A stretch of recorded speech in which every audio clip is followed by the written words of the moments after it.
you shoot Mike and Molly on the lot. I've never met you, though. So close. I've never met you in person. So many people you think would run into each other on a bike or in a showgirl costume. Standing outside your door going, where is she?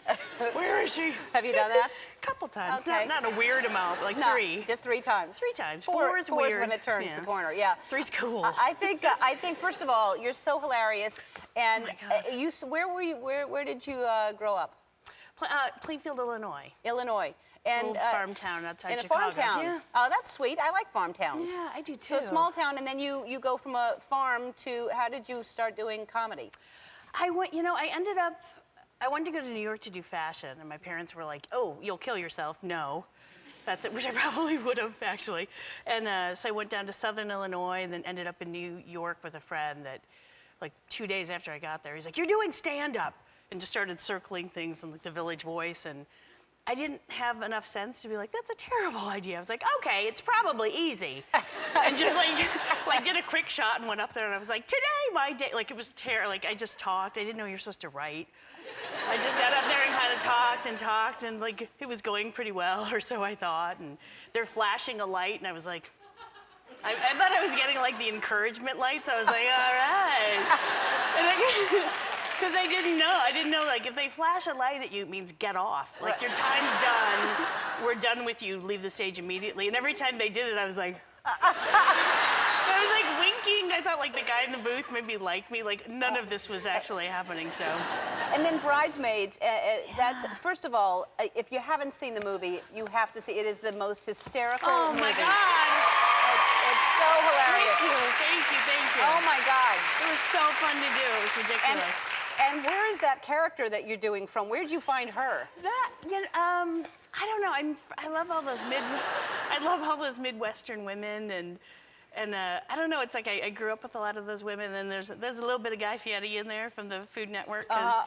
We watch him. My husband and I, Ben, watch him all the time, and are kind of obsessed with him. And I was like, I think she's kind of. And your husband is in the film as well. He plays the guy that you keep telling him he's an air marshal. And do we have a clip? All right, this is you and your husband in a little clip in the movie. Oh. How did y'all not laugh all the time? We did.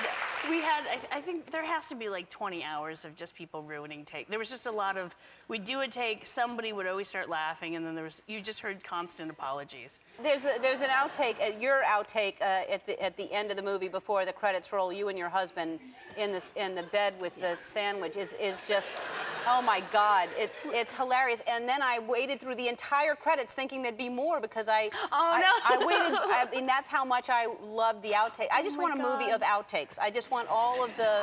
I have a weird feeling that the DVD is going to have like 6 million hours of it. And when Maya was here, I said, you know, people are talking about a sequel already, and I'm begging. If there is a sequel, I want to be a part of this movie. So if there's a sequel, I'd like to be in it. So Maya said yes. Will you say yes as well? I say yes. Okay. I second that. Are you kidding? I love that movie. Oh, that's awesome. I want to introduce myself. I'm Mindy. I'm Ellen's housekeeper. Hello, and Mindy. She sent me here to introduce. I love the earrings are fantastic. Thank you. It's good. Thanks. I got them from Craigslist. That's the cheapest way to get stuff. No, listen, you don't have to tell me. I'm not afraid of Craigslist. Oh, I like your. Can I? You really can. But I'll let you hold it. Nice. You can't keep it, Mindy. Oh. No, just a joke. I've been Mindy. Oh, Mindy. No, you're great. I'm just. So what will you do with that? I mean, where will you keep it? It's going somewhere. I kind of want to see her. You want to put it in your room so you can see it every day? I'm gonna lay it in a lucite box between my husband and myself. Oh, okay. Because that won't be creepy. That won't be creepy. All right, we're back to our very, very live show, and I understand on the phone from right here on the lot shooting her show, won for Best Actress last night, Melissa McCarthy is on the phone. Hello. Oh, hi, Melissa. How are you? Hi, I'm good. I've kind of, my throat's a little crazy, but I'm great. From screaming last night? It kind of is. I literally, screamed myself hoarse. I bet. By the way, I'm sitting here with my co-host, a man named Harry Connick Jr. I don't know if you've heard of him, but I've heard of him and kind of crazy about you. Oh, how you doing? Hi, good. How you doing, Emmy winner? Oh, my God. crazy. Yeah, it's very exciting. Congratulations. And then you're just back at work like nothing happened. Yeah, I had to be back at work this morning with a destroyed voice, but it was all worth it, I can tell you that. Did you stay out late last night? I did.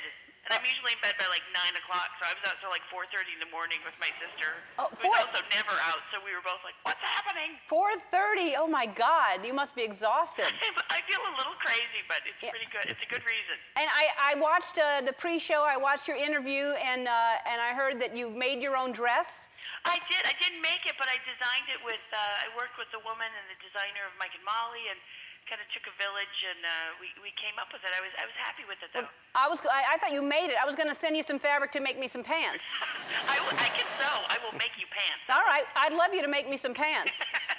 And the category was so hilarious when Amy jumped up there, and it was sort of impromptu. Obviously, someone planned something because you had a tiara and roses, but that was kind of just on the spur of the moment, right? We didn't know exactly what we were going to do. And when Amy stormed up there, we knew we were going to kind of go up there and be there together and maybe hold hands. But once, oh my God, when Amy Poehler stormed up there with her little head held high, then it was kind of on. We knew that we were all just going to, go for it. Oh my God.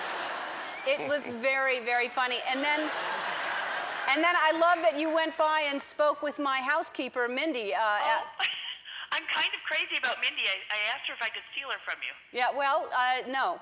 That's what she said. That's what she said. Yeah, she's fantastic. She's and you were just lovely with her. So thank you for stopping by. Oh yeah, it was fun. And talking to her. And what do you do? Are you in the middle of your rehearsing today? You're not shooting, are you? No, not shooting today. We're in the middle of rehearsal and just having a great time. And the guys put up crazy pictures of last night all over the set, and they're just so sweet. We're having a good time today. Oh, well, I'm so happy for you. I'm happy that you won. You're fantastic. Thanks. Where are we with Bridesmaids 2? Am I in that, or what's happening? I'm dying for that to happen. I've heard nothing yet, but I have told everyone that you're in if it happens. All right, good. We got to make that happen because I love the movie. I love you, and you're hilarious. Congratulations again. And I'll see you soon, I hope. All right, so nice to talk to you guys. All right. See you later. Bye. Hi. Hi. Well, things are going your way, Missy. Listen. Listen. I am not fighting any of it. It's all good. And we spoke on the phone after you won the Emmy Award. Congratulations for winning the Emmy for the show. Thanks. Nuts. You didn't have a voice. I know. I may have been out somewhat late that night. And like for me, I'm usually in bed by 8:30, and I was out till 6, just like dancing like I was 20, like dancing till it's like, you need to go home. Like you shouldn't be doing that. I was just like sweaty and like really like thinking like I should do this professionally. I took a turn somewhere around 3. Well, it's very exciting. I mean, and there's just so nuts. many good things going on for you right now. I'm really happy to hear. And this will help you probably with your hobby that I understand we both enjoy moving a lot. Yes, to my poor husband does not enjoy it the same way I do. But Oh, yeah, that's a shame. I could never even think about like a house that's fully done. Like Billy, who plays Mike on the show, of course, just bought a house, and he's like, and I'm like, what do we need? What do we need? Do we need paint? Do we need to knock down walls? He's like, does it need a thing? I was like, oh. Yeah. Like, I want to buy something that's barely standing. And so, wow. I really do. I want to like redo it. Do you enjoy the everything. construction part of it or the designing inside part? Yes. All of it. Yeah, it never ends. And we're putting up a fence in front, and which I don't know if I'm going to be able to keep the same guys that are always helping me and doing a great job because Why is that? I did a little something that's a bit odd. I was coming down. It has to start with Spanx, so okay. I'll just start at the beginning. I was told to bring in these Spanx. A lot of us wear them occasionally for something. And I kept told to bring them in to work? To work, well, there's a certain kind that I liked. Okay. And they kept saying, just tell me this, I need the style number, will you bring them in? Okay. And then like 2 weeks go by and I keep forgetting and I feel like a dingbat. So I'm in my room getting ready for work and I see them. And I was like, just put them on. Clearly you can't take them and put them in your purse. So your punishment is just put them on and wear them into work. So I get ready and I always leave for work kind of like a Sherpa. I have like a bag of this, a bag of things I think I'm gonna get done, which don't. I just carry it back and forth from work to home. So I have like 3 bags. I have a messenger bag across me. And I'm coming downstairs, and the guys are out front building the fence, and it's kind of sprinkling out, so I was shocked to see them. It was so nice. And I'm coming down the stairs, and I was like, which bag is pulling somewhere? Like, it's pulling a sweater, and I'm like, I can't even look to see what's pulling me because I've got too many bags. And so I come down the stairs, and I see the guys. I'm like, hey, good morning, guys. And they're just like... And I think they're acting weird, and I was like, God, do they think I've made them be here on a rainy day? I'm thinking it's about the rain. And then I'm standing there, and I have all these bags, so I'm kind of shifting back and forth, and I'm chatting, and like, the fence is looking great, it's really, and they're only looking like top of hair and up.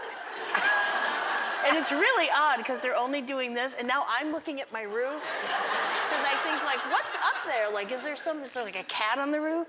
And so I'm lingering, I'm now turning around fully. And then all of a sudden I think, I'm standing there and I go to rearrange a bag and I look down. My sweater is now up around here. Nothing but flesh-colored Spanx. Where are your pants? I see, I'll get there.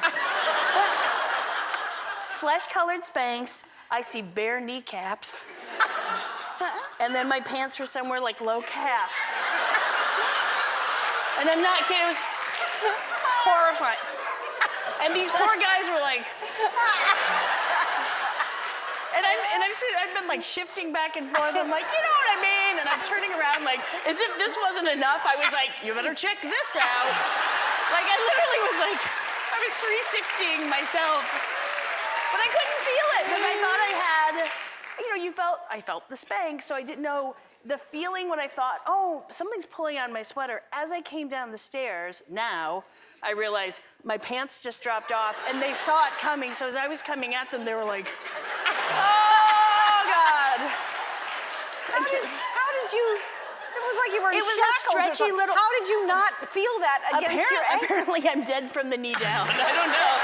I didn't feel anything, and then when I finally saw, I saw like, I barely wear like a short sleeve, and here I am like pantsless in my front yard in front of these poor guys. Nude-colored Spanx. Nude, which is, it's an awfully attractive look. And I couldn't do anything. I just reached down. I was like, just loving the fence, loving the fence. And I just got in my car and like turned beet red. I was like, oh my God, have you seen him since? Yes, I saw him today. And how are they? I think they're a little weirded out by me. Yeah. I really do, like, because I say, like, oh, good morning, how's it going? They're like, yeah, good, thank you. Good. They're always, like, suddenly measuring something. I think they just don't want to see what's coming next. Oh, that's hilarious. It was 2 weeks ago. Oh, really? It's a fresh incident. It's oh, terrible. No. Well, I apologize. You're taking it well. I apologize. Yeah, I think you're handling it well. I would have just moved that day. Maybe I should have. That would have been it. I just would have never come back. Horrifying. All right, we have to take a break. More with Melissa after this. Like, when I watch it back, I'm like, why? That's Melissa McCarthy hosting Saturday Night Live a few weeks ago, which you were brilliant on, and just that opening number with Kristen Wiig was fantastic. That was so fun. But now, when you do something like that, how do you not start laughing? Because, well, I think because it's like, it's Saturday Night Live, and I dreamt about it since I was 5, and once we did, because you tape a pre-show at 8, and then by the time it was like, this is the real one, I was like, don't screw this up, McCarthy. So I just went into like ultra focus Did you mode. go full force on the rehearsal on that one? Did you squeeze that into your face in the rehearsal? No. And I kept saying, it's gonna get really messy. They were like, we've got it. And I did partial on the preview one, Yeah. and then they came up and just cut the back of my sweater off. They're like, that's not going over the head. So like all of a sudden like things were ripped and they just took it off of me. Yeah, they moved you like real fast on there. I think people don't understand how fast, especially the opening piece where you had all that prosthetic stuff. The prosthetics, we did like a Lawrence Welk thing in the beginning, and I had prosthetics on these enormous arms. It was a really and frightening teeth, look. And yes, and all these, I had like 15 dresses on, and we had 39 seconds from that into the opening where I'm supposed to come out relatively sane looking like myself. And so literally there is a bionic woman named Donna that like sits right off stage and is almost like, it's like the ball boy at a tennis thing. And Yeah. the second the camera's off, she's like, and she comes in and grabs you and like you just go flying. Let's talk about, before we go to break, this Ivory spokesperson, right? Yeah, with Ivory's they're kind of relaunching their the soap and the all the stuff which I've used forever. And I love they're doing this thing on Facebook, and it's called Soap Dish. And I'm a mom. I have 2 kids, and it's this great site where you can kind of go and talk to other moms. And I just think it's a nice place to go and kind of realize like you're doing fine. Like there's so much pressure on us to be perfect, and I love that it's a site that you can go to and say, I dropped my pants in front of 3 guys this morning, and someone else will be like, I did it in front of 4, you're fine. Like I think it's good to be able to check in with other women. And that could turn into a different kind of site. It's true. It's true. It could go in a whole different route. Sorry, Ivory. I dropped it in front of 10. It's my spin-off site. Yeah. Well, that's great. Let's talk about this sequel to Bridesmaids, which I am begging you to. What's happening? Listen. Thanks. I don't know anything about it. I keep getting asked about it, and all I know is I will show up anywhere, anytime, and I'll do whatever they tell me. So no one started writing it. If anyone has not seen the movie Bridesmaids, I urge you to see. It is one of the funniest movies I've ever seen, and I have invited myself into the sequel. And yes. So if there is a sequel, I am in. I don't care if they write me in or not. I'm in it. I'm in the sequel of Bridesmaids. I want to start an official petition. Please. Like, let's get it. And let's get it I going. wrote a little something for us to do as an audition piece that we can tape today. And we'll show it to them, and then we'll send it to somebody else. We'll see if it works. I couldn't copy it. The machine was down, so you'll just do it as we do it. Okay. So you can't read it ahead of time, but it'll be Okay. fine. Sure. All right. All right, we'll be right back after this. Melissa McCarthy. Last time Melissa was here, I said that I wanted to be in the sequel to Bridesmaids, so I wrote up a little scene, and we're going to perform it for you right now. By the way, Melissa's not seen any of it, but I think she's going to be okay.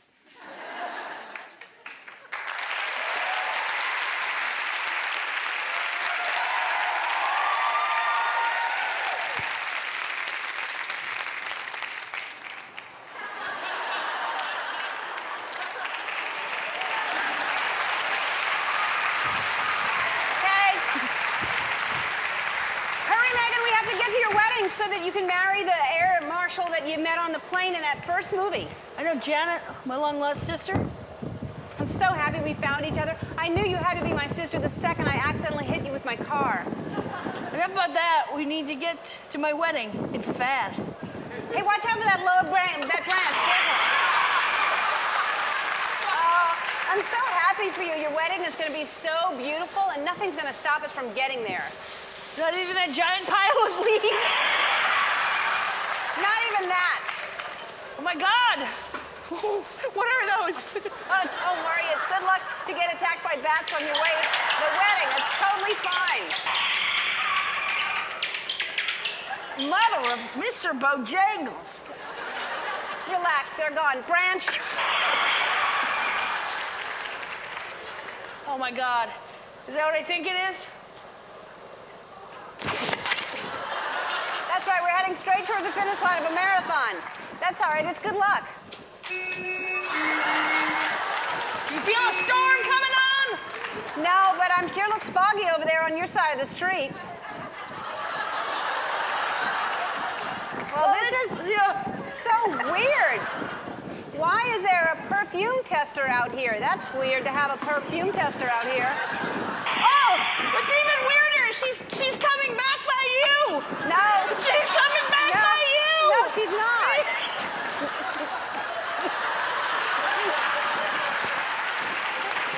I don't know. I don't know why I'm driving so close to it. Oh, you're hydrant.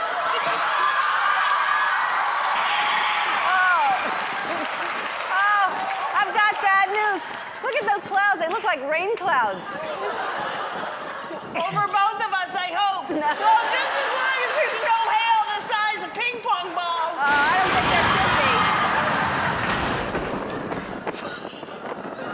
Oh, look, we made it. Let's go get you married. Branch.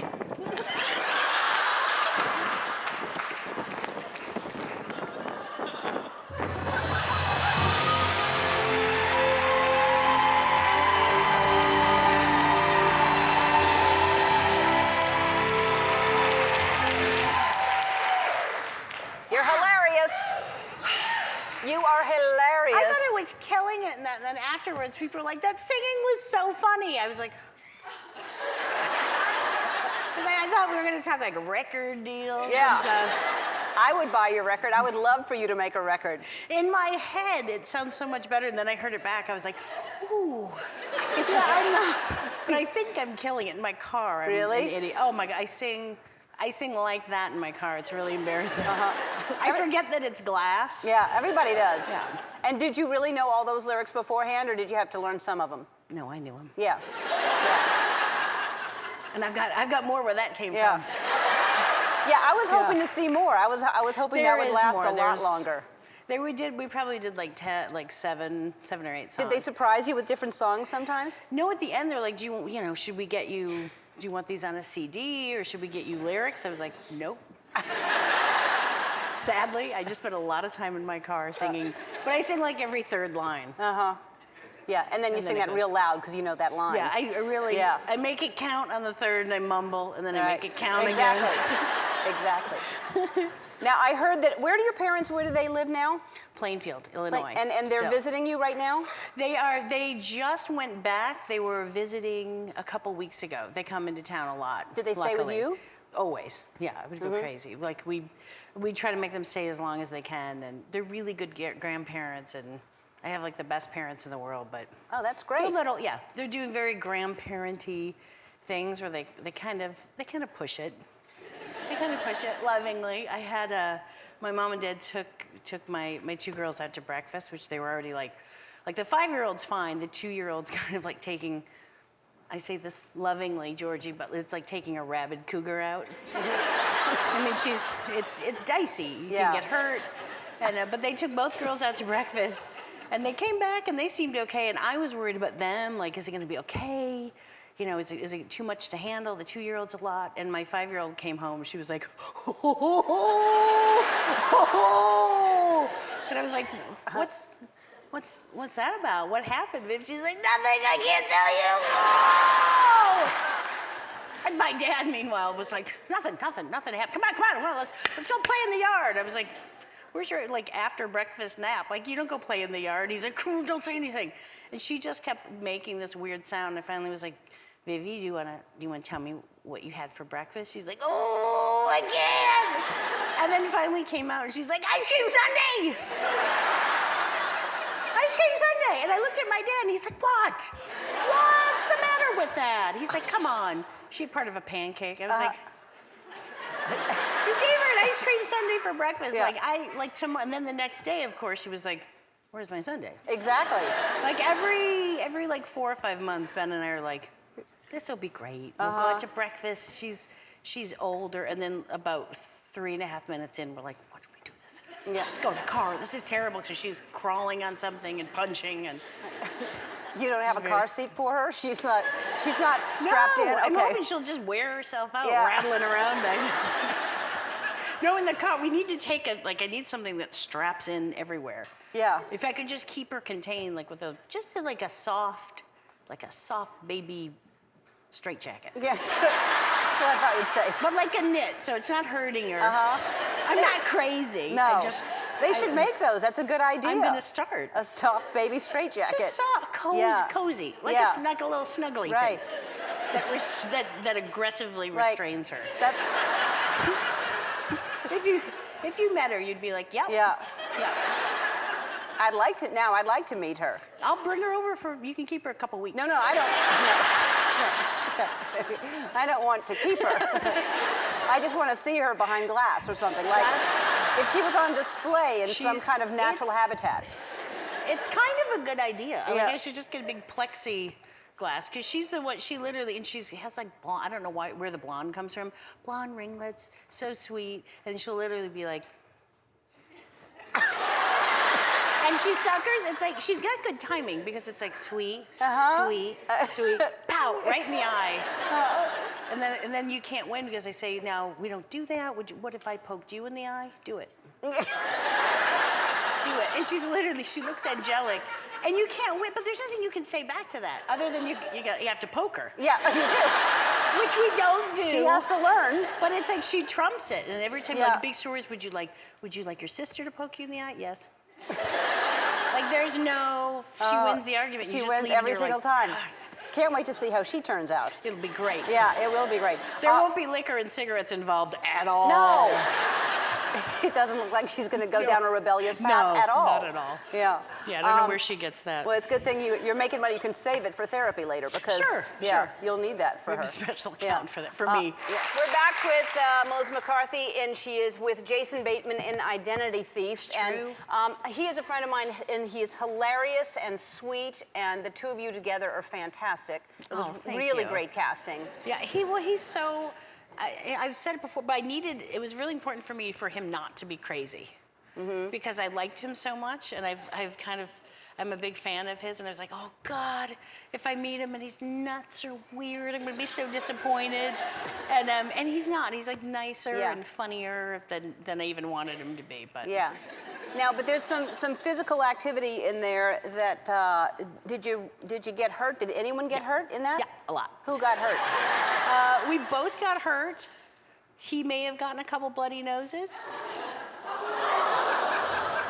Oh. Yeah. Yeah. I'd like to also say at some point he throws a panini machine at my head, which like there's safety things. They make fake ones. No one's gonna get hurt. There were like 20 of them stacked up. There is one. Yeah. That's what I'm talking about. There's one real one. We went over it. The first time we did that, and the difference is like the fake ones weigh like a quarter of an ounce, and the real one's about 32 pounds. And on the first time we did that, he accidentally picked up the one real one and whipped it at my head. And then I gave him 2 bloody noses.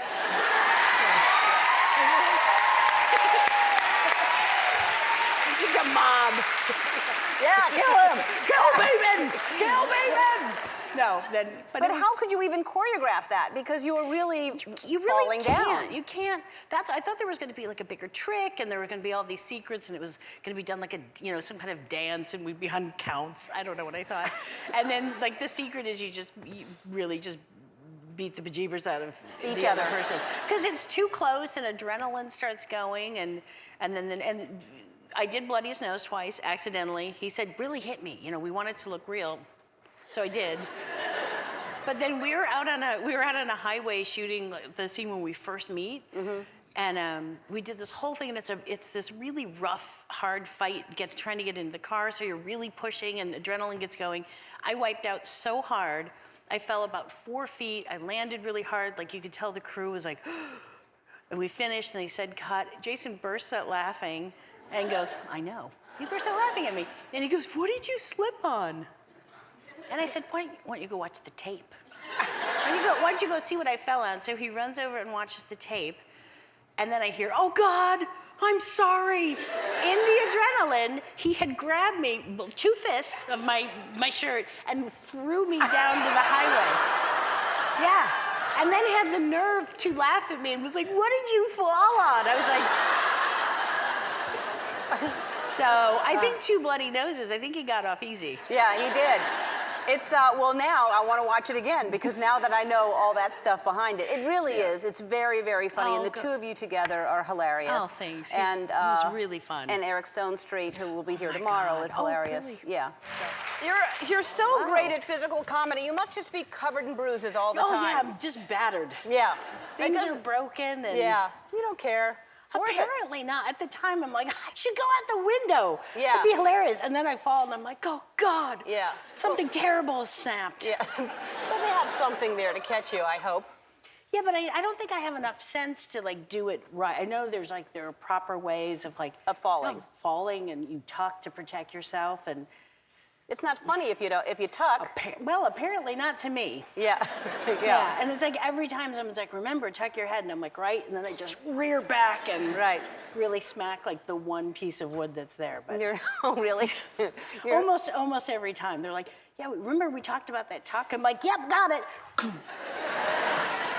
Hey, I want to talk about, because my producer said you knew about this Saudi law that women can't drive. Yes, well, that's why my pelvis is all messed up. Oh. I drive. Yeah. I drive. It's turned and upwards. It's true, guys. It's medical. Hey, did you have a good Halloween? It was several days ago. Do you remember it? I remember it vividly. My girls are still running around. They both wanted to go as Toothless, the dragon from How to Train Your Dragon, which I thought was pretty cool. I thought it would be princesses and stuff. They're like, dragons. I'm like, yes. How old are they again? 3 and 6. The only problem is in LA, I still make and think their costumes have to be really warm because I'm from Illinois. And so they're just, they were just sweating bullets. And it's like a pleather and wool cape with a hood. And I'm like in a turtleneck and I'm like putting socks on. And then we get out there, I'm like, God, it's like 84. Yeah. It's 84 degrees out. So it was like You haven't caught on yet that it's not cold here? Nope. And I was in a real heavy yellow slicker. So I was a mess. What were you? Fisherman. Although I said I wonder I should have held like a Gordon's something fish sticks thing. Because it Next just year. looked like you were waiting for rain or something. That really a fisherman. There were slickers involved. There were boots. Uh-huh. It was very convincing, and just a real weird gray beard that kept slipping up my short nose because it was very expensive and went around my ears, and occasionally it would just go up, and then I had no. The very expensive ones go around your ears? Apparently. Yeah. It was upwards of $7 to $8.50. It looked very real. And you just did your little girl is the one that I want to meet. She's like a handful, right? She's got Georgie, a personality. They both are fantastic and full of personality. Georgie is like Steve McQueen. She's just, everything is like tough, and she takes a stance on something, and her feet can finally reach the big wheel, like barely, like she's toes on.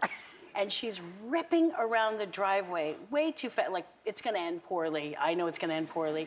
And I'm trying to slow her down, and she won't. She's like, look, look, look. And she will slam the brakes on backwards, spin it the whole time, like clocking my eyes. And then she literally lands and is like, and just gives me like a dead stare, like, yeah, watch that. And then takes off again. I'm like, oh, God. And she's 3. She's 3. That's really, Has she been hurt yet? Because usually little boys are more risk takers. Yeah, not mine. No, both my girls are pretty tough. No, she can take a bounce off of something where you're like, oh God, that's the one. We're going to the doctor. We're on our way to the emergency room. And she just literally gets up like something from Tron and like keeps going. It's really weird. I've seen her run right into a wall and then bounce back and be like, Maybe she's not human. Maybe she is. I keep looking for a switch to turn it off, but I haven't found it yet. But it's good. She's tough. I'm like, okay. Is she good? Is she well behaved? Like, does she sleep at night? Does she listen to you? She sleeps at night. She's really good. She sleeps at night until she gets up and doesn't sleep. Which usually is. She would always come on my side, and she knocks on my forehead like a front door. Really does. She's like, "What are you doing?" Like, it's 2:15. I'm trying to sleep. Or she'll come in with a book, and it's like 3:20. She wants you to read? She's just reading. She's like, "You want to read this book?" I'm like, "Why are you? How?" I just see her like prowling around the house. I worry about where she goes before she comes into her room. There's just like liquor bottles out in the morning. She's had a full party. She's quite something. All right, we have to take a break. We'll talk about this road trip that you did because that sounds interesting and daring as well. We'll be back. Wow! McCarthy and Tony Hale from The Heat, which is out on DVD now. Oh. So hilarious. There is a lot of, first of all, I would assume that a lot of those takes were just completely improvised. A lot of them were. And Tony Hale, I thought it was hilarious that he was playing the guy picking up the hooker because he's perhaps the sweetest, nicest fella on earth. And he was so fun and we weren't supposed to come out of the window. And then I kept pulling him and then I just kind of dragged him out and we did it a lot. He had like cuts and stuff, but it was so fun because like he would say something crazy and it was just fun. We just kept going with it. And there's a lot of cursing in there. Yes. You curse a lot. I do not, personally. No, you do. Oh, just your character did? Sure, my character curses a lot. My mom's here. Yeah. My dad's here. So I know, don't your parents are in the audience. No, they are. Hi, parents. Are you proud of her? I learned all those words from my mother. No, Sandy doesn't swear. Yeah. But no, I feel like between the two of us, Sandy swears 1,500 times. Yes, I'm saying it. She swears, not Sandy. Oh, I'm sorry, not you, Sandy. Sandy Bullock. Swears a lot more. So your mother's name is Sandy as well? It is. So not your mother's Sandy? No, I realize that's confusing. And what is your dad's name? Mike. Hi, Mike and Sandy. Welcome. But you must be so proud of her. I am. Yeah. She's incredibly talented and funny, and you did whatever you did something real good. They're both She's funny. amazing.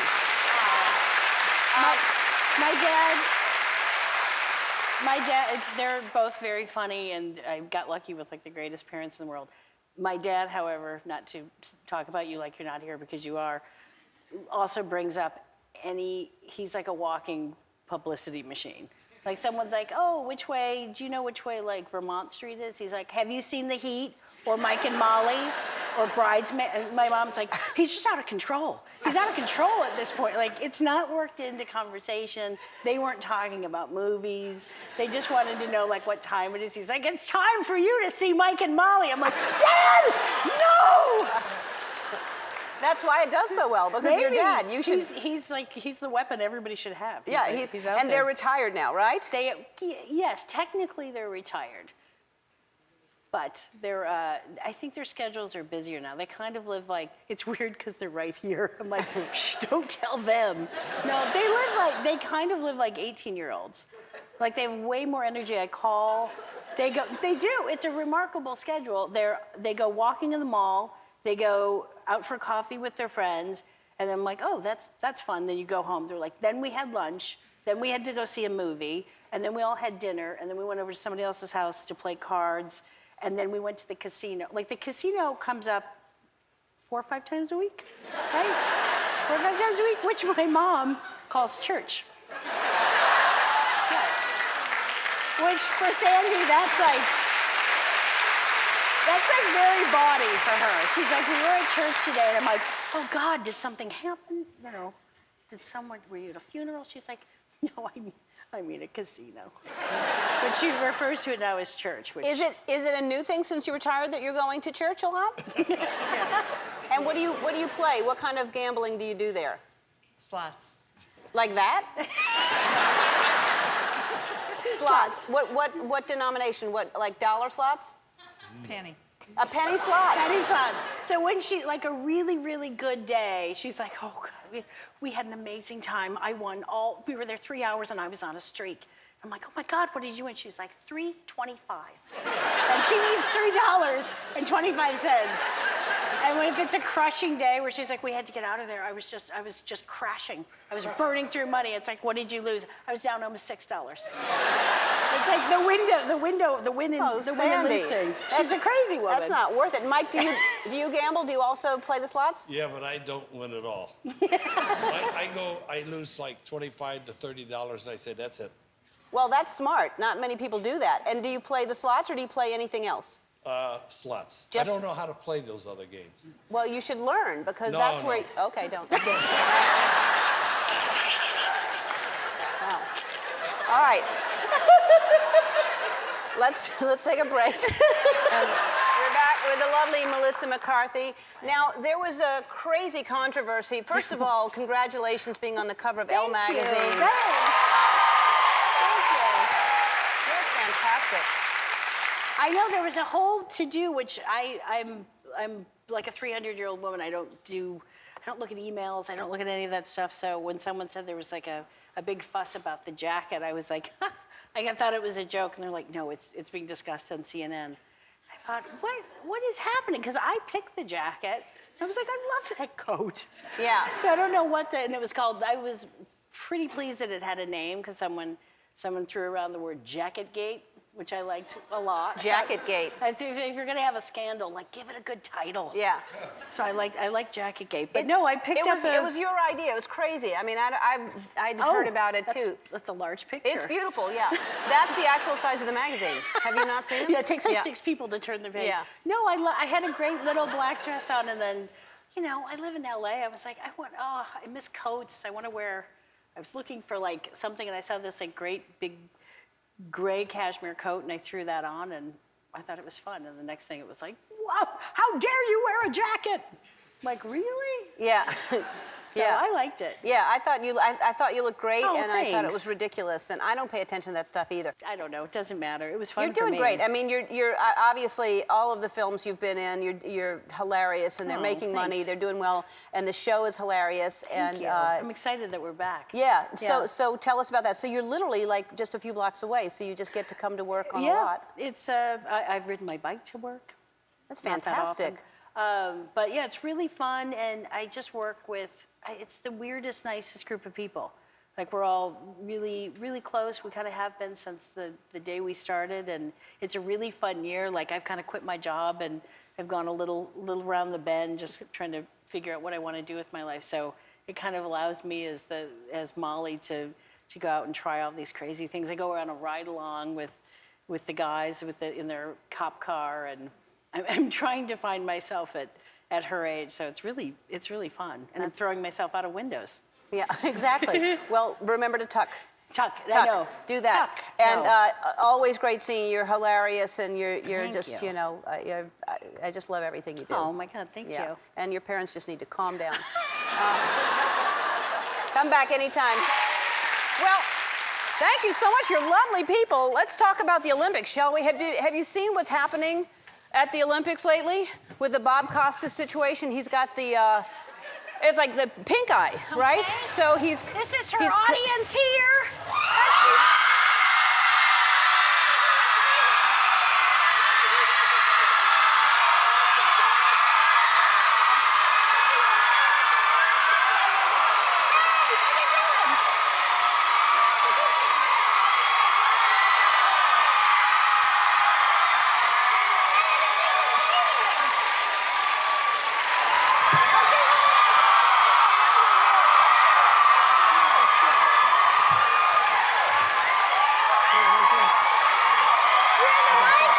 This is a total shock. This is a total shock. You just put that right up there. Now, I'm so sorry to interrupt. We were how are told you? that you How weren't are you? here, and I was just showing him the plants and the whiteboard. hi, I told I'm you were Melissa. playing tennis today. no, what we're having a show. We'll have a seat, I guess. I didn't think you'd be here.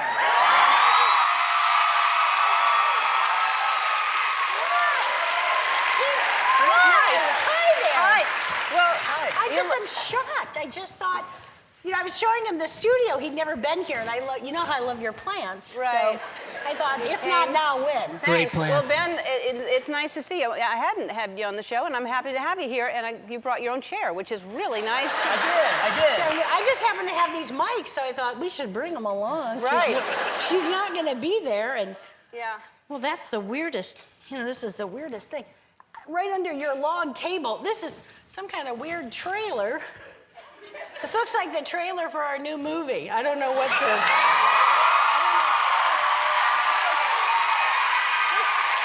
The odds of this happening are really like 1 in a million. Yeah, I would saw say. that on the floor, and I thought maybe somebody dropped something, and I didn't know what it was. Tammy. No, it's a Tammy trailer. It's But a- I think it's the world premiere of this. Am I think supposed it is. to? I think so. No, there's nothing else in there. So I'm putting it in? I think so. Are we watching it this? seems, It seems like a good idea. This is your movie? This is our movie. All right. Ben and I wrote it together, and it comes out July 2nd. And apparently your log table likes it because it Because just it's fell here. out of it. And you both, you're in it, you wrote it, and you directed Again, it, and the let's odds of take a this. look. I'll put it in my DVR right here. I'll put it in my Is it your DVD. magic DVR? Yeah, I put it right in the DVD player right here. It's in. I'm going to push the play button. Doo-doo-doo-doo. Hilarious. I can only imagine if that's the trailer, how funny the movie is. Well, it was really, really fun doing it, and it's Susan Sarandon and Kathy Bates and Dan Aykroyd. It's this crazy, crazy cast. Toni Collette, and he's a dreamy director. He was really. Now, what's that like having your husband direct you? You know what? It was kind of great. I mean, I thought. All right, good. Good. I mean, at first I was like, that's a lot of time together. But then it actually worked out because he's really smart. So he would say something, and then I would just pretend that it was my idea and be like, I've just thought of something. And I'm louder, so then Well, y'all people have would worked believe together before. You worked together in Bridesmaids, and I don't know if people knew that y'all were a married couple.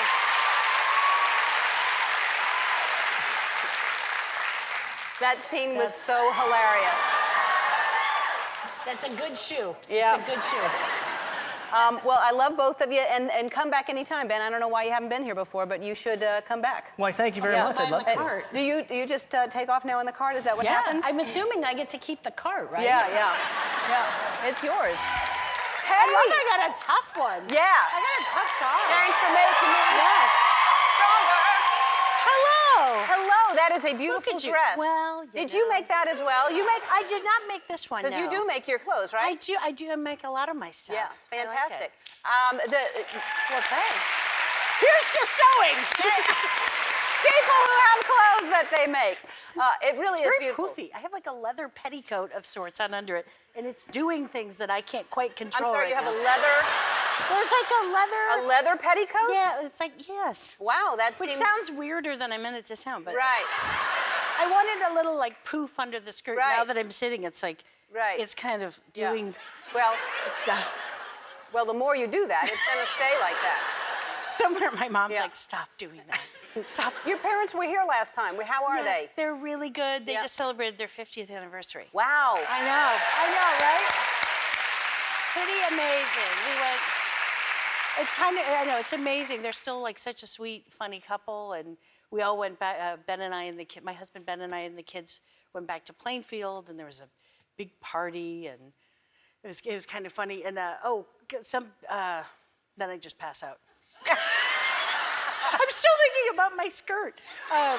We went home, and unfortunately, because I was working that week, I could only go home like I think less than 48 hours. So we're like, we'll bring little bitty bags. We're not gonna have the whole airport thing. We'll just pack. I had like 2 dresses for the girls, 1 suit for Ben, 1 dress for me, and I'm like, you will only need 1 outfit. I was trying to, for once, be compact. And when the girls and Ben got dressed, we were at a hotel near my folks. And the girls came out, and they both had them in this bright red Bill Murray shirt that we got as like a thing for doing St. Vincent. And Ben walks out of the living room, and he was like, oh, God. He's wearing the same shirt, and it's just a big picture of Bill's head like this on a red shirt. So we kind of walked around and found coffee in Plainfield, and it just looked like we were from a weird, like, Bill Murray cult. A Bill Murray Yes. Foundation. We looked insane. And then I was mad that I didn't actually have mine with me, because I thought, if you're going to go crazy, That you It might should as well. be- The it whole should- family it should should have be across Bill the Murray board. on their bodies.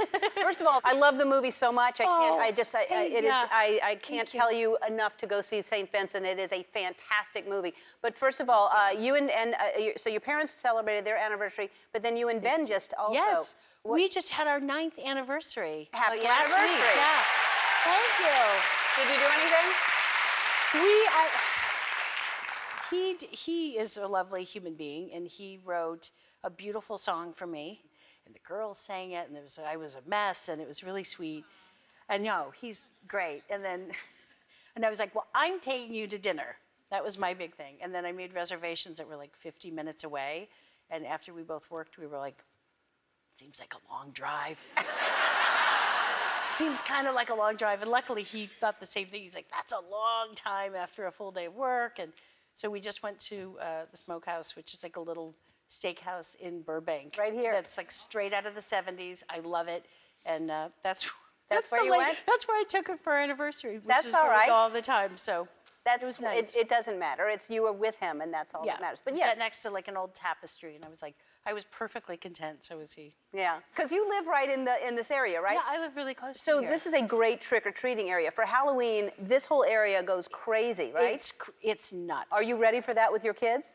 No, because last year it was so banana. When we first moved in, we moved into this neighborhood like 4 years ago, and everyone kept saying, you know about Halloween? Are you ready? I thought, yes, I know what Halloween is. I wasn't sure and people kept saying that, and then the first year we moved in, people were putting up like police tape that's like, do not cross, and I thought, well, that's not very pleasant, and then I thought, well, maybe it's supposed to look like a crime scene, and then I realized, like 25,000 people come through like a 6x6 block of people. It is crushing. There's dry ice, there's smoke on all the streets. Like you can barely see. So it is, you have to get like thousands of pieces of candy because it starts at 5 and at 11 you're still like, I mean, you're in a full, the first year I did it and I like threw my back out. I would like, it was really, it was Are like you crazy. doing your house that, or do you? No, because now we're not doing it this year because we're taking the girls trick-or-treating. Oh. So we here go in the out. neighborhood, or you're going someplace else? I made this year, I'm going to a mellower place. I see. Because it's like the costumes get really terrifying. And then there's videos. People play huge videos on the sides of their house, but it's like of gory horror films. It's really fun, but for a 4 to 7-year-old, they're like, oh! Yeah, that's. So I would that's like them to sleep again sometime this month. That's intense. But yeah. We're going to take a break and we're going to come back and talk about this movie, St. Vincent. And I can't say enough good things about it. And you're terrific. Great choice. Great choice. Thanks. Really good. We'll be back. That is from the movie St. Vincent. That's Melissa McCarthy and Bill Murray. And what is that little boy's name? Jaden. Oh my God, that kid is so special. He really is. He's a special kid. He's, especially, I mean, I think about myself at 10 years old. I was like running around like a maniac eating dirt. I mean, I was crazy. And you talk to Jaden and you see his wheels turn. Like you ask him something, he stops, he thinks about it, and he'll give you a really kind of smart, reflective answer. And it's really remarkable. He was just amazing. Yeah, through he's this whole incredible. movie. He's incredible. We have him on the show in a week or so. Oh, great. And had you met Bill Murray before? I had never met him before, and I mean, you know, my God, he looms bizarrely large for me. It's with SNL and you know, Chicago, and I think he's one of our best actors, and it's his subtlety. Yeah. He's so amazing, but I was freakishly nervous to meet him. And I kept, you know, my mind was spinning. I was like, God, don't quote a movie, but don't act like you don't know a movie, and don't say SNL. But if he brings up SNL, I mean, don't act like you don't know he was on. Like I kept thinking of things and then negating it. It was like, don't try to be funny, but don't make him think you're not funny, and don't try to be smart. Oh God, he'll destroy you. I was literally spinning out, and like Kate, who does my makeup, was just like, okay, like kind of like tapping my chest to calm me down. I was like, oh God. He came in the trailer because I don't know what to say to him. And I was like, and I'm trying not to freak out. And he beelines very quickly towards me, and it like threw me off. And the next thing I knew, he was turning me and lifting my arms. And at one point he's like, you're shorter and yet very much taller than I expect. He was bending me over. He had a leg up behind me. And like literally, he was at one point he was down on his hands and knees. He's like, step up here and see what. I was like, what? It was so crazy. He was checking me over I was a used car. It was like making sure that like joints worked. And then all of a sudden I realized like, oh, I just met Bill Murray, and he was so kind of fun and crazy that like I didn't even have time to be nervous. And I mean, in my heart, I feel like he knows that I was probably in there like panicking, and he just came in and like made it all Decided okay. to make you feel. Yeah. And how much of that was? First of all, it was a first-time writer director, that film, which is Ted Melfi, first-time writer, first-time director, and he just crushed it. I mean, I really think the movie's beautiful. The movie is fantastic. I really think, you know, it should be nominated for an Oscar. He should be nominated for an Oscar. do It is too. so good. Was there improvisation with you and Bill, or was it pretty much written? A little bit. I mean, the script was so good that Ted wrote that you didn't have to go very far off the map, but we felt comfortable to. So Yeah. if Bill went somewhere, I would Yeah. go with him, and vice versa. It was great. Yeah, but you really didn't have to. I felt like was there were all tiny there. little moments about the tree falling on the car and trying to Yeah. get a value for the tree. I was like, oh, Yeah. that was them. But it's really, really, really good. Oh, it is. It's really good. It's Go really good. see It's it. beautiful. Please go see St. Vincent. It opens nationwide this special Friday. movie. Very special. We'll be back. We're back, and we're going to play Heads Up with Melissa McCarthy and Lena Dunham. And so this is going to require the two of you working together to get me to guess something. You may have to get up. You may not. Ready? Yeah. All right.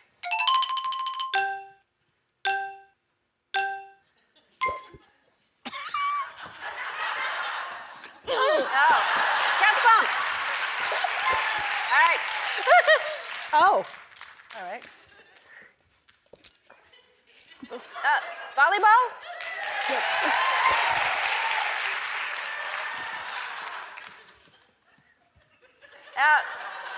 A ventriloquist.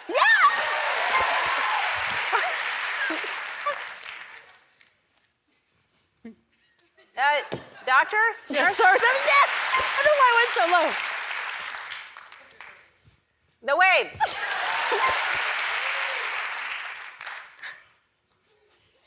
Hide and seek. A surprise party. Yes. Oh.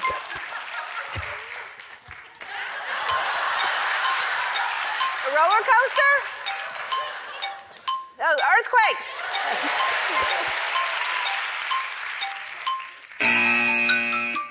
Hypnotize. You got it? Oh. How do you time up?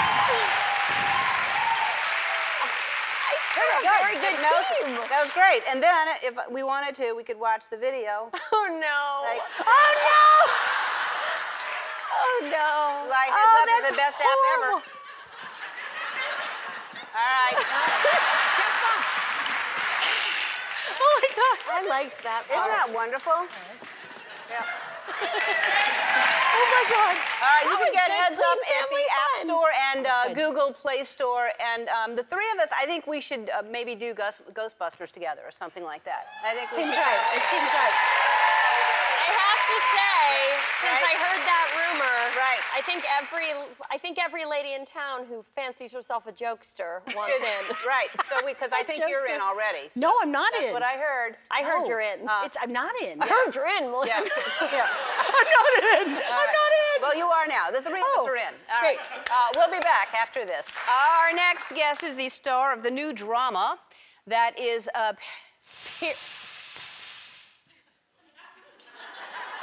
Did y'all hear that? Andy, what is that? Something's with the bushes. What? There's something going on with the bushes. What? What are you trying to say? There's something in your bushes.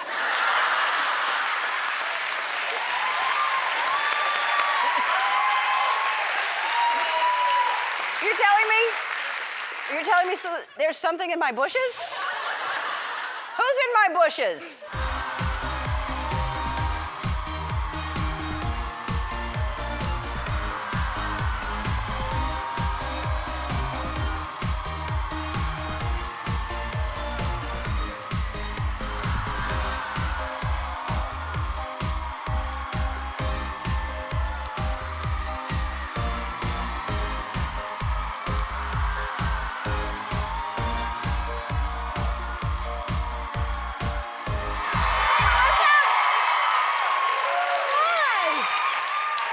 I've been back there for like 4 hours. 4 So hours that's in my weird. bushes? 4 hours in your bushes? Well, you That's should a long time. I didn't know.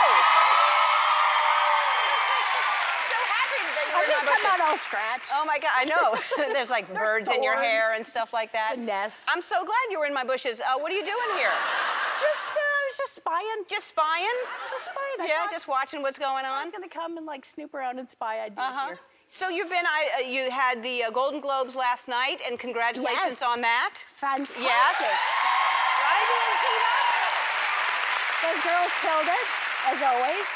And St. Vincent, I am so excited about. That was such a great movie. It was a special movie. Very it was special a really movie. special movie. And the People's Choice Awards, you won for comedic actress on that. I for did. Film. Does that seem nuts? Huh? Can we just have a moment to say she won? It's her 15th, right? It was You a won lot. 15 Yeah, 15. times. Yeah. 15 times. It's kind of crazy in a great way. It is. It makes perfect sense, but wow. Wow is right. Yeah. But I was happy to see you there. I don't know if you saw me, but I saw you, and I was excited I did to see see you. I just stared at you, I just stared like I at- was out over there. I stared at you as well. And really, what are you doing here? Well, I thought Cough it I up. had something kind of new, Uh-huh. pretty new, extremely new. And I thought I should probably come here and show it for the first time. So, Ever? ever, first time ever. Don't be freaked out by my gadgets. Oh, I can't wait to see that. It's a goodie, it's a goodie. Oh my God. It's action-packed. It's action-packed. It's my third movie with the delightful Mr. Paul Feig, Paul as Feig. the director, who literally can't do any wrong in No. my eyes, and it's really fun. When I heard that you were playing the spy, in a spy movie, and you shot it in Budapest, Yeah, which is an amazing city. I had such a good time there. How long were you there? A good 3 months. Wow, that's a Yeah. long time. And there was a lot of physicality in that. There's a lot of physicality. So you like hanging on a helicopter, you read it and it's this much in a script. You're like, that's amazing. And then someone says, yeah, you'll be hanging from that for three or 4 days, and you're like, oh, wait. Like I had muscles. And then at one point, Jason Statham is hanging from parts of my body that he could get his hands on, and it's real At one point, he was just climbing up my body, and I was like, you got me! That's actually part of my body.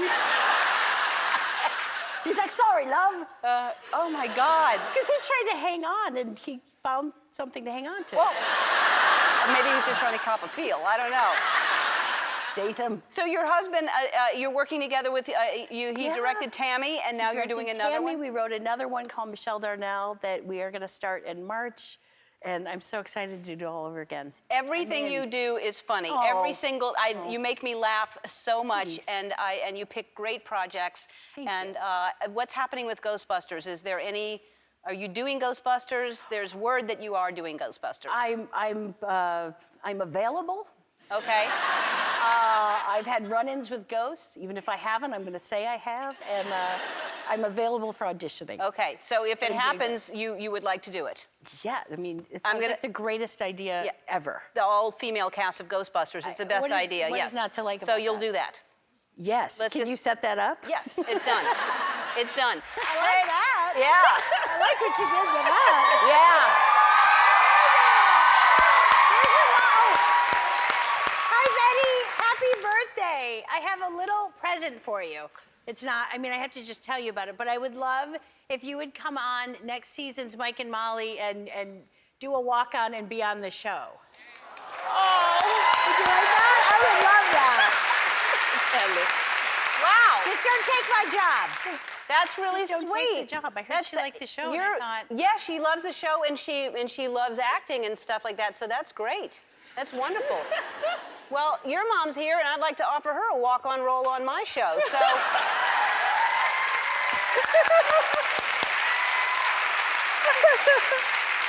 I'll think of something. I'll think of something for her to do. Oh, yeah, all maybe right. today, later on. There we go. So let's talk about this morning. It was really exciting. That and was crazy. I mean, and great placement, and it's so exciting. Yeah, I don't know how it ended up being right there in front of Grauman's Theater. Like I thought it would be, which would have been great. I thought, oh my God. It looks like I fell. I was just gonna say, that's when you fell down. It looks like I fell down. Now I look like I'm praying. Yes. It's a lot of. I was actually. I thought when that came up, it was going to be like, gotcha, sucker. Yeah. I couldn't believe it was real. I know that was so great of you to do that. It was really overwhelming. It was my pleasure because I just my think you're gosh. hilarious. I really adore you, and it was great. And Paul Feig was there, who of course has directed Bridesmaids, and the amazing. new movie Spy, Yeah. and my fella, Ben. and your husband Ben, and he was great because he actually interviewed your daughters and Yes. read what they said about you. Yes, which was a lot of very nice comments. And then from the younger one, it was a lot of, like, what does Mama do for a living? It's like, she gets me stuff and sometimes good food. The second I walk home, I'm always like, and she goes, can you get me? She's just there, she's always pointing. She's like, come here, come here, come here. I'm like, I've been good work all day. How about after you reach something and then she wants a cheese stick, and then it's like, maybe we'll talk. Oh. My oldest one really is getting to art, and the younger one, my fear is pyrotechnics, or just exploding things, or climbing. Yeah. and She talks about robbers a lot. Robbers. That's like a really old. Just randomly, she'll be like, if out of nowhere we're having dinner or breakfast, and she's like, if a robber ever gets in here, I will take care of him and punch him in the face. And it's such an uncomfortable. This isn't something we discuss. It's not like, now for safety, if we're ever robbed, like I don't say these horrible things. She will bring up stuff in with other people, and it's always like, if somebody gets in here, here's what I'm gonna do. And it's always like a horrible plot, and it involves like violence, and it always is a little dicey. And I'm like, no one's getting here. If they do. If they do, it always circles back around. I'm like, I don't know what her former life was, but Oh my it was God. It was dicey, and Wow. somebody slept with the fish. That's all I know. Now She's a she's not. producer. Did she draw this? This is your clothing line. Yeah, right? it is. Is This is from my clothing. No, my daughter Vivi drew this. I have to show her because I love that. And she drew a little cat. She is always creating and doing different artwork, and I put it on a sweater because I loved it so much. And I love it. And yeah, and everybody bought it, and we were walking down the street, and someone said, I love your sweater," and she went. She's like, "Oh my gosh, I drew that," and I just love that she's. That's adorable. Yeah, That's it's really cute. I want to, before we run out of time here, I want to talk about something that you addressed in this article in Entertainment Weekly, and I think this is one of the many reasons I love you. But there was a reporter who came up to you. You have to tell the story. There's a reporter that after Tammy, we got a lot of challenging critiques from that movie, which I also learned maybe not to read any. But there was one who said a lot of things, and I met him at the Toronto Film Festival, and he actually said, "I'm the one that wrote this," and he'd said, basically, I'm only a good actress when I look attractive, and that my husband shouldn't be allowed to direct me because he let me look hideous in this movie. And it was a lot of things, and just like, kind of on how dare women not look beautiful, perfect, and attractive in a movie. And he came up to me, and I was surprised that he talked to me, and we were there for a different movie, and I said, "You know, would you do that to a man? Would you, if John C. Reilly played a really broken down character and looked terrible?" I said, "I put a lot of time and effort into having her completely not look like she cared about herself." I said that was part of how she felt on the inside. I said, "Would you ever say that to a man?" He goes, "Well, I mean, but you really looked bad." And then I said, "Do you have children?" He said, "I do." And I said, "I hope you don't have a daughter." And I didn't mean that in a mean way. And I said, if she came home to you, and he spoke about his children so lovely. He was actually a really kind man and spoke about his son and his daughter with a lot of love and kindness. And when I said, if she comes home and someone says, "You can't have a job because you're unattractive," I said, "Are you going to say, 'That's right'?"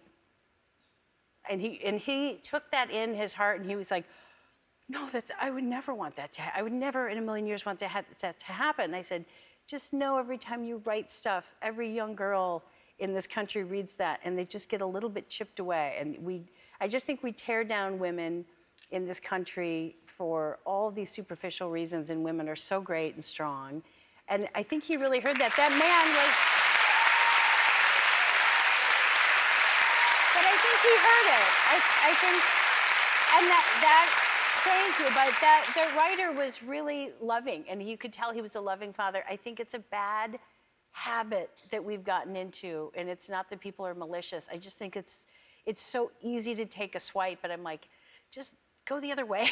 Yeah. Build it up. I mean, I feel like that's what you do every day with your show. You put a little love and kindness in the world, and it does good things when you do that. It's so much better to build people up. It is. It is indeed. All right. I love you.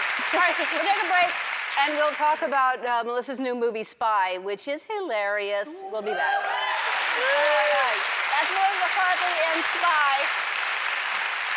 Those scenes, the scenes with you and Roseburn, it's just, I don't know how she didn't crack up all the time. We ruined so many takes. There's more footage of just one of us like there's somewhere with that wine scene, there's a Paul Feig let one of the takes go that there is a 14-minute version of me just ordering. And at one point it was such nonsense, and Rose is just doing weird things to cover her face, and then I'm laughing and the menu goes up, and we were not. I want to see we that. were not highly professional at that moment. I hope that ends up on the DVD because I have a feeling that would be fantastic. Oh my All right, gosh. really quickly, do we have time for the ghost story? Because you're doing Ghostbusters, and then I heard, because you're doing Ghostbusters, I thought the question is, have you ever seen a ghost? And it turns out you have. I've had 2 run-ins when my great-grandmother lived with us, and I think she passed away when I was in 2nd grade, but like 3 weeks after she passed, I saw her. Just fully standing there in the same like house dress and apron that she always had on. It's funny they don't change, isn't it? Because I've seen people and they just wear the same clothes. You'd think that they would change. I mean, it's probably for us, because if she suddenly showed up at 20, I'd be like, "Who are you?" Right, true. But I wouldn't know her, so she was Exactly. still. And then I was living in Boulder, Colorado, with my sister when I was like 19, and it was the first time people had been in the house that weren't the family, and they'd been in there 100 years. And the house just, it was lovely, but I always just felt a little unnerved, especially when I went upstairs, which my bed was in the attic.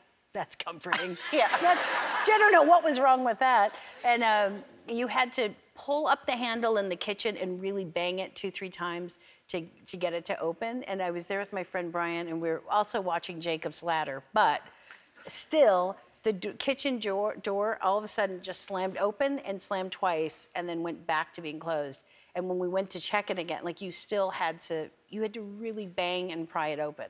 Wow. And I was pretty sure. I was like, oh, and then 2 weeks later I moved to New York. Yeah, that would. I was like, thanks a lot, Colorado. See ya.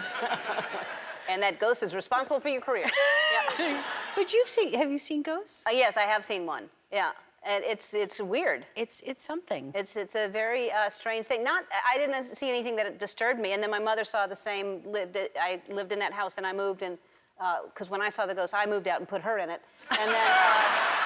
Nice. And then she saw the ghost as well. She saw it. Oh, in the same house. It was a man that was in like turn of the century clothes and a hat and a 3-piece suit. And I do truly believe in all of that stuff. Yeah. It's strange. It's very strange It's when it strange. happens. We're back with my lovely wife, Portia de Rossi, and we didn't really talk about Scandal. You're now, hopefully, if you're not caught up, it's shame Too on late. you. But so you're I'm chief of staff. You're the new chief of staff. It's so fun. Yeah. It's honestly the best season yet. It's so exciting, and I can't wait for you guys to see it. And I'm still a fan, so I don't want to know what's going on. So she comes home and she's like, oh, you wouldn't believe what's happening now. And but it starts this week, so it's very exciting. Yeah, like it's awesome. Tomorrow night or something like that. Okay, we just celebrated our 7th wedding anniversary, so we thought we would see how well we know each other and play the not so newlywed game.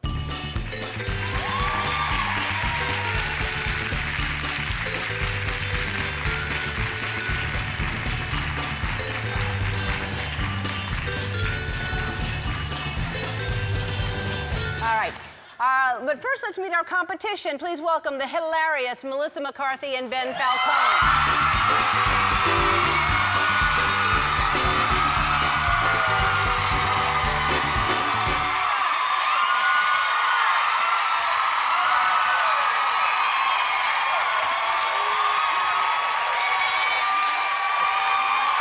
What's happening?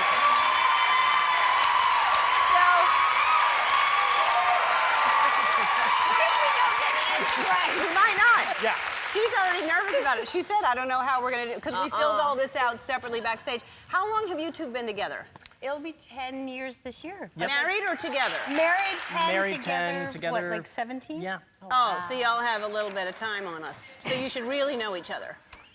Highly confident. All right. I can't wait. So we'll see. Twitch, come on out here. Twitch is going to host this thing for us.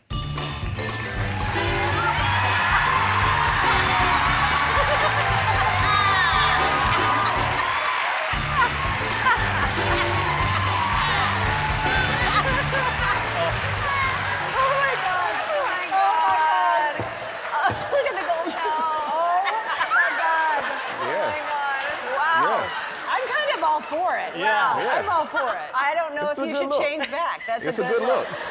Oh, good. That's good. That's Okay. good. Well, earlier we asked you a series of questions to see how well you know each other. So now we're going to see how well you know each other. Okay? So for you get a point every time your answers match. Y'all ready to play? We are. Excellent. Excellent. Excellent. Okay. Okay. Melissa. Okay. If Ben could describe you in one word, what would it be? I said chatty. Okay. I said lovely and amazing, but it was cute. And then that gets a. All right. All Okay. right. We'll get it back. Okay. We'll get it back. No problem. Ben, what word would Melissa use to describe you? What did I say? Good enough. Kind. Fine. Aww. And still, I love kind gets a, no, get out. They just pull you out. Yeah, you just Okay. I go up okay. on a harness. wheeling Y'all are back. still in the game. You're still in the game. Okay. Portia, Yeah. name a celebrity other than you that Ellen has a crush on. Easy. Oh, I knew you were going to say that. Well, but I was just joking about this the other day. Oh, man. I was going to say, be careful. Things I know a change. lot of celebrities. Things change. Ellen, what celebrity does Portia have a crush on? Oh, this is very easy. It's so easy. You better. Yes. Yes. Yes. Yes? that A I- match? Jonathan Rhys-Meyers. Yes. Yes. There you go. We're doing good. Okay. I'm crushing it. I'm crushing He it. kind of looks like a girl. Okay. Sweet time. And I have a, anyway, go on. All right, Ben. Ready? Okay. Ben, what other celebrity does Melissa think you have a crush on? It's creepy and it's no longer true, but I think she's gonna say Jennifer Aniston. Oh, I did, and then I switched it. So I'm what? Who? What? I said creepy. Oh, that's what you- I Creepy was like and it's that. no longer. Tom Hanks. Okay. I do have a crush. you? That's actually really true. Oh, yeah. Creepy. I think your true crush is Tom Hanks. Yeah, actually, I do have a crush on Tom Hanks. Okay. Ellen, Yes. what candy would Portia choose to describe your love life? Starburst, Good and Plenty, Hot Tamales, Mounds, or O. Henry? They would all apply. But, Well, yeah. but I'm going to say hot tamale. Damn it. Uh-oh, what'd you say? O. Henry. O. Henry. I don't even know what that means. I didn't either, but I just thought it was the funniest one, and you always go for the joke. Yeah, not when I'm competitive, I don't. I see. Okay. Before I was married, I used to blank, but now I blank. I said, only really hit on gay men. Now I married the right one. Really true. Oh, what did you say? I said she used to go to dinner late at night. Now she goes to dinner at 4 p.m. Also true. Also true. That could apply to me. I like to eat early. Okay, Ellen, Yep. where did you share your first kiss? Oh, this is very easy. In the back of a limo. Very nice. That's nice. Very nice. I don't think we've gotten any right yet. It's okay. No, you've got Well, zero. Yeah, you got zero, but y'all are, 17 you look lovely. years, guys. Yes.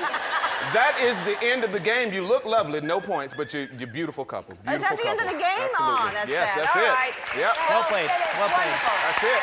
Don't miss the season premiere of Scandal tomorrow at 9 on ABC. And Melissa and Ben are going to stick around. We're going to chat over there in a minute. Lovely. She's chatty. We're back with the hilarious Melissa McCarthy and the hilarious Ben Falcone. And thanks for being here. I wanted to play the game with another couple that I knew was as close and knew each other as well as Portia and I did. Yeah, or apparently we're just meeting today. Yeah. It's one or the other, but we're hitting it off. Yeah. So we'll check back in Did you 17 learn years. anything new? Yeah. I you chew gum? rediscovered my crush on Tom Hanks. Yeah. Yes. That's an important Yeah. thing to learn today. Yeah. So you have been together a long time, and you do work together because you wrote and directed Tammy, Correct. the movie Tammy that Melissa starred in. Oh. Yep. There she is. So how is it being directed by him? Because you were just directed by him again, right? Yeah, we just finished our second movie. We wrote it together with our friend Steve Mallory, and he directed it. I love it. I get to spend all day with him, and he's really patient and funny. So I steal all of his good ideas, and it works really well. We have a pretty fun set. That's fantastic. I mean, I would think that would be a lot of fun. It's so fun. It's We not. keep it It's not loose. a very We keep serious. it really loose. Yeah.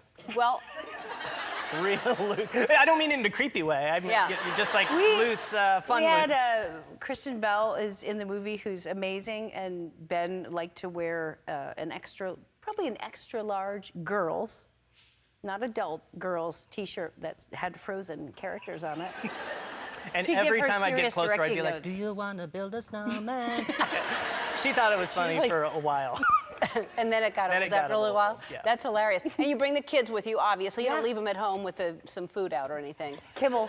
Yeah. We just throw kibble down. And, No, they came with us. We've been kind of traveling for like 7 months, so it's nice to be back. And in how LA. are they on the road to be They're with pretty you? good. I mean, if you keep them occupied, they come to set a lot. They get bored immediately. How old are they again? 8 and 5. 8 and 5. Okay. Yeah. The 5-year-old is the one that has the personality that is. Explain the 5-year-old to everyone. The 5-year-old is she's mellowing, but Georgie is a force of nature. I mean, she's the She's one. trouble. She's trouble. I was trying not to say Yeah. trouble in a great way. Yep.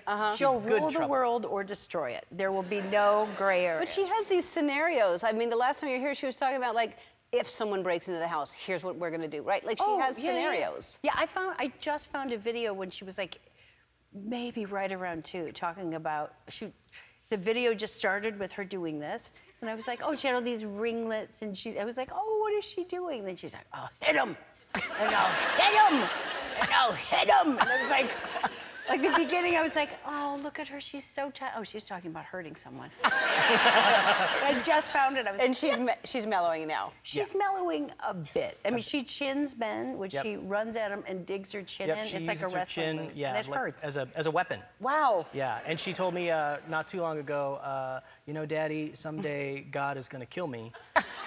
But guess what? I'm coming back. Yeah. Wow. She's just beware. She's out there. She's wonderful, but And beware. she's lovely. She's the best. Let us know. Well, she's 5 now. She's not wandering loose on her own. So Not yet. When Not she yet. does, please let us know. All right. So is this your stuff? I know you have a clothing line. It is. This It is your my stuff. stuff, yeah. That's fantastic. I know. Is this Okay. yours? These are mine. Yeah. I love your stuff. And Duran Duran is here, which is going to be. You got to stick around for that, right? Oh yeah. I just met them. Yeah. In the back. I knew John. I worked with John eons ago on something, but I just was all in there, and somebody signed something for him. And one of them, I'm not going to say, was in his underpants. Oh. So it was like a dream fulfilled. I bet. I feel really. I proud of bet. them. I haven't even seen that yet. I wander around back there constantly hoping to see something like that. Hi. I saw your ring. I saw your moves. That lovely gentleman up there. Got some good movers up know, here. it's You look impressive. fantastic. Thanks. I love you so much. Right back at you. Right back at you, lady. Here you are on the cover of Bust magazine, all busting out and Busting stuff. out, guys. It's a great article, Oh, and thanks. you're just so fantastic. And everything that you do, I learn a new thing. Because at first, when I saw the movie, and we'll talk about the movie next segment, but when I saw you in the movie dancing, I was like, that's not her. That's not her dancing. They somehow tricked us or something. You're an amazing dancer. I love dancing. I love it. I think it's like really joyful, and like that was the coolest 2 weeks I've never felt cooler in my life. Let's show. You did the lip sync battle with Jimmy Fallon, and look at you. Like, I mean, I was watching that, just going, you were so amazing. Like, I'm so angry. God, I'm feeling that. That's what's going on in my car at all times. Really? I drive around completely forgetting that, like, glass is see-through, dingy. Like, my arms are going. Sometimes I'm like, oh, I should keep one hand on the wheel. What station do you listen to? I listen to a lot of rap. Do you know about Fly on XM? No. Yeah, you should know that. That's like really great rap. Oh. Yeah. I'll be driving home. Yeah, you'll like it. I'll get into that. Let's just talk about more good things about you. You're such an inspiration for women in general, but for young girls especially. I don't know if it's rubbing off on your children, because it sounds like you... I don't know. I'm still slightly, they're controlling me. I'm always trying to, like, am I setting an example, or am I just trying to stay ahead of them? I'm afraid of that little one. Yeah. The youngest one's got me on the ropes. The oldest one's very reflective and... And who is in the movie as well? They're both in the movie. Yes, but... They're both in the movie. Vivi plays me at like 7 or 8, because when we kept saying no to it, and she had such a good... She finally, after like 2 months of like, no, we don't, you don't do that. You're welcome to try at 25. And then she said, am I not allowed to at least try? Which I thought, yeah, exactly. Work like a charm. Exactly. That's what I did. And I thought, she's made a good point. And I've always said you are allowed to try for anything. Doesn't mean you'll get it, doesn't mean you'll get a yes, but I would never stop her from trying something. And then we made her kind of keep working on it and keep trying it for 3 weeks, and she kept doing it really, really well, and you could tell she was trying, and So we said, okay, we'll do this one time. And then, of course, the little one was like, if she's doing it, I'm doing it. I mean, literally from the other room. Like, she didn't even bother to come in. We just got like a scream from the other room. We're like, yeah, okay, just don't rile her up. Yeah, don't because rile you don't her want up. to rile her up. No, No. she said something. Oh my God, she said something I want to last hear week. the recent thing. And I don't, like, we were talking about, like, do you want a muffin or do you want cereal for breakfast? Like, we were not on any kind of topic that she brought up. And I'm trying to get an answer out of her as I'm, like, getting breakfast together. And she goes, I don't want to take karate classes. Which we're already like, what? And she goes, I just want a guy I can kick and punch. And Ben and I both were like, and we just look at each other and I'm like, we do have to actually figure out what that's about, because we can't, because there was a moment where, like, do we just, is that one of them we just let slide? Because I don't want to know the root of that. And then we said, what did you say? And she goes, I don't want to take karate class, I just want a guy I can kick and punch. And I was like, okay, we got to go to the dining room table. Now we have to sit. And I'm like, what are you talking about? We were not talking about karate or kicking and punching another human being. And she looked a little squirrely, like she may have been like, I may have tipped it. I may have gone over. There was a little, I felt like she was realizing, Ben and I were both like, and finally we got it out of her that she wanted one of those like sparring dummies that you like hit and punch with, but I'm not sure if she really meant that. I think she may have been like, I gotta cover this up. So I'll say I want a mannequin, but I meant what I said. She was like a vigilante in her first life, for sure. Because she'll just say, like, if someone comes in. It's always some kind of survival tactic. Like, if we were under siege. I'm like, what? No, why? What? Stop talking. Like, where is this coming from? And she's like 5 or She's 6, and it's always like, if my battalion gets in trouble, like, what? What are you talking about? It's always like, it's very militant. Oh, she's hilarious. And you'd never know it was coming from her. She's like a little tiny blonde that just looks like it's great. I know, they're little angels. I saw them when you got your star on they're adorable. All right, we've run out of time. You have a big announcement, so and we're going to talk about the movie, which is, you're hilarious, of course. Thanks. It's just redundant. And Jason McCarthy and a new movie, The Boss. It's just more of your teeth than you ever think you'll have to show the world. Yeah. It's a lot of teeth to show. When you thought about doing that, did you think, and how many takes you'd have to do and what that would feel like afterwards? I did not think about keeping that on for 7 hours.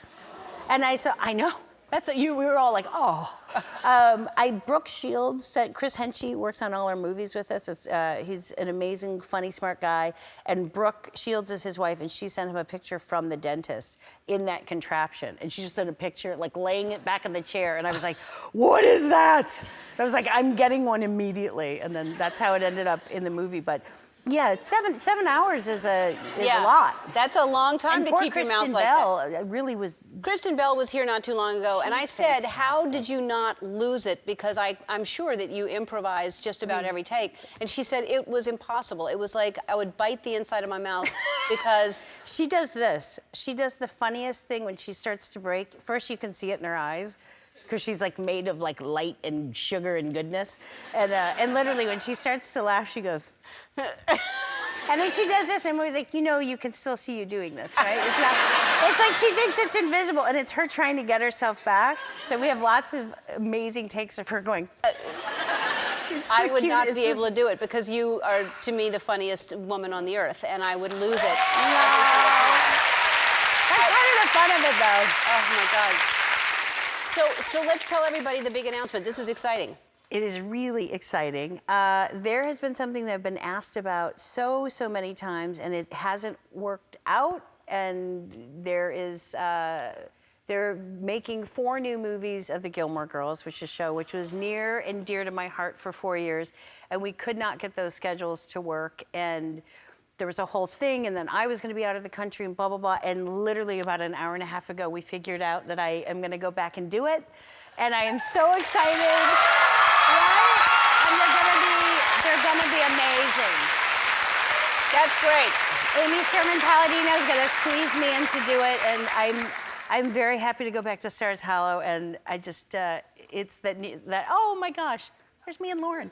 I'm just really excited about that. So it just happened. I got asked a lot about it, and as of not even 2 hours ago, it's happening. Well, I'm so excited. I can't see you enough, so I'm so excited. Oh, what is that song? They I knew who never to heard call. that one. Ghostbusters. They all did it at the same time. That's a new song. I've never heard it. You've never heard that song? It's going to go well with the movie. The coincidence. So, Leslie, this is the first time here. Welcome. We've had these ladies on before, but it's so nice to meet you. Oh, thank you! I know you, Ellen. I watch this show, so it's not my first time on here. I've been here a lot of times. In your head, you've been here? Well, we'll say in my head, but we won't say that little cubby hole I have. We've got to get better security around here. I am a huge fan, so it's so nice to meet you. And this is really, I can't imagine a different cast for Ghostbusters, but except I would have been in it. But no, I don't have that kind of time. But it is I mean, I would have made it. But so who signed on first? Who said yes, and then who heard? I don't know who it was. Oh. You don't? I don't know who was first. I just kept stalking back and forth in front of Paul's house, being like, I can do it! What about McCarthy? And then finally he was like... Different disguises. Yeah, different disguises. But always with like a ghost balloon being like, oh. That's how I get my parts. And then did you hear, I mean, did anyone audition or did you just get the call and you were just in? Yeah, we just got the call. I didn't believe it. When they said that they were going to do a women Ghostbusters, I believed that because I was like, oh, that's great. But then when I got the call from Paul, I was like, yeah, somebody's pulling my leg. Yeah. And then it was real. It's unbelievable. It's great. And Kate? I had a meeting with Paul. I said a lot of stuff. and then got a call a couple months later after having stalked him as well. I ran into Melissa. We had a couple of drinks. No, but I heard about it and I thought, oh my God, that is the most incredible idea for a project. And it probably means that I'd get to wear a pantsuit all summer. I gotta get in. Gotta do it. Because not all movies you can wear pants in. Not a very few. If you look historically, it's very, very few movies. So really? and just very so dramatic. Just the opportunity to play to be a woman and play a scientist in a movie is something that does not pop up as often as it probably should. And so yeah, no, it it's was great. So exciting, and it's fantastic. Now, you two have known each other because of Bridesmaids, and you go way back. You two know each other from Saturday Night Live, obviously. Yes.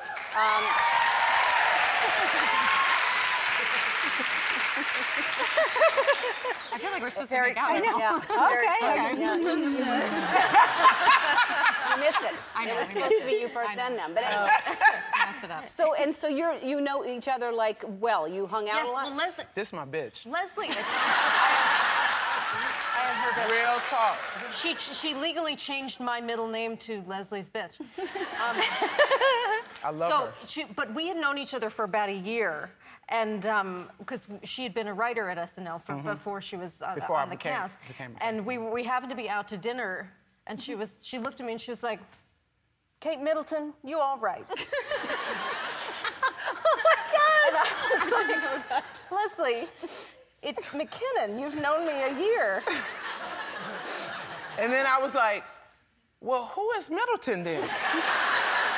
And then she was like, it's a princess, bitch. So, Leslie, I didn't know you were a writer before you were a performer. I just know you as a performer. But I understand there's many, many jobs you've had. I think we've all had crazy jobs before we got lucky enough to do this for a living. But you were a telemarketer for Scientology?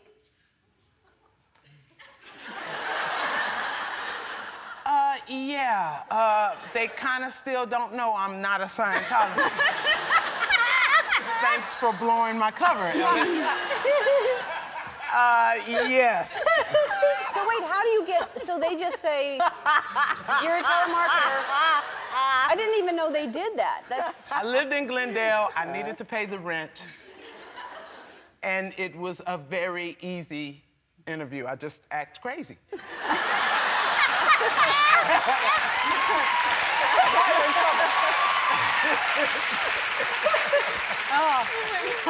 Oh boy, now you're in trouble. I didn't say that. I didn't say that at all. Oh my God. I'm sorry, Scientologists, for revealing things. Oh my God! This is the best interview I've had. I'm not part of this. Yeah, I'm on a different section of the couch from this. Next to you right now. So, all right. I have no association with this woman. What's the weirdest job you had, Kate? You know, umpire. Oh, that's right. What? What? Yeah. Yeah. I forgot about that. For what? Wait, for what? And you didn't know how to play.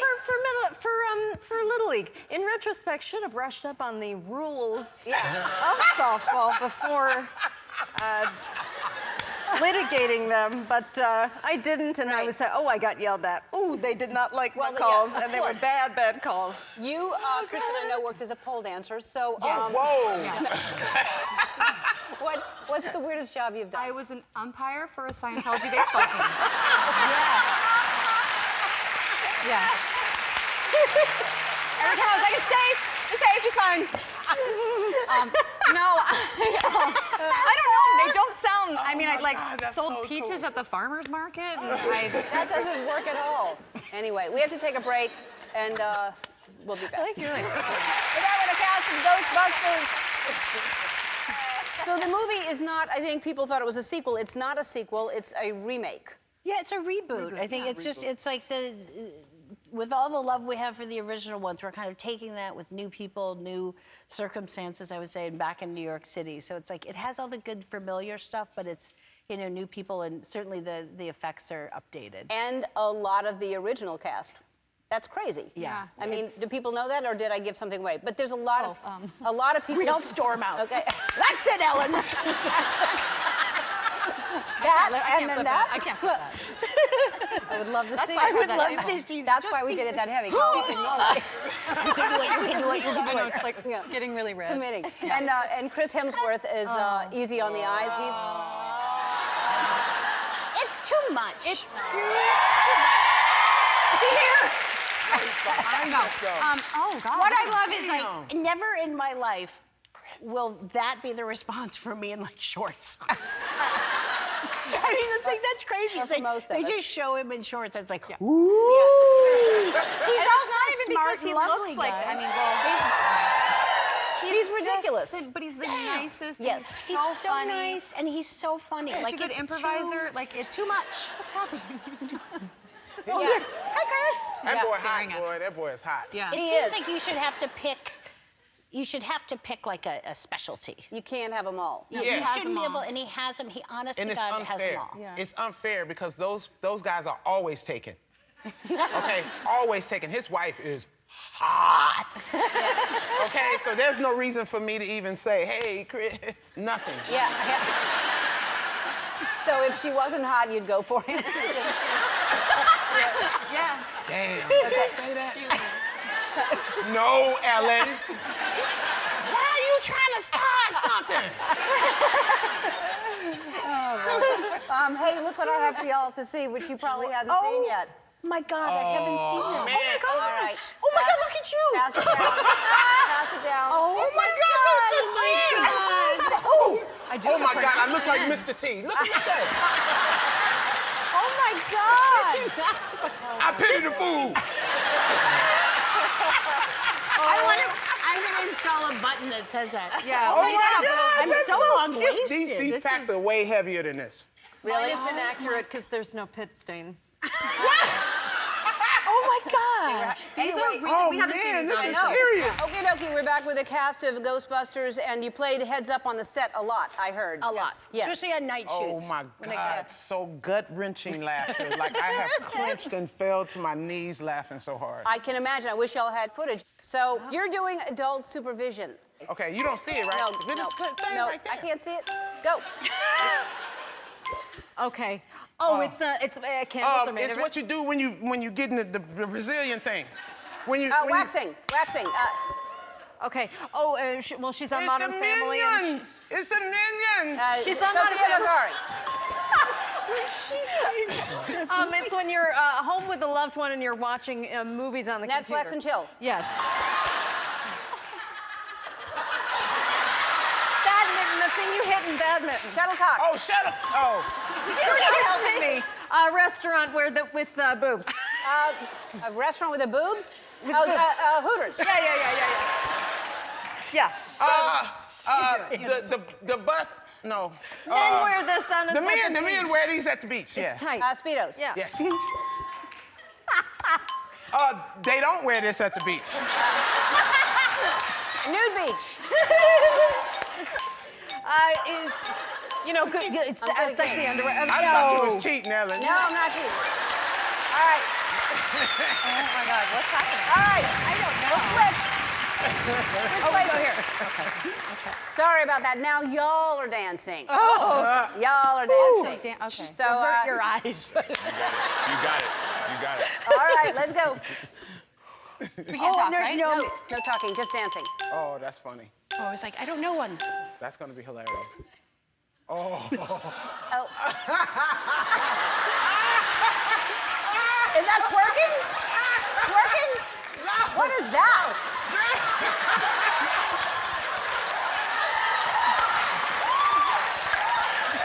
Yeah, wait. Just do them each word. Do each word. Do each The word. bump? That's not the bump. Pole dancing. No. Grinding. Yeah.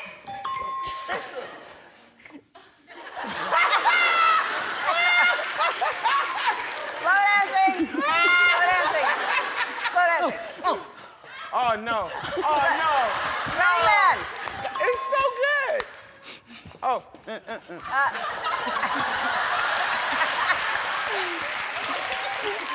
I don't know what that is. I'll pass. I don't know the name of it. What?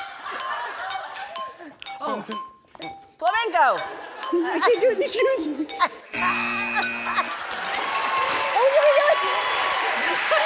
Oh, that's hard. What is that? Hi there. Wow. Oh. Guys, it's all happening. It is all happening. It really is. All at once. It's all I got happening. a new realtor thanks to your show. Did you get a new realtor? Yes. Which one are you going to choose? I think I'm going to go with rap, but I'm going to have him get a dummy. Oh, good. I'm combining them. That's a smart idea. When he sees this, he may think of that same thing, to have a dummy rap with him. That was God, I hope so. I hope that. I look forward to seeing Those that. were priceless, weren't they? Yes, wonderful. Yeah, and I'm looking forward to more. If anybody has any videos like that you've seen, please send them in. The last time y'all were here, we played the Not So Newlywed game. It was Portia and myself against the two of you. We won, you lost badly. Yeah, but it was like it was our first date, like a first blind date. Yeah. It was awful. You guys crushed us, and I was you like, didn't have anything. His name is David. David. It was. We didn't get one No, right. I don't think we got one. No, I don't think you got one right. Well, you seem to remember really well. Yes, yes. Because We've I couldn't been believe estranged for years. it's all a hoax to make it look like y'all are still together. But really, you don't even agree on how long. How long have y'all been together? It's 11 years married. Right. Right. That's right. 11 years married, and I would say like 18, 19. I think we met 19 years ago. I think we've been together 16. Say like 18. Do you remember the year? Would that help? Oh, no. No. No. But I'm awful with years. Like, I have to call my sister Margie and be like, when was I in New York? When was I in school? Like, I have, like, for some reason, I'm like memento. I can't remember. I have the same thing. Really? A time frame, I have no concept of time. I will remember, like, what you were wearing, what we did, where we went to dinner. I'll remember, like, that stuff, but in terms of, like, was it 1998 or was it, like, 2011? I'm like, That's a good memory, though. So the two of you are hilarious, but is there something that I mean, do you, because I think that's part of a relationship. To me, it's like someone has to make me laugh, and I like making someone laugh. Is there something that he does that doesn't make you laugh, or that she does that doesn't make you laugh? Well, I can say what I do. Something horrible. And I storm off. No, I think I do things that make her not laugh. Is that a sentence? Yeah. Yes. I think so. No, I think what should not be making me laugh maybe makes me laugh more. There are certain very weird things. Yes. Sure, go ahead. Ben is a bit lovingly. You're a bit of a super hypochondriac, maybe germaphobe. Yeah. And we may have 7 or 8 blood pressure cuffs in our home. One isn't enough. What if it's not working right? And there's like 6 of them squirreled away in his closet, and I know it. How often do you take your own blood pressure? As many times as it takes. But he gets white coat. He gives himself white coat. And I'm like, oh God, is it gonna be he's like, hot? oh. And I see him getting like flushed, like flushing and getting more. And I'm like, if you weren't taking your blood pressure, you wouldn't be spiking right now. So it's like, you're doing it to yourself. And he's like, I'm going for the other cuff. And then he like puts it on again. Sometimes there's 2, and then the girls are just sitting there watching him. She's like, Daddy, what are you doing? How's your blood pressure? How's your blood pressure? Pretty high, Daddy? And he's like, oh. I'm waiting to come in and have like 2 on an ankle and 2 this, and like 1 is like a choker. So it's just the blood pressure that you're concerned about, nothing else. Well, I wouldn't say that, but... It's everything. Yes. So, and you're friends with Kristen and Dax, I know. Do they know this about you? Because I was going to ask if they hit on you, because they have celebrity crushes. I'm not saying they're swingers, but they do. They get crushes. They do get crushes, and they are very honest about their crushes, and that y'all are good friends. So, have they hit on you? I got a real. No, we're not their crushes, but I wish, but not in a creepy way. But I did get a full mouth kiss. We went to the Chips premiere, which was super funny, and Dax came in, and he's so tall, and he has so much energy. He came in pretty hot, and I leaned in, and the next thing I know, I was like, you mouth kissed me. Well, he also mouth kissed me.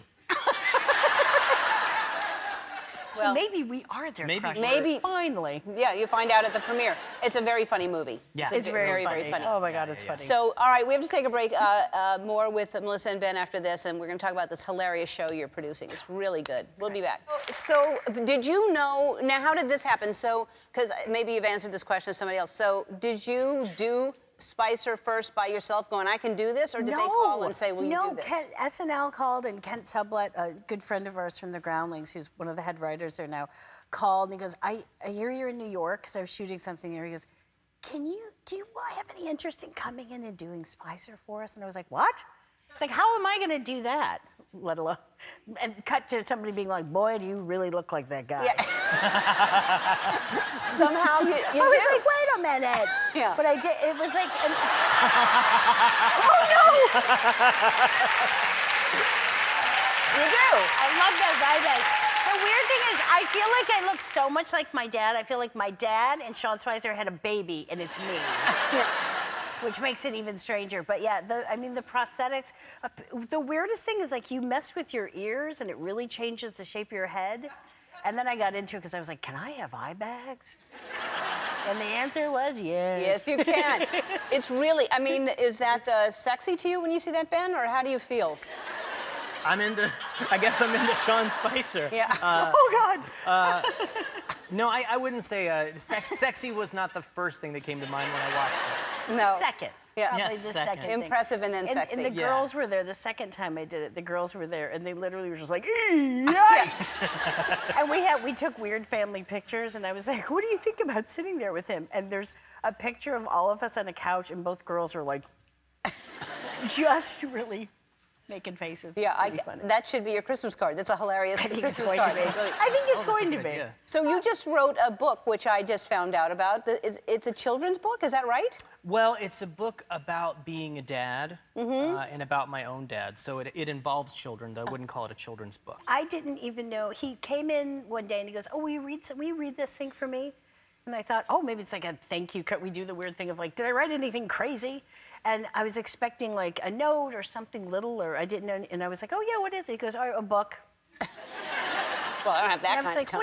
what are you talking about? You wrote a book. He's like, oh yeah, I wrote a book.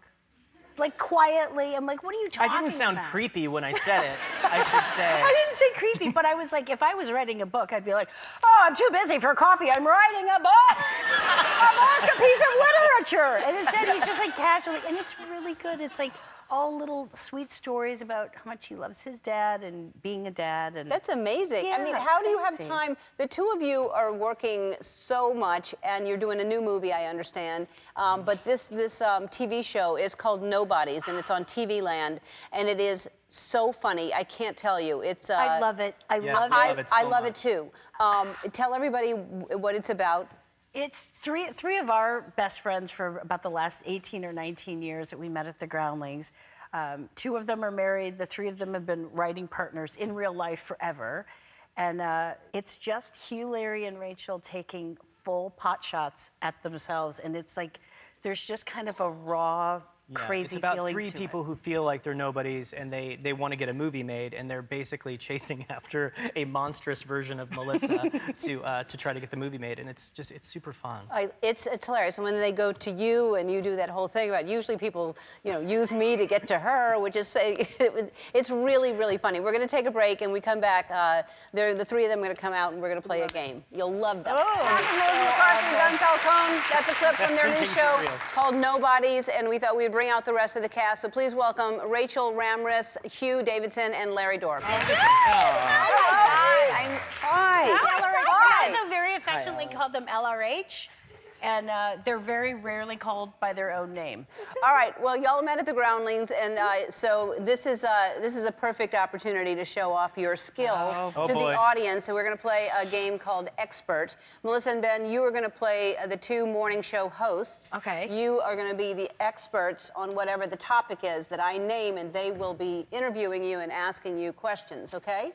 All right. All right. Oh, wow. Let's. We have to do it. Well, you know it's serious when High Chairs comes out. Yep. Yes. Oh, well, that's what morning shows have. It's really true, and I don't know why. Live wire. Ooh, a button? All right, yeah. This is Okay, Because I'm where going do to we- change topics if I choose. this changed. Okay. Yeah. So we're here. All right, you two are We're there. here. Oh, guys. All right. So I will name the topic, and then you'll start asking the questions. And the particular field is mating habits of African animals. Hi, good morning. Welcome back, Seattle. We are so excited to have our three doctorates on. Well, why don't I let you explain it?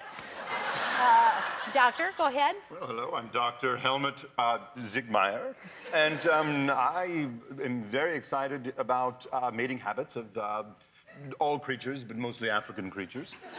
Now, do you find most African creatures living in Africa? That's a good question. Most of them live in Africa. That's interesting. That's amazing. That's amazing. That is amazing. Wow. Oh, wow. You learn something every day. What was your name again? I think Dr. Helmut Ziegler. Oh, okay. And what I can't place that interesting and fascinating accent. Where is it that you hail from? I've lived everywhere. And, Japan. I knew it was Carolina. Asian. I knew it was Asian. Oh, Asia and South Asia. In South Carolina. Oh, South Carolina. That's where the twang comes in. The twang indeed. Oh, all right. And now the new topic is international dance. Oh. Welcome back, Seattle. Welcome back. You know, we all love domestic dancing. But I do. yes. But how do we feel about international dancing? Well, I feel sometimes I feel like I don't know if I can do it.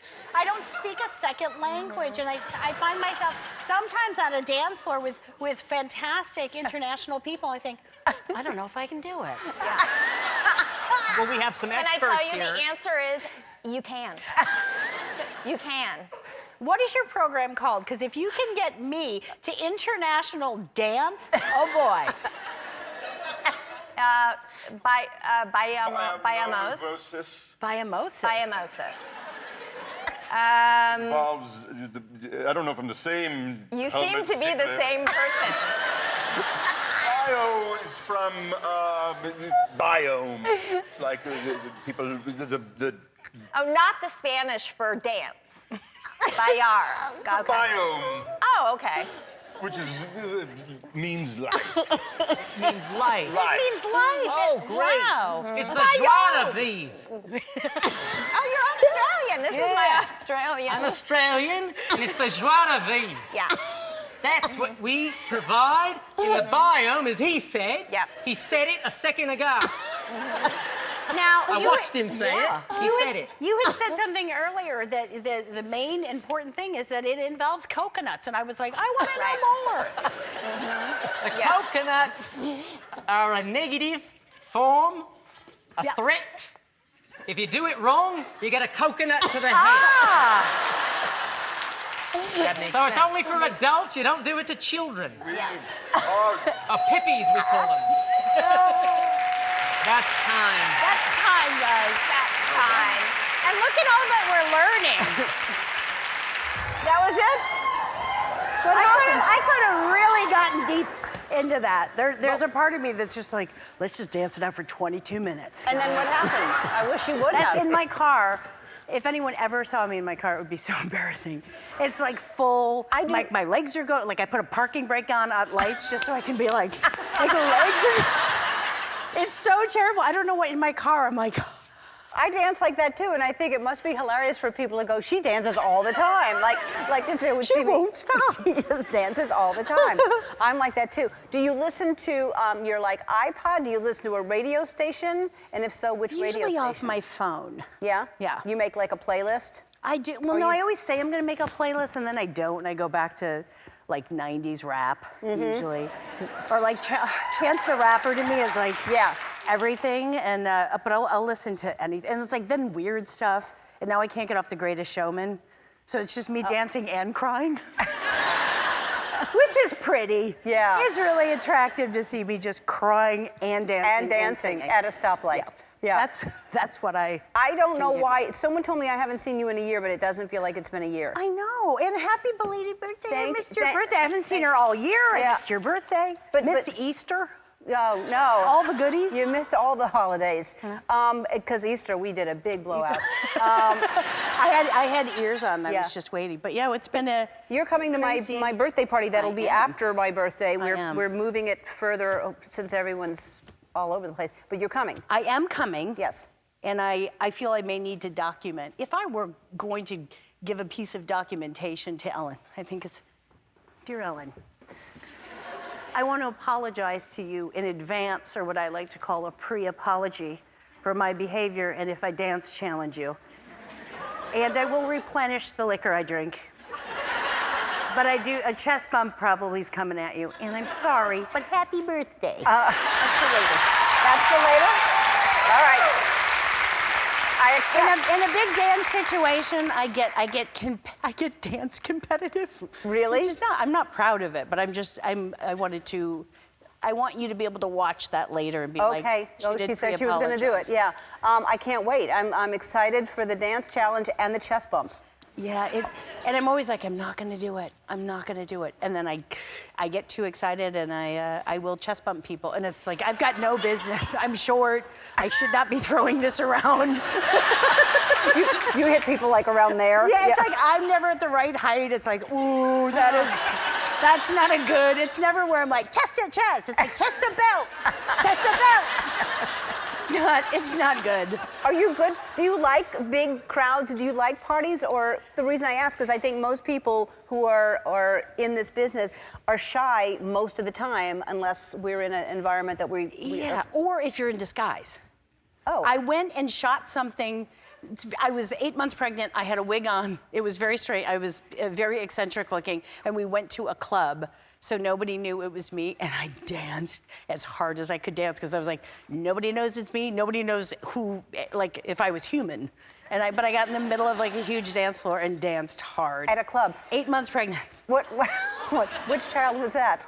It was Viv. That's why. Oh, it's Vivian. That's the reason. So for Viv. Sorry about that, Viv. Yeah. Is she the one that has all the weird scenarios in her head? No, the one that's always like, when they come for us. Yeah. No, Viv is now, that's the little one who now just keeps wearing like a full, she tries to go right down the stairs and out the door, and I'm like, wait, what? Full face of makeup, shirt in like a ponytail holder and like a heeled boot. And she's like, what? What? I'm like, go back upstairs and stop going into my makeup and like untie your shirt and go put on a skirt over your leggings. And she's like, I don't even have anything on. And it's like kabuki red lips. It's like Instagram cheekbones. And I'm like, go upstairs, you're 7. 7? Yes, but it's like, I know. I don't mind if she wants to paint like crazy stripes or like do something non-makeup-y. I would be like, yeah, sure, go ahead. But if it gets makeup-y, I'm like, no. Yeah. She's, no, the stories I've heard about her, about like the plan for Armageddon? Yeah. She plans for Armageddon, and Vivi just keeps like drawing blueprints. And like Ben walked in, and Viv and I were like trying out a new like bedspread I got, and Viv's like, I just think it might compete with the headboard. And I literally, like, I got weird, I got goosebumps. That's really sweet. And I was like, Ben just turned around and he goes, oh my God, I can't have 2 of you. And I literally, I rushed and I was like, this must be what like a Texas dad feels like when like his boy plays quarterback. Yeah. I literally was like, it does compete. You can't put indigo and paint splatter together. You can't. You're right. Ben was like, ah! That's so great. Ben just ran out to the backyard like, I have no chance. Yeah, you and I have that same thing in common, that we love interior she design. to do blueprints and just sit around and, well, your stuff is so crazy beautiful. No, she's going to be an architect. That'll be amazing. I would love it. And can we just, before we go to break, because we have lots of time with you, so we'll talk about the movie, but there are new additions to your family, and I want to hear their names. There are. And where you... We got 2 golden retriever horses. They're 3 to 4 times this size now, and they're pretty. They're not very bright. No. They're really not. I love them dearly, but it's like living with models. They're super pretty. But they're not that smart, and you know what? They don't have to be, because everybody just gives them things because they're pretty. Yeah. So it's like, they'll never come out of that cycle. They literally will go up into the yard and like catch a breeze, and I will look out and I'm like, my God, it's like they found a wind machine. And like their hair is blowing, I'm like, they know where to find like their light and the wind, I'm like, but then they'll like run into walls, and I'm like, oh, but they're cute. Yeah. And have you made the mistake of throwing a ball yet? Because you should never start that with those dogs. They also, yeah, and they make noises when they get something in their mouth. They don't do it when they don't have something, but the second you give them a toy, they're like, and it's panic. It's like caught in a bear trap sound. It's hilarious. And it's like an on and off switch. I mean, I have done it where I'm like, it's the most frantic. What are their names? Sorry about the sound person must love that. Homer and Harper, and they don't know. They don't know their name. They don't know. They have no idea. We call them like Bubbles and like Habisham, and they just are like. I've never met dogs that like do not know their names at all. It's kind of fascinating. That's hilarious. All right, no one's going to be getting a golden retriever after this. No, but they're sweet. All right, but they're pretty, yes. We'll take a break. We'll talk about your new movie after this. We're back with Melissa McCarthy in the new movie Life of the Party. It's a great concept. It really, you and your husband Ben wrote it, right? We directed it, starred in it. He directed it, everything, catering, all of it. dog wrangling, everything. There was a dog. So tell everyone what it's about. It's a great idea. It is. We're taking our daughter to college. It's like the first time she's going away, which I can't even imagine. And on the way out, we're kind of like, here we go. Empty nest, we're gonna take trips, we're gonna do all these beautiful things. And then my husband, you know, like my character's very excited about the possibilities, and my husband immediately says, I want a divorce. And I know, right? And she's crushed by it because she's devoted kind of everything in, and her one regret, she doesn't regret being a mom or a wife, but she regretted not finishing school. And when she kind of pulls herself, my best friend in the movie's Molly, look. My best friend's Maya Rudolph in it, and kind of helps me like pick myself up, Maya is a dream. And I go back to college, at the same school as my daughter. Which I keep telling my kids, I'm like, won't that be fun when we go to college together?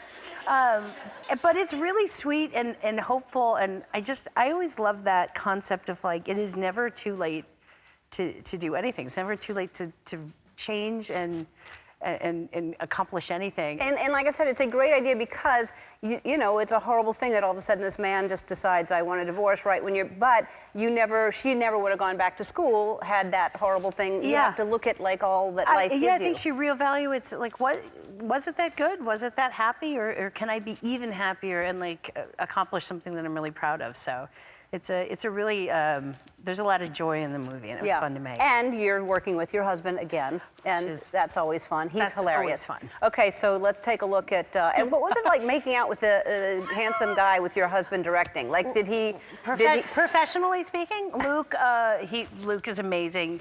We meet and kind of hit it off and end up in a relationship. We may end up, there's some making out in a library stack, and that scene was...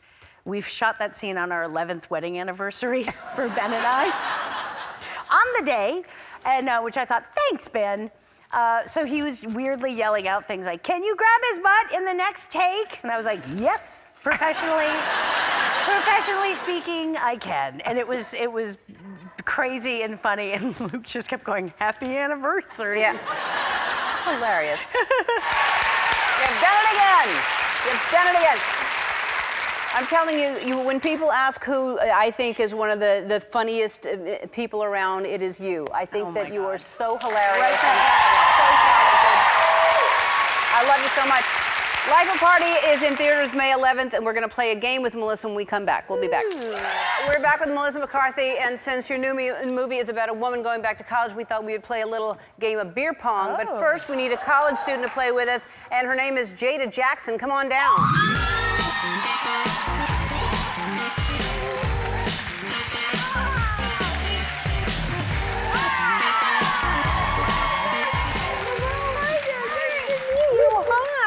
Jada. Hello. How are you? I am good. How are you? I'm great. Where do you live? Lincoln, Nebraska. And you go to school? Omaha, Nebraska. Uh-huh. And what are you studying?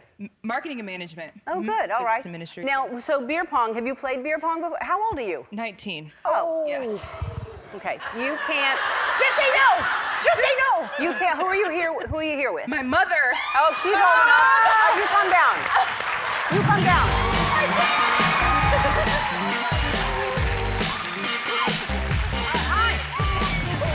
Hi. All right. Okay, so this is going to be fun, right? Yes. So now, also, now it's going to be two of you, so you have more of a chance to get the. But we're not going to play it. So you can see there's no table here. Let's put something on Melissa so that they can. All right. Oh my God. All right.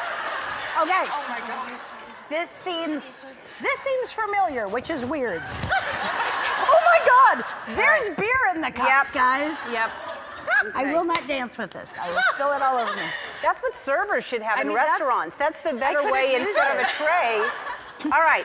Okay. So for each one you get into Melissa's cups, you're going to get $1,000 for each one. All right. All right. Okay, you can do it. All right. 30 seconds. Focus. Go. Oh. Oh, higher, higher. Oh, oh.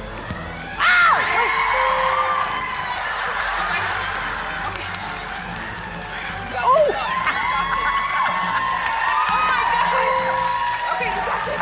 You got this. Three more. Oh my, 3 more. Get in there. Oh my God.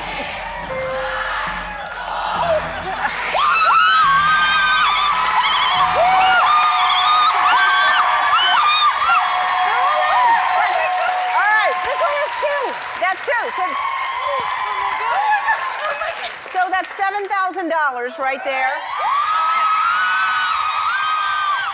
All right. Oh, yeah, but here's the thing, okay? $7,000, but come stand over here. Because we brought you down just because we know a little bit more about you. That's why you're here. We knew you weren't old enough to play, so we were going to call you down. So you raised Jada on your own. Yes. And you're struggling to put Jada through college. You have taken out $17,000 in student loans. You spent your life serving others and beloved by your community. Your dream is to go back to college, look at that, and get your bachelor's degree, but you can't afford to go back. And what a coincidence you'd be here on this day, huh? All right. So our friends at Shutterfly love inspiring stories like yours, so they want to give you a check for $25,000.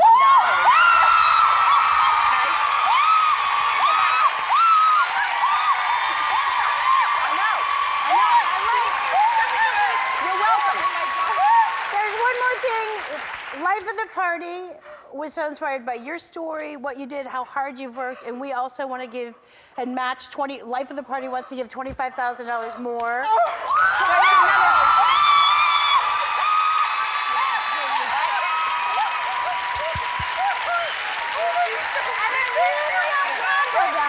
Hold on, Dad and I want to support your education. We love your story. We love how you guys are together, and we want to give you another $25,000 for your education and everything that goes so you can focus on that. From Melissa and Ben.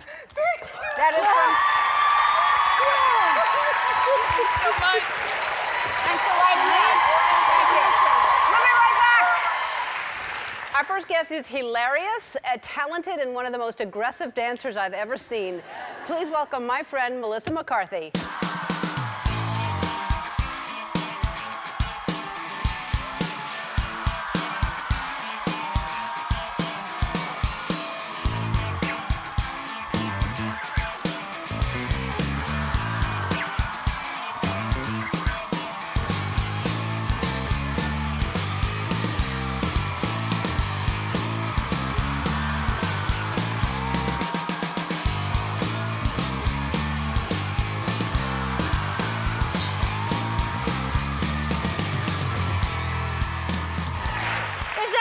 Worst nightmare. Where did you have Just that in my made? Closet. Just in my closet, guys. And there may be another one. No, where You'll did you? find out someday. No. What the hell Isn't is it that? kind of amazing? It is kind of amazing. I mean, guys, Who makes this? don't you want that? I may have had it made. It's not weird. Oh my God, that's hilarious. I just love that this is what someone does. They're like, yeah, you have a picture? You want to put it in a onesie with a zip up face? I'm like, yes, I do. Yes, I do. So how many times have you done this before? Someone did it for Ben. And then I was like, oh, I know who needs a onesie of herself made. Yeah, this one right here. It seemed like the natural jump. Yeah, of course. Thank you. It was frightening, and then I didn't know if you could see, so I was worried you were going to fall off. Well, there was a second where it's like, is there one step or is there not a step? Yeah. And which is when I very gracefully just went. Yeah. Because there's nothing more embarrassing than being in that, having to be rushed to the hospital. You know? That I don't need to take a fall in. No, you don't want to be in that. I want to keep my dignity. I would have zipped it back up. Just zip it up and like have someone pull me off stage. That's right. Hey, J-Lo was here.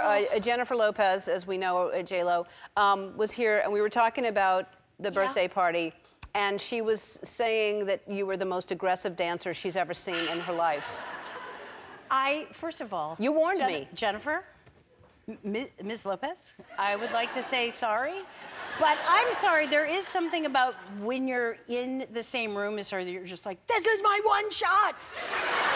And it's like, I go back to, oh God. See?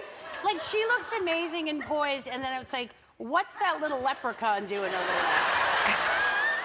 No, she actually was horrified by that photo of her, but she was actually looking at you like, and here's what I'm gonna do, because y'all were having a dance off, but you, and then she said you took her around the entire floor, knocking people out of the way.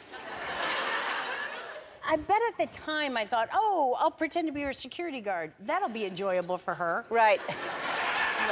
And I'm sure I was just, like, God knows who I shoved, yelling just like, J-Lo's coming through. Right. Because I thought, my God, I'm gonna get her to the dance floor. And then like my brain explodes. I'm like, she was a fly girl. She can still that, like, my God. Like, I just go crazy. But you're an amazing dancer. You really are. You're an incredible dancer. I think shocking dancer might be, because somehow when I hit a dance floor and there may be 3 drinks in me, I'm like, I should do this professionally. Yeah. And then I see a picture and I'm like, or do I just do this the whole night? Which is not really what professional dancers I think we both were doing that, and we both thought we were doing well. We were both like, hey, let's lift one leg. But bend it. Make sure you bend it. And if we do it together, it looks like it's synchronized. No, but it was so fun. you were so fun. You did warn me that you would be aggressive and you would be out there, and you were, and you came through. I came through, and, I'm sorry to so many people for that. No. It was wonderful. But people are talking about that more than anything. It's you and J-Lo dancing. God. It was great. Oy, oy, oy. Let's continue to embarrass you. So there's a picture you posted yourself of a headshot, and I want to ask about the hat. What was the reason for this? Yeah, looking at it now, it seems almost silly. It was my first commercial agent ever, and he said, I want you to get character headshots, and I was like, I think those make me uncomfortable. Is that when you have to get into like a costume? I was like, I don't know if and I got the like, well, my working clients work. If you want to work, now that you've moved to LA, you go the extra mile. And I was like, I'll go the extra mile. I'll go the extra mile and get a Barbie Western hat. And I made the earrings, they're little cowboy boots from the Barbie set. Because I went the extra mile. Yeah, that's right. And then I didn't really know what character shots meant. So instead of doing something like you could hire, like a cop, a waitress, something I was in my head, that was Diane that worked at a local grocery store and handed out cheese samples. And that's what, like, when he's like, what is this supposed to be? I was like, well, that's Diane. She hands out, she's recently divorced, and he was just like, it was. Oh my God, So I picked a character, I made a character out of my head. I didn't know it meant, like, something that someone may want to hire. And then I did not work for about 15 years. What would she sound like if Diane? Oh my God. First of all, she'd talk about cheddar and Jack. And blue, and then she might get upset talking about her divorce. Oh, no. And then it's just her pounding cheese. My whole thought was it's like 1 for you, 6 for me. Cry about the divorce, get it back, remember the hat, and just pass that cheese. Oh my God. Yeah. That's a much higher quality. Yeah. Yeah, that's a nice higher quality one. All right, we're going to take a break. We're going to talk about this hilarious movie that you got going on. We'll be back. All right, I'm in. That was from her new movie, Life of the Party, and now we're going to meet her four of her co-stars. Please welcome Molly Gordon, Jesse Ennis, Adriana Arano? Yes, and Debbie Ryan.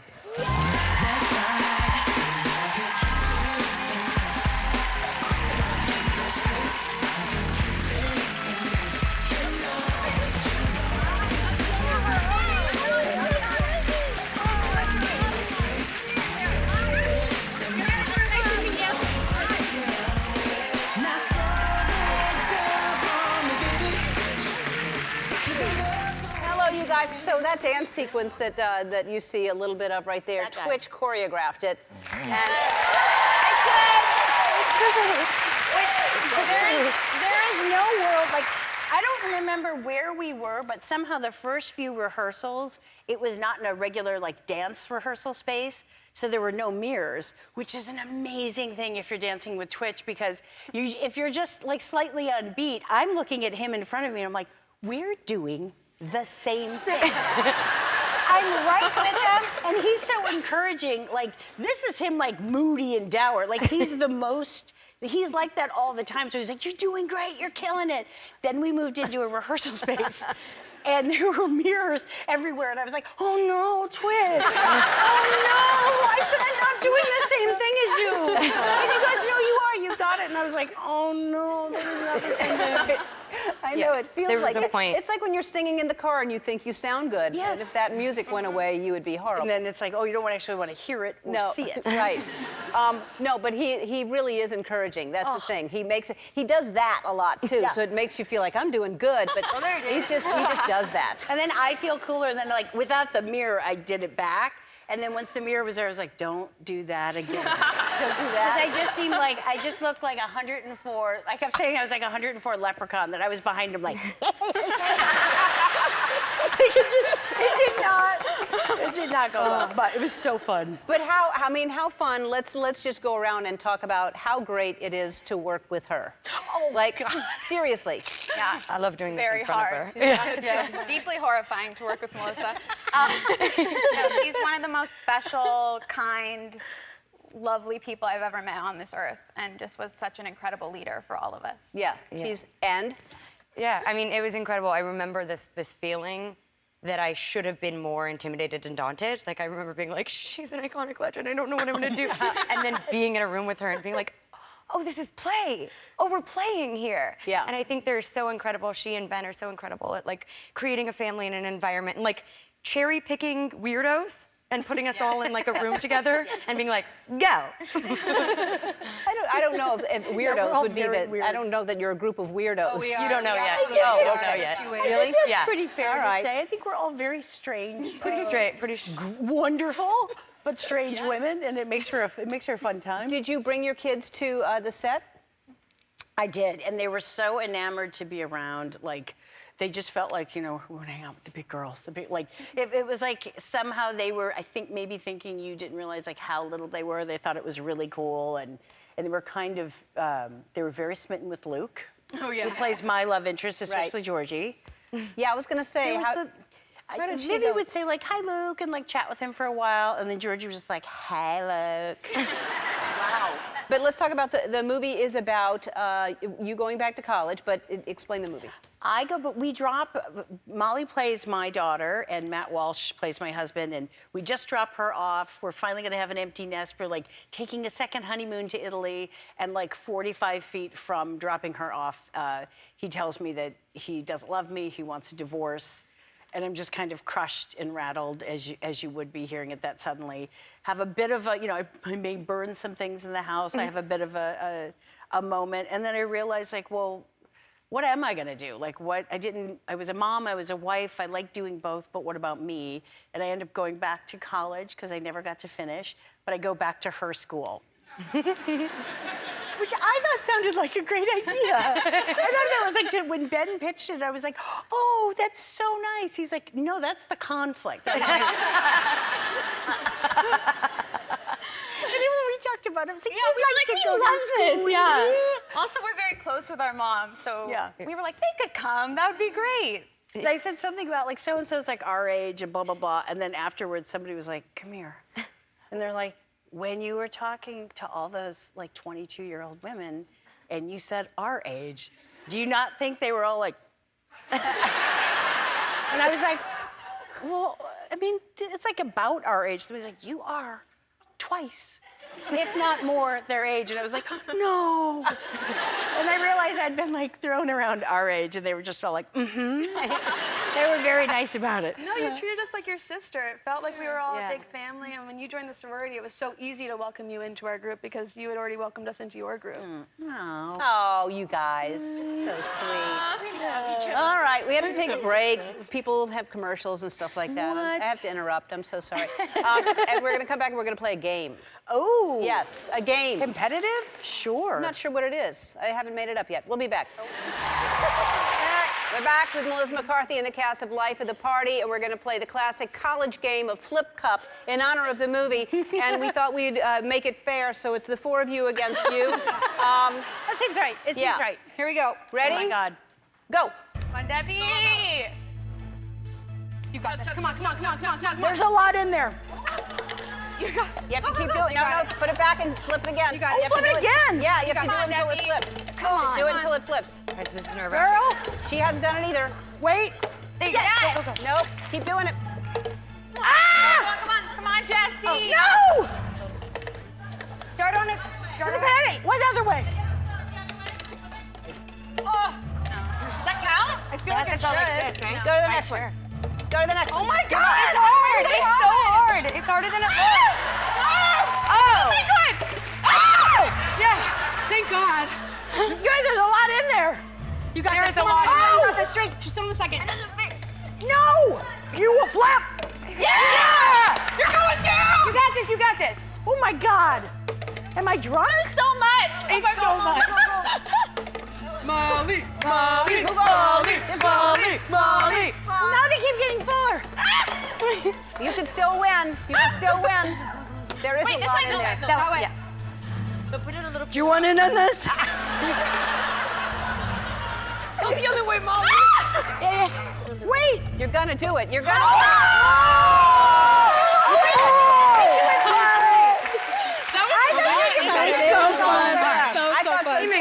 I didn't know either. That's a lot of beer. It's amazing they won. Well, you lost, so you have to dance battle with Twitch now. Oh, God. All right, Night of the Party opens everywhere May 11th. We'll be right back.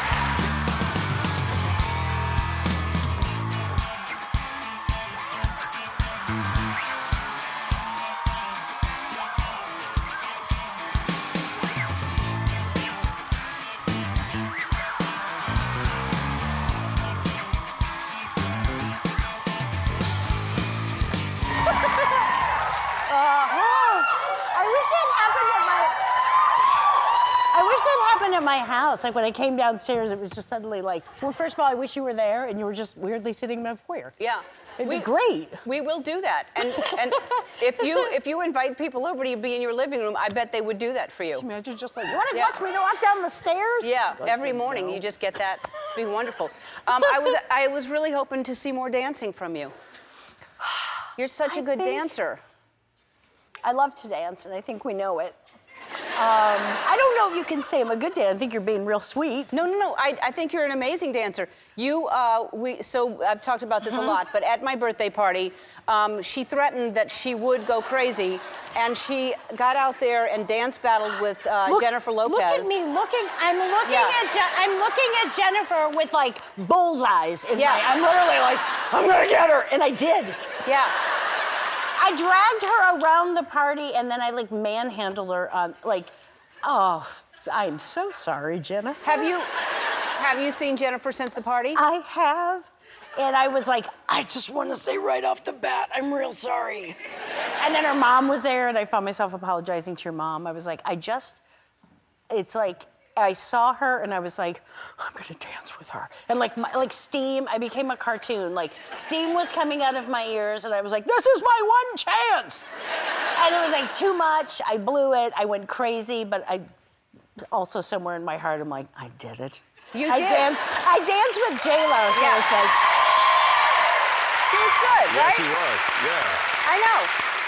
For some reason, I can't be like, hey, do you want to dance? I'm like, you want to dance? Like, it goes to like some kind of combative spot. But then I'm like, oh, hi, it's so nice to see you. Do you want to dance? Like, and I don't know why it has to become like some episode of like an 80s dance challenge. Like, I go right to it. It was great. It was very entertaining. There was a group of people around you at all times watching.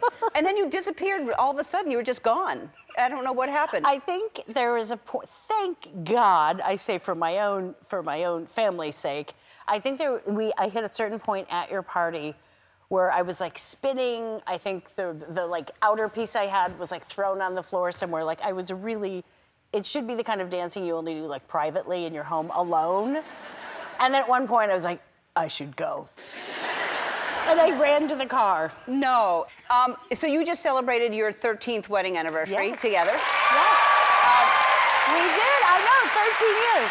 Probably together 20, married 13. Together 20, married 13. Yeah. That's amazing. That's so great. We had a very romantic evening at our house with Richard E. Grant, which I thought was kind of lovely. We had friends over. Who is in your movie? Who's in my movie, Yes. and he's about the most delightful person on earth. But he found out on the way home. He's like, wait, is this your anniversary?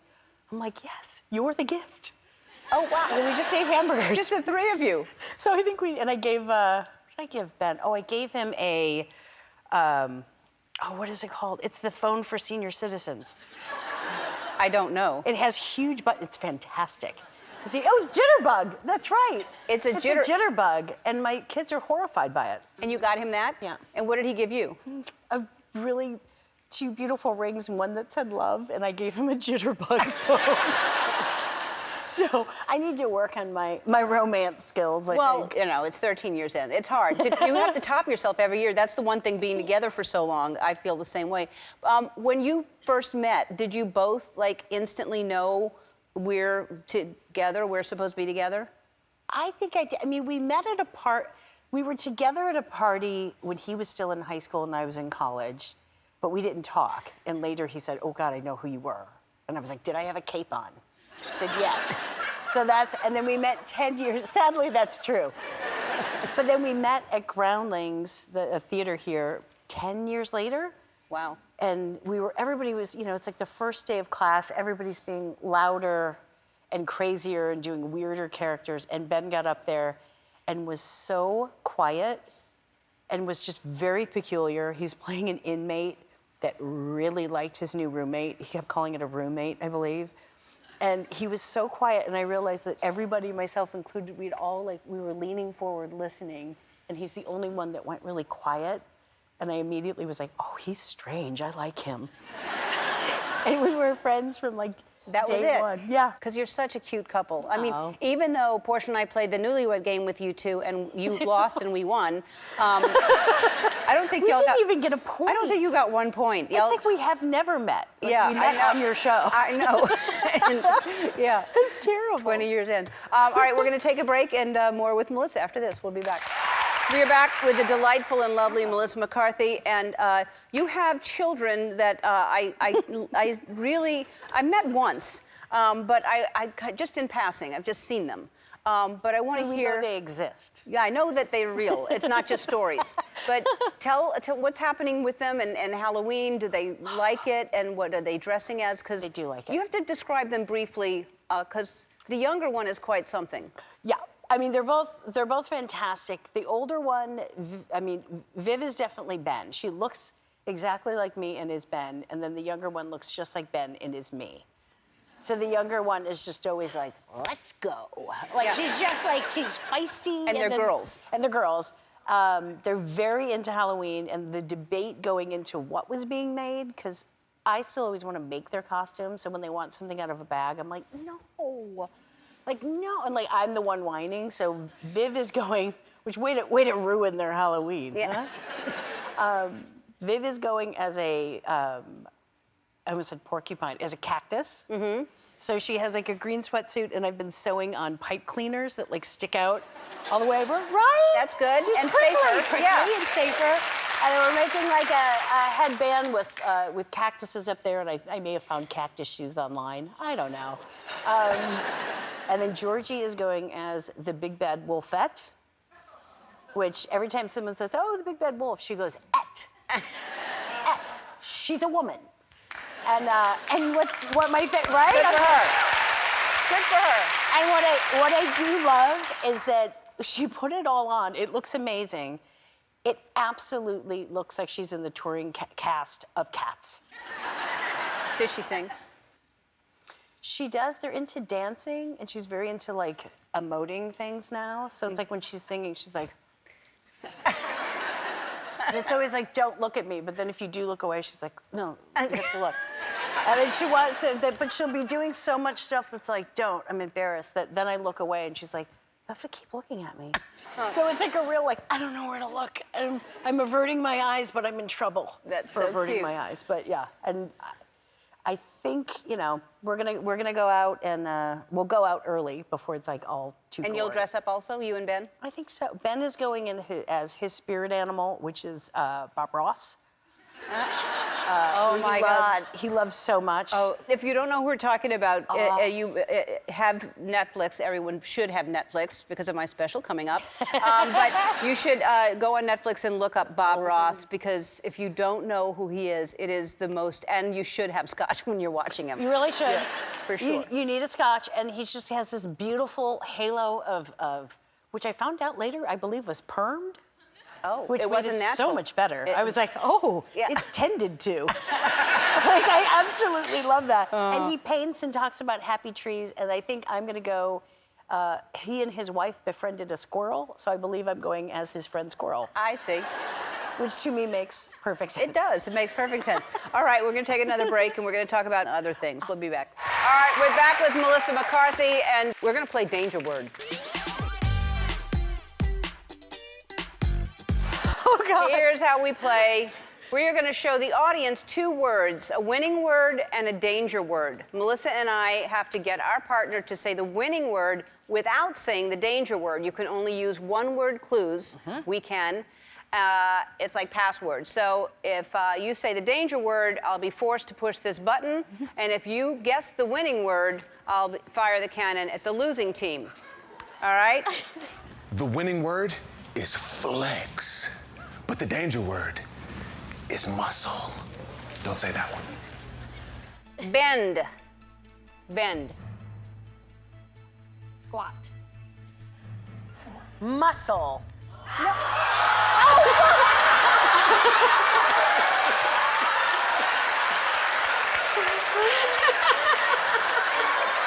Look what you've done. I'm sorry!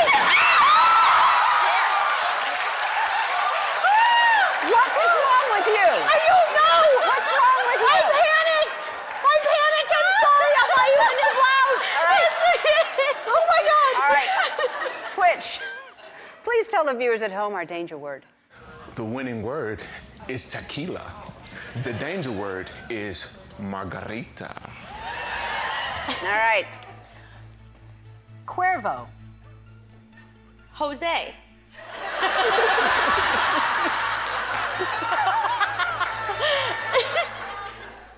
Shot.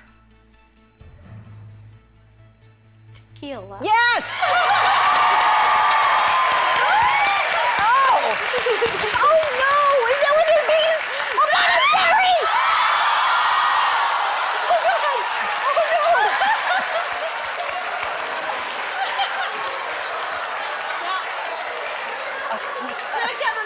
Yeah, eat a little bit of that. Twitch. The danger word, please. The winning word is money. The danger word is cash. Currency. Dollar. Moolah. Money.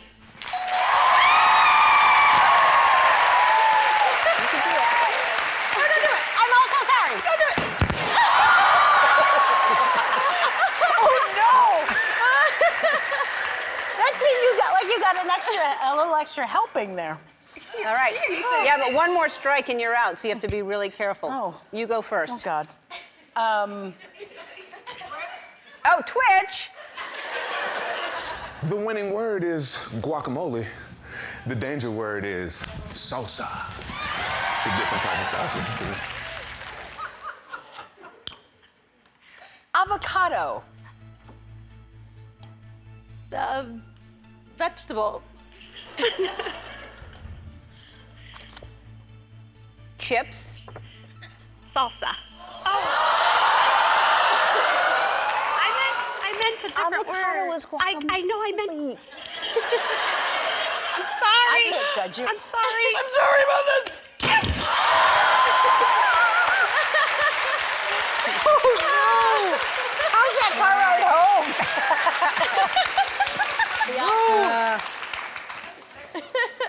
All right. Twitch. The winning word is lettuce. The danger word is salad. Green. Leaf. Iceberg. Cold. That was a good one. I was pretty proud of that one. I know. Oh, I got too cocky. Shredded. Lettuce. Yes. I'm sorry. Oh my! You got a 65-inch 4K TCL Roku TV. You also get one. That's how you play Danger Word. We'll be right back. So the AMAs are just about to start. We're going to check in what's going on with Mary Halsey and Andy on the red carpet. Oh, it's Shawn Mendes with y'all. Hi, Sean. I love her. Hey, how's it going? Good. How are you doing? I'm sitting here with Melissa McCarthy, and we just wanted to say congratulations on your nominations and your performing tonight. Thank you, guys. What are you singing tonight? Lost in Japan, my new single. So if you haven't heard it, listen. I hope you like it. That's fantastic. Why are you holding my head? I don't know. I was given it, and I thought that I was maybe supposed to walk on like this. I don't know. You should. When you sing tonight, hold that in front of your face when you're on stage. I'll tuck it into my shirt and do that. I would love for my head to be on your chest. That's great. I know you have to sing, but you have to play a game first with Andy before you go in. You're going to play a game called Vodka or Water. All right, cool. Andy, tell him how it plays. Is this game even allowed for... It's very straightforward. We've got a lot of shots here, and some are vodka, some are water, and you got... Oh, water. You can't do How that. How old are you? Just two, and you shouldn't play alone. Oh, that was great. Let Mary play, because you're too young to play. Mary, try it out. All right, great. There must be another game that we can play with Sean before he goes in. What's another game, Andy? 5-second rule. Oh, yeah. Let's play the 5-second rule. All right. This is a safe game that everyone's gonna love. So here's how it works. All right. Mary's gonna ask you a question. You're gonna have 5 seconds to answer 3 answers, and then you have to ring this bell, all right? Sean, name 3 things you love about Ellen. Her hair, her eyes, and her height. I don't know why I said her height. Mary, next question. Sean, my go-to karaoke song is Missy Elliott's Work It. Name 3 of your go-to karaoke songs. I Want Crazy, Hunter Hayes. I'm blanking, Call Me Maybe, Carly Rae Jepsen. That's all I have. Yay! That's how you play the 5-second rule with Shawn Mendes. You are my funky white brother. Thank you, Sean. Oh, we got the Chainsmokers. We got the Chainsmokers in. here. Hey, Alex. We really have to go after Shawn Mendes, huh? Yeah. Hi, Alex. Hi, Drew. Can y'all do the vodka water game, or how old are y'all? 33. All right, we can play vodka or water, Ellen. All right. Congratulations on your nomination. Thank you. So here's how it works. Some of these are vodka, some are water, and this is how you play vodka or water. If I get vodka, can I drink another one? I'm trying to... Go ahead, Mary. Right. Mary just wants to play every game. What'd you guys get? Water. Vodka! Out of play. Water. Oh, no. That's water, Mary. All right, do you want to play the 5-second rule game with him? Ready, Mary, hit it. Name 3 questions you wish you were asked on the red carpet. What my favorite golden retriever is. 4. Wait, there's only... Who my favorite basketball team is. 2. And 1. where do I live? Ring the bell. I had the vodka, so... Mary, next question. Name 3 people that you would love to do a music collaboration with. Ellen DeGeneres. Taylor Four. Swift. Post Malone. 2. Woo! That's how you play it, Ellen. 5-second rule. All right. Thank you, guys. You guys are great. Thank you. Thank you, guys. Bye, y'all. Bye. Thank you. Bye, Ellen. Thanks, Mary. Thanks, Andy. We'll be right back. That looked like an ad lib. Was it? I think the last part was. I think that was an ad lib. That seemed like it was. This is a movie called Can You Ever Forgive Me? It's based on a true story.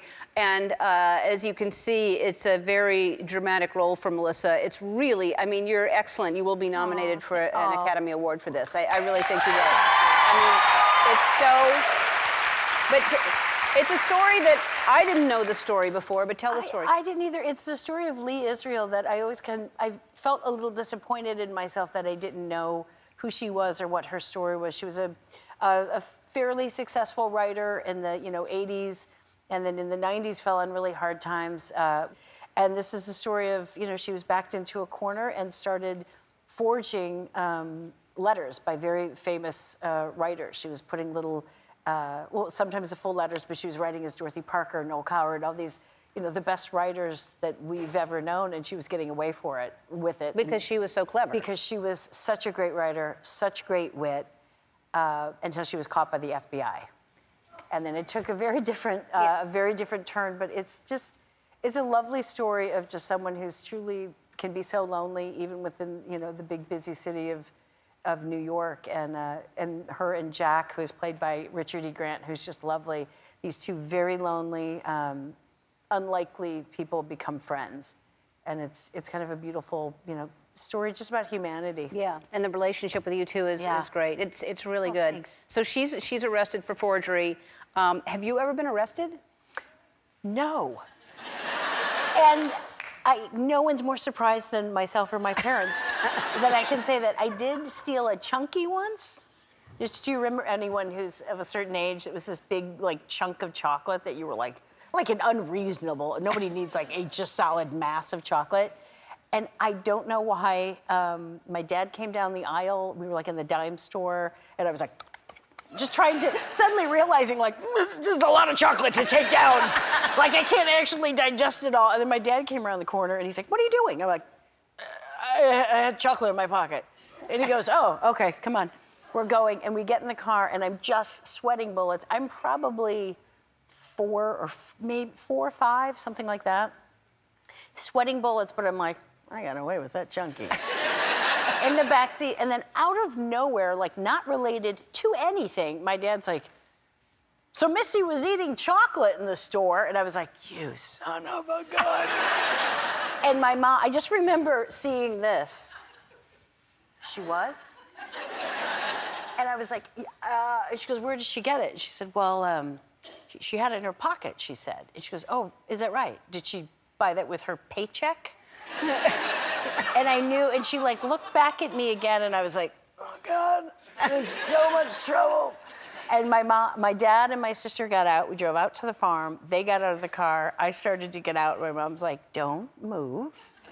And she turned the car around, and we went back into town, and I got a quarter because I'm 100, and that's how much a chunky costs.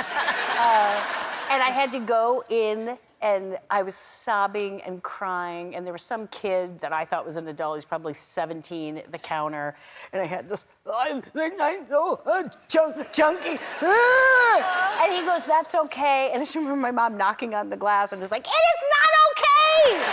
Don't tell her it's okay! It's not okay!" And I was like, And then we just drove home, and I never stole another chunky. Well, good for your mom. Yeah. Good for your mom. Good for Sandy. Very clever. She'd buy it with her paycheck. I'm going to say one thing right off the bat. Your special is so good. Thank you. It is. Thank you. It is unbelievably funny. Thank you. And my girls now weirdly walk around quoting you, which is a very weird feeling in the house. They're just like, "Oh, emotional pets on planes, right?" I'm like, "Are you doing bits from EllenShow?" And they're like, "Oh boy, rescue animals, huh?" And it's never quite right. Well, thanks. Thank you. That God, means a lot to me. funny. Thanks. You're funny, and you're nominated for an Oscar. And This is when we fight. Yeah, this is when we go fisticuffs. You're the funny one. No, she's nominated for an Oscar for this amazing movie. If you haven't seen it, crazy. I told you. I know you did. I told you you'd get nominated. Didn't you? I thought she was crazy. No, I'm sure I'm not the only one. Everybody must have told you that, so you must have sort of expected it. Oh, no, I don't think you can ever be like, no. I mean, I really didn't. And there was a weird thing that happened that morning because like the old man I am, I'm up at 5 a.m., 4:45, 4:30, if I really wanted to be honest. And for some reason, it was 5:30. I was sound asleep, which is already what's happening? And the phone rang, and I was like, "Is that the alarm? Is that the alarm?" And I answered, and I was like, "Look, is it the code of my parents' house?" And it's Kevin, my agent, who was like, "What are you talking about?" And I was like, "The code for the home that I'm not at currently, but..." And I just was saying, I wouldn't stop saying things about code. Then I started giving him my code. And he's like, "One, don't give your code out over the phone. I'm not your security company. You've been nominated." And I was like, "Isn't the code?" So I don't know what happened. I went into some vortex and woke up thinking my parents' house alarm was going off. And then when I realized what he was saying, I was like, I don't think that's right. Was Ben next to you? Was he asleep? Sound asleep. Sound asleep. So did you wake him up? He's like, "Is it the code?" Because he does not like to get up that early. And I just I ran downstairs. Mari Heller, our amazing director, had sent a really funny video, and I immediately called Richard. I was just like, "What's happening?" And I mean, your kids must be, do they understand what a big deal this is? No, because really, I was on the phone, and they came downstairs, and they're just like, "Is their toast ready?" Well, good. It kind of grounds you a little Totally bit. does, Yeah. There's no possible way to get overly impressed with myself in my house. And so they're, how old are they now? I ask you that every 11, time. And Georgie's turning 9 this week. Georgie is the. She's going to turn 9. She's the little one that's just always ready for war. Yeah. War or anything. And now they're both really into basketball. Like basketball has which I love because I always played sports, has taken over the house, which I just didn't see that one coming. I don't know why. Are they good? They are. They really like it, and they've both clicked in. And when Georgie started, they were like, they explained guarding, and she was like, got it, guard. And so we were always like, hands up, Falcone, like that's what we'd call her. She guarded their team, her own team. So it was like her own girls trying to like come down the lane. She's like, no, no, no. And she's like in her face, and I was like, Georgie, it's your own team. So she stopped that, and now she's point guard, and she made her first basket 2 weeks ago, and you saw it click in where all of a sudden she's like, I can go around him, because she's tiny, and she's like, and fast. And you saw it click, and she tried it once, and then I literally saw her like, ah. And then the next time she just hauled it down the court, ran around this girl, went around somebody else, got the ball back, and scored. We all went crazy. My dad burst out crying. I burst out crying. And there was a woman behind us, and she's like, I don't even know why I'm crying. I don't know why I'm crying. And we were all like, something's happened. I scream and I yell like I've lost my mind. Like I've become exactly the person I always feared I would meet. Yeah. Just a constant litany of like, get it from her, take it from her, take it, but Georgia, you take it from her. Get it, she doesn't deserve, like once I was like, she doesn't deserve it. I was like, oh my God. And I'm yelling at like another 8th grade, like an 8-year-old. And then it's like I finally stop and I'm shaking and I'm like, I gotta walk it off. Like I get so excited because I love the thought of watching girls, especially at that age, become not more aggressive. I don't mean that in a negative way, but like seeing them be like, I can take that ball from them, because they start out so polite where it's like, well, if you have the ball, I don't want to bother you for it. And then when they start grabbing it, it's like every aggressive thing that is like 96% of my being is just like, you take it from her. Like, and there was a guy next to me that's like, oh, it's okay. It's okay. And I was like,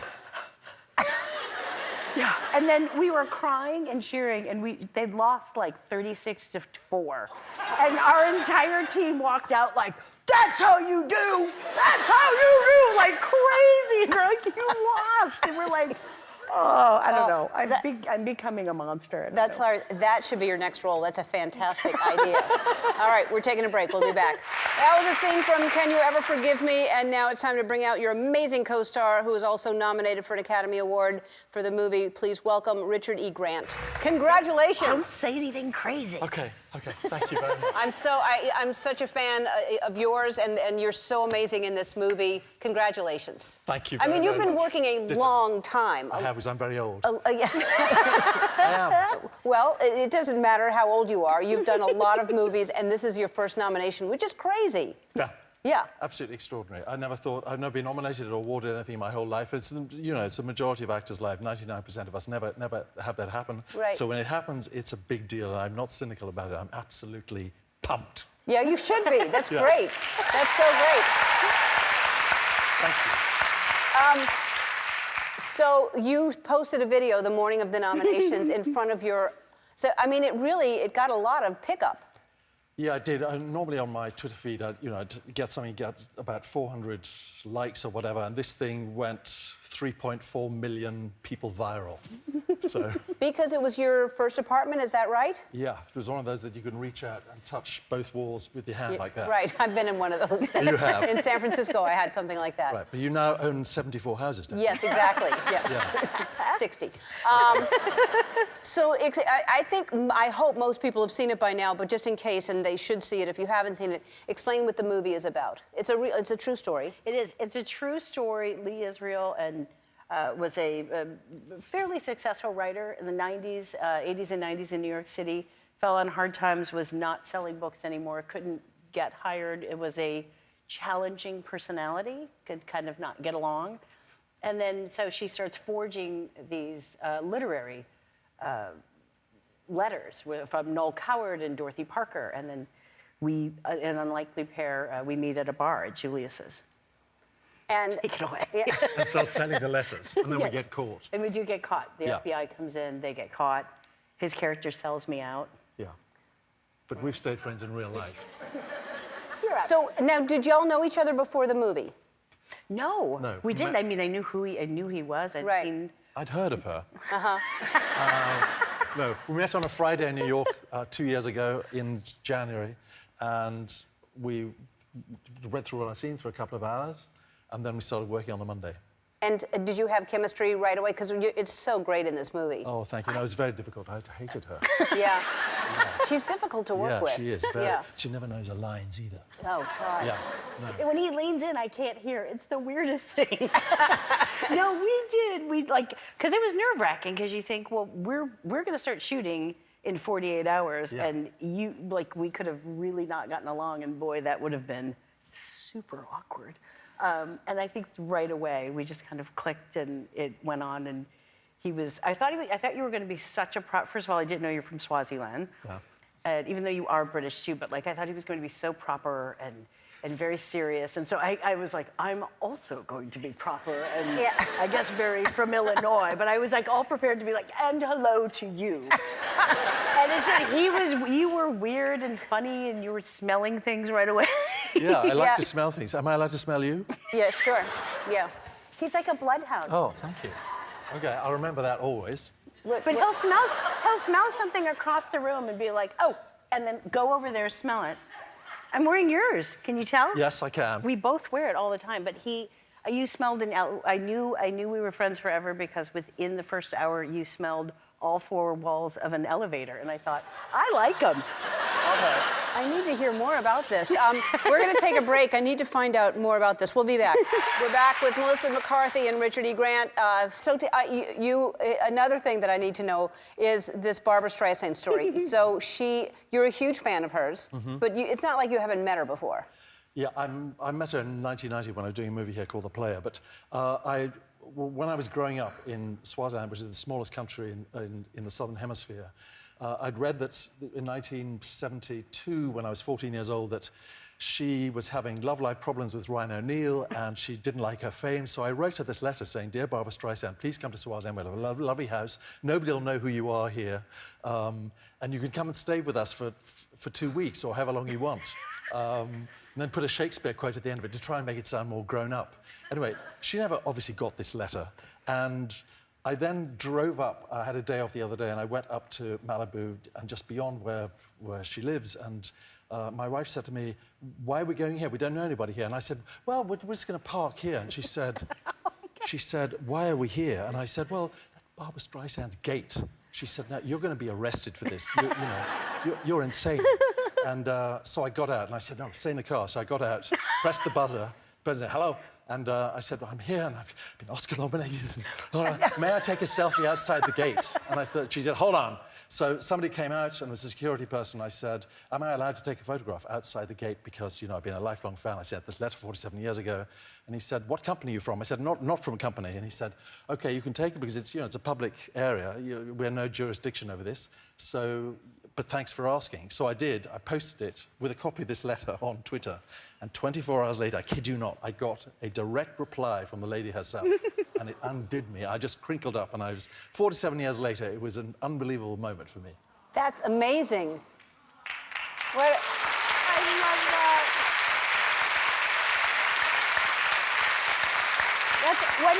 When he came out, he was like, did you talk to Barbara? Did she see the movie? And I'm like, I'm not calling Barbra Streisand. And asking her if she saw our movie. I was like, I don't casually call her. I don't call her. I mean, All right, well, she's watching this, I'm sure, and she will call you. I'm sure Barbara will call you. We'll get her in touch with you. Hey! You guys!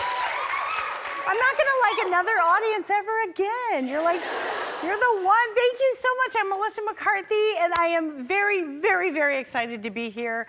Ellen asked me to be her guest host today. She's taking the day off. I think she wanted to spend more time with some of her houses. And I get it. They grow up so fast, don't they? I mean, I don't want to brag or anything, but I am like either the 10th or maybe 11th person that Ellen asked to guest host her show. So that feels pretty special, I have to say. It's quite an honor. And I am told, I read on the way out here, somebody said, oh, one of Ellen's past guest hosts has left a message for me. So why don't we take a look at that? I'm very excited. I have no idea who it is. So let's see that. Hi, Melissa, it's Kristen. Belle. I heard you're guest hosting on Ellen, and you're gonna be great. I have guest hosted before, and I know it can be a little nerve-wracking, so they asked me to give you some advice. I really thought about it, and my best advice is, don't this up. Good luck. Wow. What a mouth. Huh? What a mouth on that one. Thank you, Kristen, for, I guess, your supportive words. You know, it is a lot of work. I have been preparing for this all week, starting, you know, as early as late yesterday afternoon. And, you know, you're rehearsing in the mirror, and, you know, last night for 3 hours, you're trying out different jokes. I'm putting on different outfits. And finally, the manager at Target asked me to leave. And I said, Tim, that is not really fair because I plan on purchasing these mid-rise chinos that I'm wearing. And Tim just turned around, kind of like indignant, and said, first of all, my name's not Tim. And secondly, you're not wearing any pants. So I looked at Tim right in the eye and I said, well, Tim, I'm pretty sorry, but my leg flesh and your chino fabric happen to be the exact same color. So really, whose fault is it? And we laughed about that. But it's all crazy. It's been exciting being behind the scenes at all of this. It's amazing to be here guest hosting, and it's great to be back on the Warner Brothers lot with all of you lovely people. I spent 13 years of my life on this lot, and I remember a good part of 8 of them. So that's pretty special. I just want to give you the best show possible, and I know that Ellen always starts the show with dancing, so if it's not broke, I'm not going to try to fix it. So can I get my hat and cane, please? Here we go. A 5, 6, 7, 8. Please welcome the So You Think You Can Dance All-Stars.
Returns June 10th at 9 p.m. on Fox.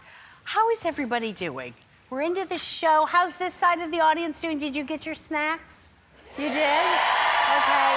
Did this side, did you all get your snacks? You did? Okay, good. One thing that I've noticed from watching this show, because I watch it every day, like a crazy woman, Ellen always has these companies sponsor her Skybox. Have you noticed this? She'll put Geico's name up there, and then Geico gives her money.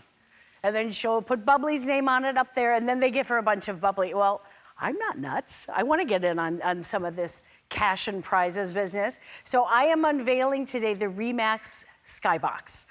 Remax, yes! How about that, guys? Remax, I hope you're watching. I've got my eye on a 3-bedroom, 2-bath split level on Riverside Drive. So let me know just where to pick up the keys. And I heard that Kristen Bell, when she hosted, got 300 blankets. She put out her greedy little hand and mentioned cuddle up blankets once. And then she got 300 blankets. What are you even gonna do? What are you gonna do with 300 blankets? I mean, I'm not sure. She donated them? Okay. But we don't know if she donated them to a charity or not. She did. Children's charity. Okay. Well, that's good on her. Good on Belle, right? I think all of us know that Ellen always has the best guests on her show. And recently she had one of my absolute favorites, Billie Eilish, on. I love her. I'm completely obsessed with her. We listen to her all the time. In fact, if you don't like her, just get up and get out. We'll wait. Just take a hike. Nobody? Good. I was hoping nobody was going to get up and leave. My dream is really to go on tour with her or to just like lay down a track. I think that's what the kids are saying now. I think we would make a great duo. I mean, we could tour together. I would assume we would end up best friends, maybe matching tattoos. I don't know. I think every super cool 17-year-old musician needs a 48-year-old Midwestern mother of two. Kind of as like her hype man. To me, it makes sense. So I wanted to prove that I do have what it takes to perform with her, and I put something together. We can watch it, or we'll like not watch it. I mean, roll the tape I brought. I hope that helps me make my point. I would love to do a video with you, Billy. And if that doesn't prove it, I don't know what does. We'll be right back, and just remember, Kristen Bell is naturally dirty. Oh, I don't even know what I can say about our first guest. She has been a friend for over 9 million years. She's an excellent mother of 4. She makes a cheese fondue that you would rob a bank for. And she smells like lilacs and sunshine, guys. She also stars in the new movie Wine Country. Take a look. Please welcome my friend, Maya Rudolph!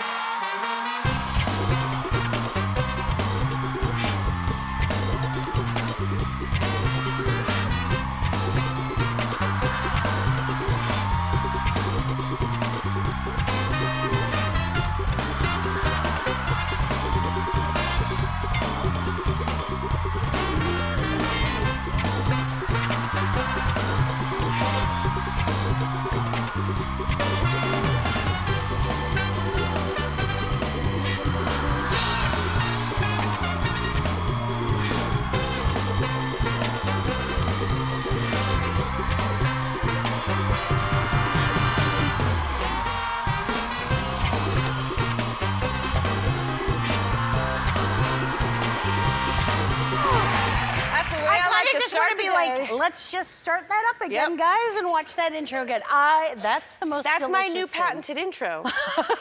That's what I do now. Oh my God, I wish it was true. That was made for you. And my heart's like, combustion. And I die. I'm so glad you're here. You are killing it. I don't know about that. You might, if there were like an actual bottled ray of sunshine, it might be you.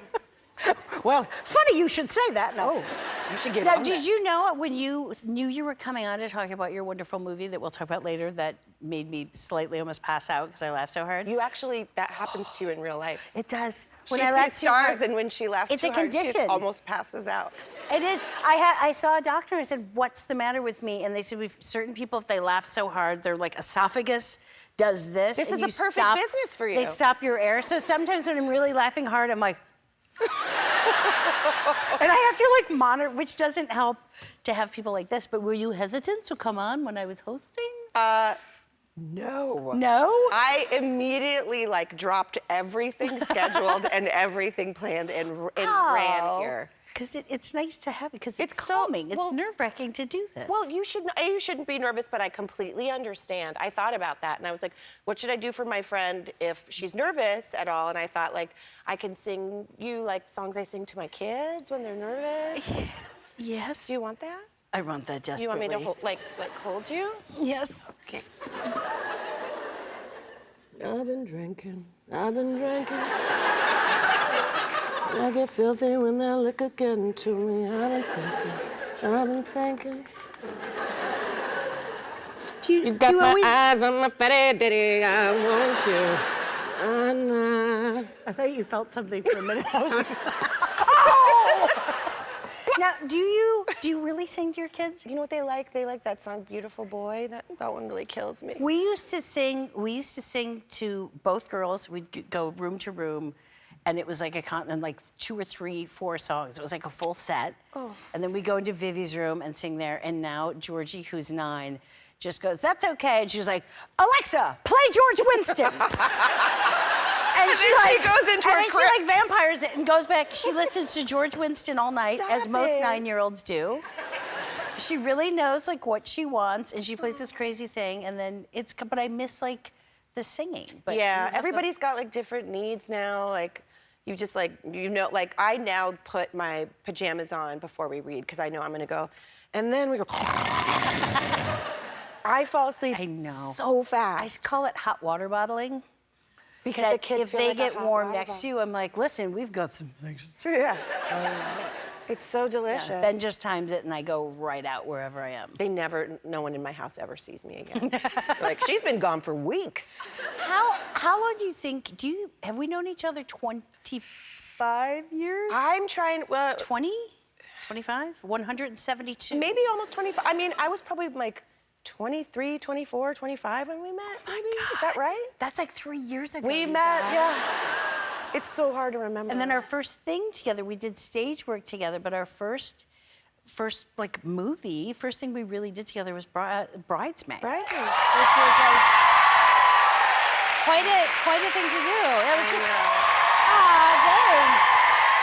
Look at those cuties. Which was like it was so fun because it was like it was all of our friends all our and we didn't Groundlings know, girls. and It was such a nice. I mean, when you know people for a long time and then you get to do I know. something like that. I remember saying like, I love this movie because it's so fun and it's so special. I don't know if anybody else will like it, but we're having a great time. Do you still ever do you get comments from that still? I think, for me, I think I will always be the lady that took in the street.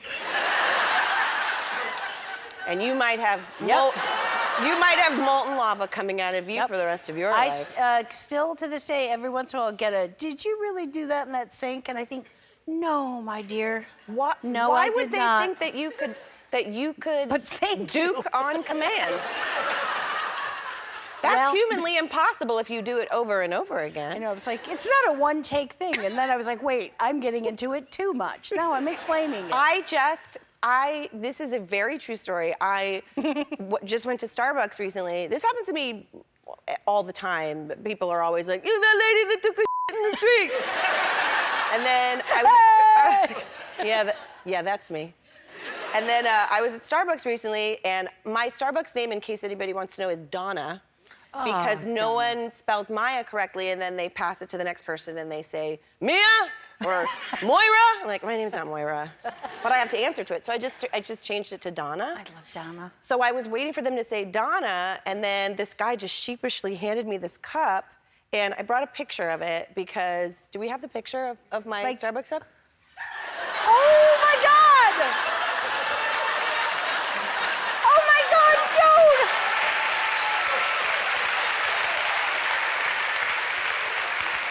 Just as a fun fact, please don't ever write that on the side of a beverage. And on that note, we'll be right back. We are back with a woman who you call Maya, but as a friend for as many years as I've been with her, I call her Maya. And you can do that when or Maya. I call her Maya. It's pronounced Maya. It's Maya. But what a delight, obviously. And I watched Wine Country. You saw it? Are you kidding? It is literally like a murderer's row of some of the funniest women I've ever known. Some that like Paula Pell has been was the head writer on SNL forever. Emily Spivey, who we were in Groundlings with. I mean, these are women that it's like Tina Fey, and Amy directed is so Amy amazing. Poehler directed it, and she's in it. Rachel Dratch on a guest star. It was fun. It has this feeling, they all go up to Wine Country, it's Rachel Dratch's 50th birthday, and you truly feel like you are sitting at a table too close and you're listening in on women that are both simultaneously you want to be and they're losing their minds. It was really, we really went away for Rachel's 50th. It's really based on her the party, the right? loose idea, yeah. And we went up to wine country. When you guys all know each other. Yeah. So my God, to watch people that really, really know each other work like that, it was like, I really did. I was like, I had like 3 different times where I'm like, I'm getting sparkly. Yeah. And I gotta get on a That's soft really what you couch. call it. It's not, this is not a joke, and pretty soon, like after this airs, there's gonna be like a whole thing about people getting sparkly. I also get sparkly. I get sparkly too. But it's true. Like there is such joy and infectious joy when you laugh, and then you hold my wrist and go, I'm getting sparkly. There's oh my God, you singing, and when you're all singing in the cave, they get lost, then they start harmonizing even though someone's lost. Paula Pell playing Santa Claus and handing out adult items. I'll leave it at that. Adult items. Adult Watch toys, it I and believe is what the see. kids call it. Adult toys. It's just unbelievably funny. And I was watching it like, why wasn't I in there? Well, by the way, when you said Murderer's Row, I mean, that's literally you, and that is, like, we are all old friends that speak that language. And it was actually really similar to that feeling of Bridesmaids, even though we were much younger then. My plan is all these women and I are gonna be sitting on a porch when we're old together, and one of them is gonna change my diapers. I will come, I will bring any baked item you You're on want, that porch. and I will change your diaper. Thank you. I know you will. I really will, guys. Not to everybody. I don't know you yet. Before we go, I know you have to run out, but will you play one game with me? Yes! Will you play Danger Word? Ooh. Danger Word. Danger Word. Danger Word. Wine Country is available on Netflix right now. You absolutely have to see it and hopefully not pass out. We will be right back. Hi, welcome back to The Ellen DeGeneres Show, starring Maya Rudolph and me, Melissa McCarthy. It's a game show, boys. It's a game show. Last time I was here, Ellen and I played Danger Word, and I had so much fun that I wanted to play it again. So get the graphics and the music ready because it's time for Danger Word.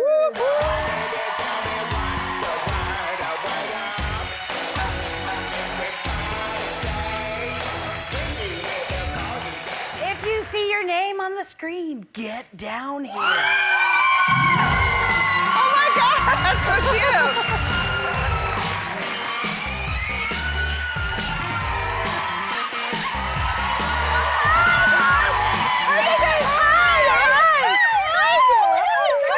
Get in here. God, I wish you guys were excited.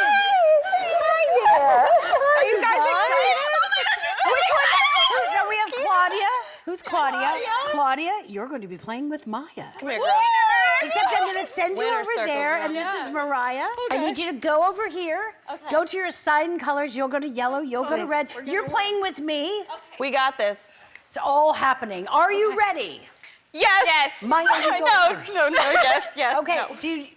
No. There is a word that Maya needs to convey to you, but she can't use another word called the danger word, and then you have to guess. And then if you don't guess, you may get something out of a cannon. I'll read your mind. What's in those? And begin. What's that? Hawaii. Travel. Do I do this? Oh! Hips. Hula. Yes! No! Don't press it. Don't press it. Don't press it. Oh! Okay. No, just kind of do a fake one. I would tap. totally do a fake one.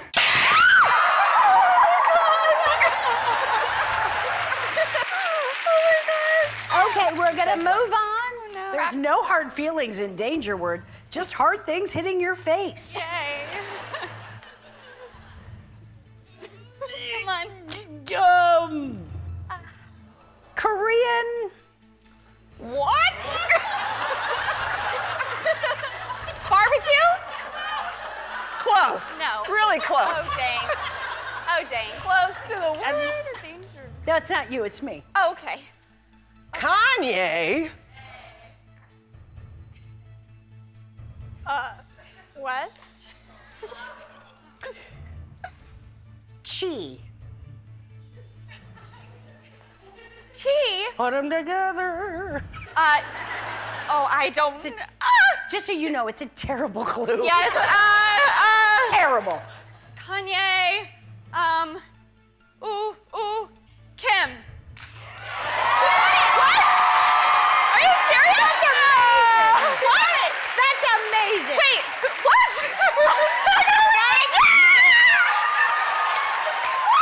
All right. No way! I'm so sorry, Claudia. It's okay.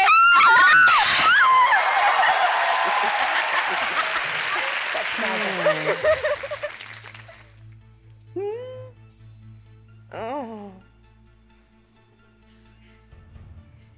Grandma. Not a good clue. I'm sorry. Old. You're right, but it's not. That's not that. I figured. Gums. Denters.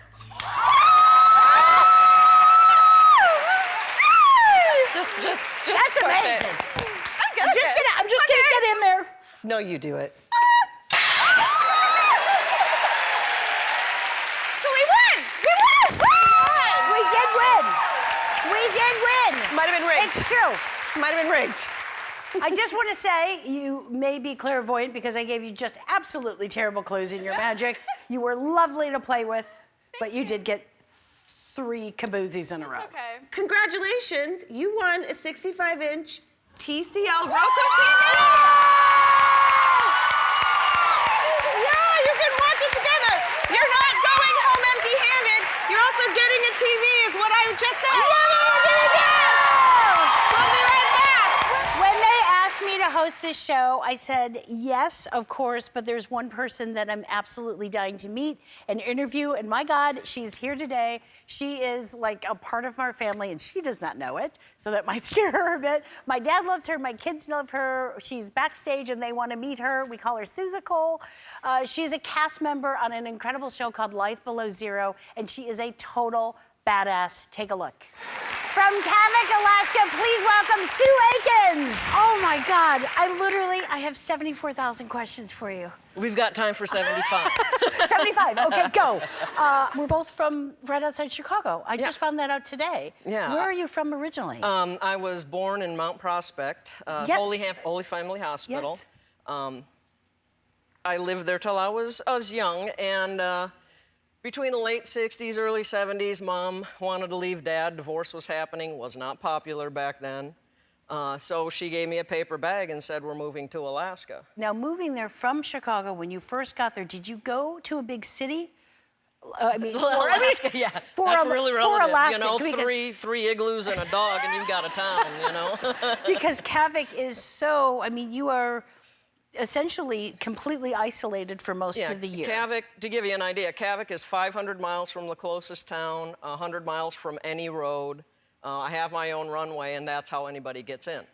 The last person I see in any year is around September. The next person I see is the following June. I'm the only person in 500 square miles. Taking care of everything in the most extreme conditions. Yes, in Kavik, maybe it's on the extreme end. Who knows why I'm built the way that I'm built. And I don't know why none of my husbands ever figured out reverse psychology works on me, you know? I outlived 2 of them, not that I'm a black widow. Oh my God. But- now, what about, I mean, because you are so isolated up there, I mean, is it possible to meet people? I mean, you've been married unless somebody's twice. lost, it's really difficult. But I did figure out the internet. And through that means I met a man. I mean, literally, where in the world is this fellow that you've met? He's a union electrician out of New York. And 9-10 years ago, he sent me a friend request on a social platform. And he's a nice-looking guy.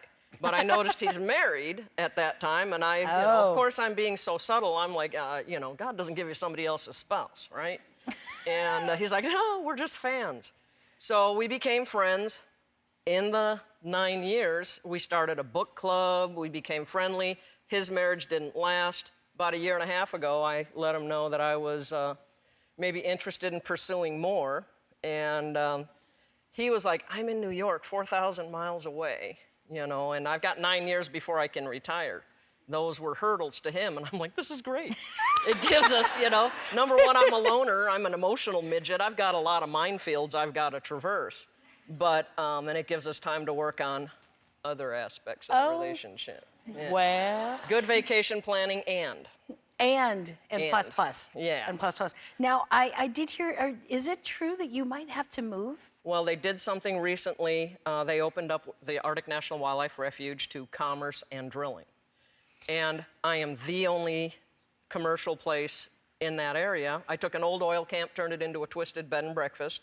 And I've got 15 foxes that are my little friends. I know. She's befriended foxes, yes, guys. I have. And, but the government has deemed that they may be able to get more revenue if they take away my lease and re-auction it. And so that's what's happening. And I like to say, and I don't want to get all emotional, I will though.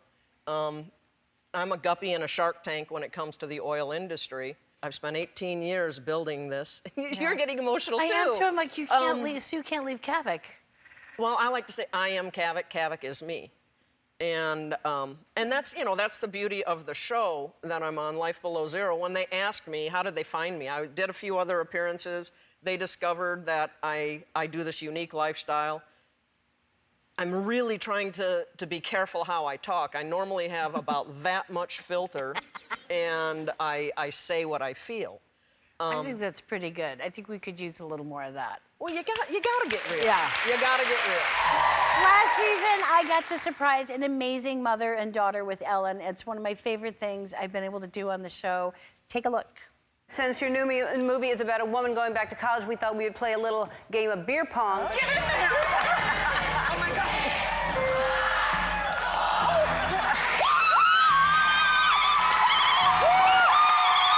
You spent your life serving others and beloved by your community. Your dream is to go back to college, look at that, and get your bachelor's degree, but you can't afford to go back. So our friends at Shutterfly love inspiring stories like yours, so they want to give you a check for $25,000.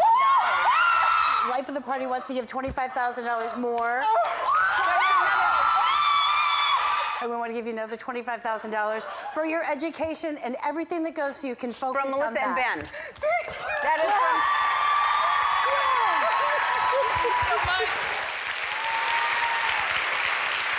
When I found out I was hosting today, I wanted to get an update from them, and I wanted to do it in the most Ellen-y way possible. And this is going to be really fun. Right now, they are backstage. They think they're here to film a follow-up video for Ellen Tube, but of course that isn't true. We are lying to them. They have no idea I'm here and that we're filming a show. So when I say go, I'm going to surprise them. Ready? Thank you so much. Surprise, ladies! Oh my God! Hi, what you talking about?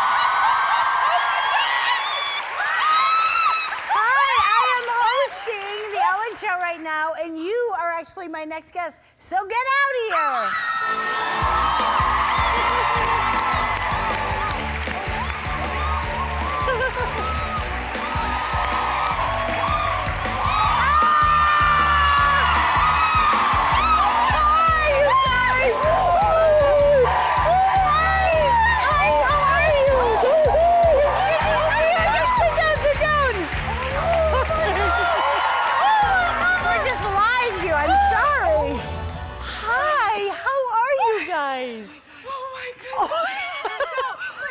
Last time we met, so much happened, and I knew you were going to be here, and I wanted to get an update. I want to know, like, how everything is going, how is school, where are you, tell people. Start at the beginning. What was the show like for you? How did that change things? Oh, my goodness. It has changed our life in more ways than we can even, I'm trying to breathe, than we can even imagine. You and Ellen, your spirit, every time we see you, we follow you. We love both of you. Oh my God. And thanks. what we love is your spirit and the way that anytime we see you, we smile, we laugh, and we just feel good. And well, that's how your story made everybody feel. What happened when you got home? Oh my gosh. Well, the first thing that I noticed when I got on campus after it aired, I'm walking through and people are like, and I'm like, Yeah, that was me. Were you on Ellen? And I was like, yeah, that was me. But when we got home, all of the communities, the police department, my school, my sorority, I mean, it was just an overwhelming amount of support. It was just insane to like see us, like, that's us. But also, you guys did. I mean, you took that money and you did amazing things with it, and you have been paying it forward. And I mean, it's like you keep giving. So talk about that, because I think that's really inspiring for people to know. Like, you just keep you take what you're given and you give it forward. Like, it feels good to do that, and to not forget where you've come from, and not to forget the impact that you can have on someone who's not expecting something good to happen to them, no matter how big or small, to just put a smile on someone's face and for them to say, you know, I really wasn't expecting that, but thank you, and thank you for being an inspiration. Starbucks lines, yeah, dinners, Starbucks lines, veterans dinners. we bought for, officers in Chipotle that I saw. So just the small things, because, and I'm sure all of you can attest to it, everyone in here is going through something that we don't know, and if you can make someone's day just a little bit better by doing that, then that's what we tried, and I think so hopefully too. we touched some people, because you touched us, and you have inspired us to lead with the light, Well, as I'm sure everyone else in here as well. Yeah, I think there's a ripple effect to that, Yeah. and it snowballs. For so sure. we have to take a break, but I have a little something for you when we come back. We are back with Cassidy and her daughter, Jada. Now, for anybody who didn't see the first show, you both went back to school. You are finishing this May 3rd. May 3rd. May 3rd. Finishing college. You went back. How about that? You went back and have, what, 1 year I am left? back in school. I'm a junior, she's a senior. I get to ask her for help on my homework. Perfect. And she says, Mother, what would you do if I wasn't here? And I'm like, call you. I'd FaceTime you. But she encourages me and she pushes me to finish and pull through. And It's amazing. Well, and for anybody who doesn't know, Chastity has been a police officer for 17 years. Has served and like protected her community, and they were both now inspiring each other and going back to school and inspiring so many people. I mean, you're working, you're in school. Ah, look at that, that's cute. I mean, with all that you guys are doing, I mean, when is the last time that you've like have time off, or when's the last time you've taken a vacation? Well, probably a real vacation was when she graduated from high school. And we went to New York for a few days, probably before that when she was like 6, to go to Disney World in Florida. Well, I think you guys are working hard and you deserve some time together and somewhere amazing. So, the British Virgin Island Tourism Board is sending you on a 6-night vacation at luxurious Scrub Island Resort, Spa, and Marina to enjoy their beautiful beaches. I want to thank Maya Rudolph, Sue Akins, and Ellen for letting me host. Ellen, I didn't take one of your paintings in your office, did I? Maybe. You'll never know. And as she always says, be kind to one another, except to Kristen Bell. Goodbye, everybody. You're scaring Lizzie. You're scaring her. All right. So first of all, I think I talked to you when you were about to go shoot this movie. You said you were doing another drama. You do everything heavy. You got to do a comedy. So did you know each other before this? No, I didn't know anyone. Really, you didn't know Melissa? Y'all didn't know each other? We didn't know. I hadn't met either one of them. None of us had met. I knew. Oh no, we met, but you just don't remember. Well, it's like I was kind of like stalkerish. I was like, hi, I want to work with you one day. I was like, okay. That doesn't count as like we didn't know each other. No, we didn't know each other, but in my mind, we've been friends a long time. I knew I was not far off with how I thought you would be. That's pretty much. You're not cloaked in secrets. No. But I thought Elizabeth was going to be. See, I told you this. I was like after the first day, I was like, I thought you were going to be super intense, possibly odd. Because I just thought she'd come in like a cloak and be like, because she's so good, I was nervous. And everything you do is so intense. And then she's like a super weirdo. You're the weirdest. She's so funny. It's very irritating, right? She is funny. Coming from me, I wouldn't say it's irritating. I wouldn't say it's irritating. It's a little bit like, oh, who does she think she is? Yeah. Well, just pick a lane. Don't be good in both. I was like, it's a little much. My apologies. That's fantastic, and I can't wait for Handmaid's Tale to come back. Oh, thank you.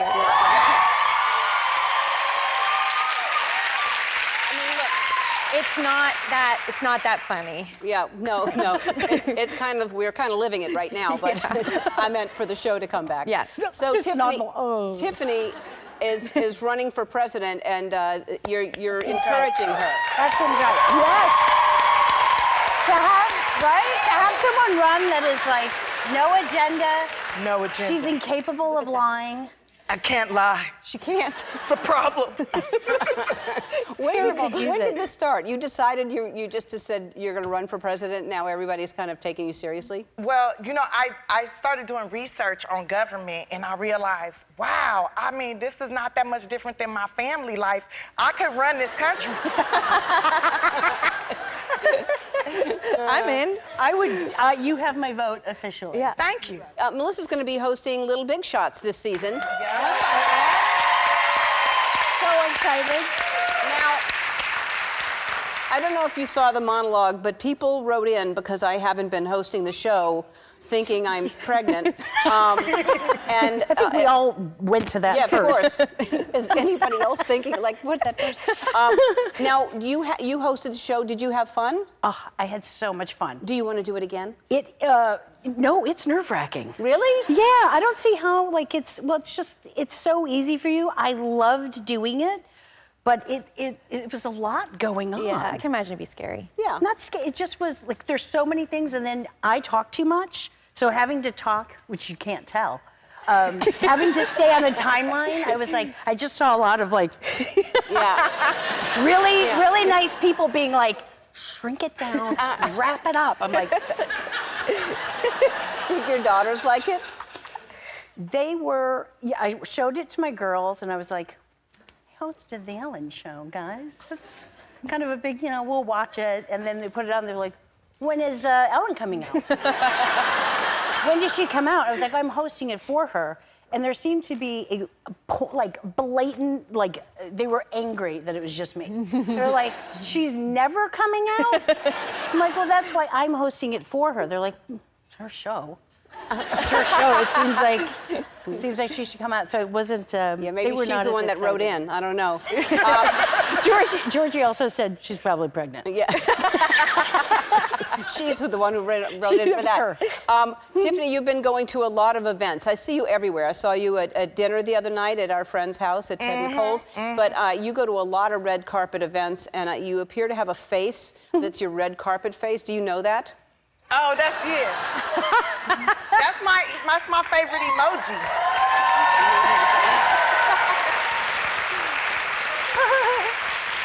Oh my God! There it is. Yeah. That's my favorite. Half tongue. That's a half tongue. That's the half tongue, yeah. I like making that face because it's my favorite emoji to send to people. Like, I'm out here now. I made it. It's really to all the haters. Like, I'm here, you're not. I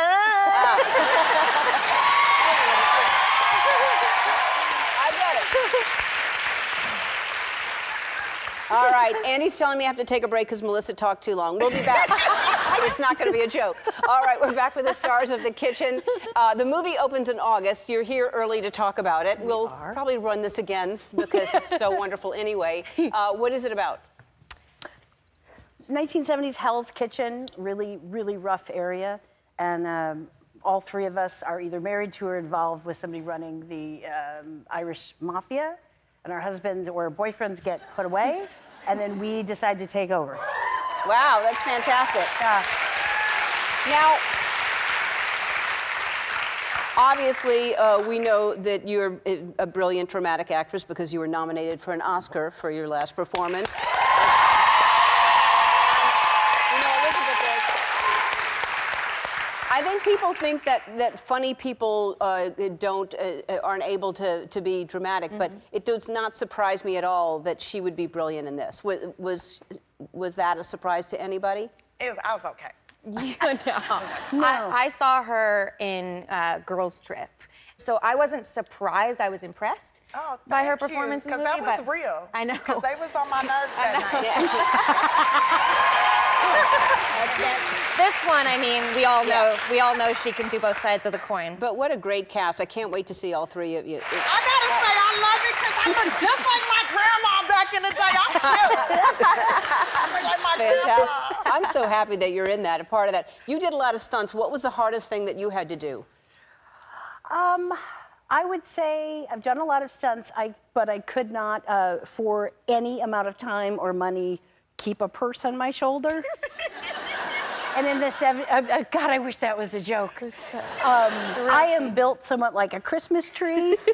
I have no shoulders at all. This is all prosthetics. And I can't physically, I can't carry like a lady handbag. I can't do it. And we'd be doing these like aggressive scenes, and I was like, hey, we're running things around. I'm so sorry, my handbag keeps going. And then there's scenes where I just started like weirdly clutching it like a raw steak or something. It just, I can't carry a lady's handbag. That's a shame. All right, we have to take a break. When we come back, we're going to show you a video Melissa did with Billie Eilish, which was fantastic. We'll be right back. We're back with the stars. We're all out of breath for no reason. Stars from the kitchen: Elizabeth Moss, Tiffany Haddish, and Melissa McCarthy. So Melissa was a huge Billie Eilish fan and wanted to be in a video. So we kind of made that happen. Dream fulfilled, guys. Not that Billie knew she was. Yeah, it wasn't sanctioned by Billie. No, we didn't. I don't think she was hankering for a 48-year-old mother to be in her video. Oh, but maybe... it happened. We made it happen. All right. Have you heard from her? I haven't. I think she put it out, so I'm hoping that she's okay with it. I think she is. She's pretty funny. And her mom, I think maybe I said this, for her mom was my first improv teacher. Oh, Maggie Baird, who was amazing. So they were, I think when this came out, they were on tour. Do you know that if she probably...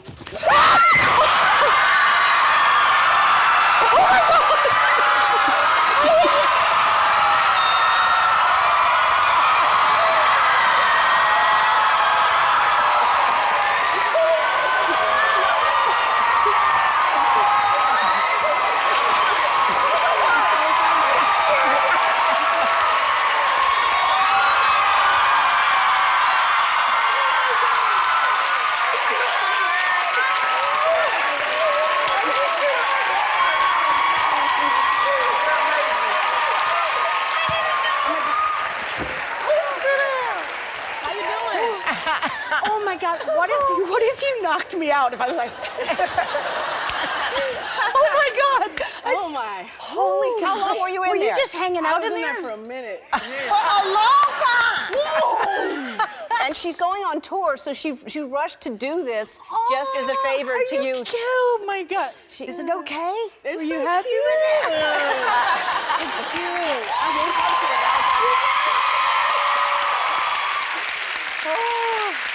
I got a lot of. It made me cool for a minute with my kids. Did so I was it? like, yeah. I'm glad. Yeah. I'm glad. I'm glad. All right, let's just see what happened here. Oh God. That if she probably...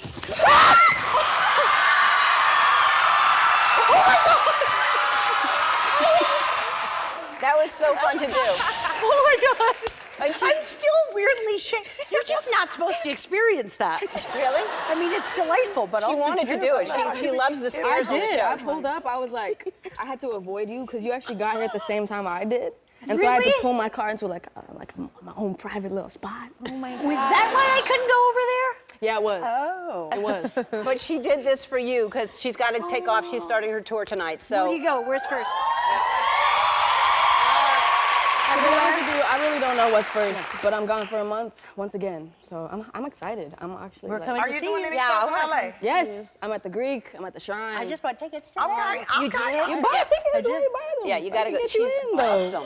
She's I didn't know you'd be coming out of a box today. I would have asked you. How are you? I'm good. I'm good. How are you? I'm good. Yeah. All right.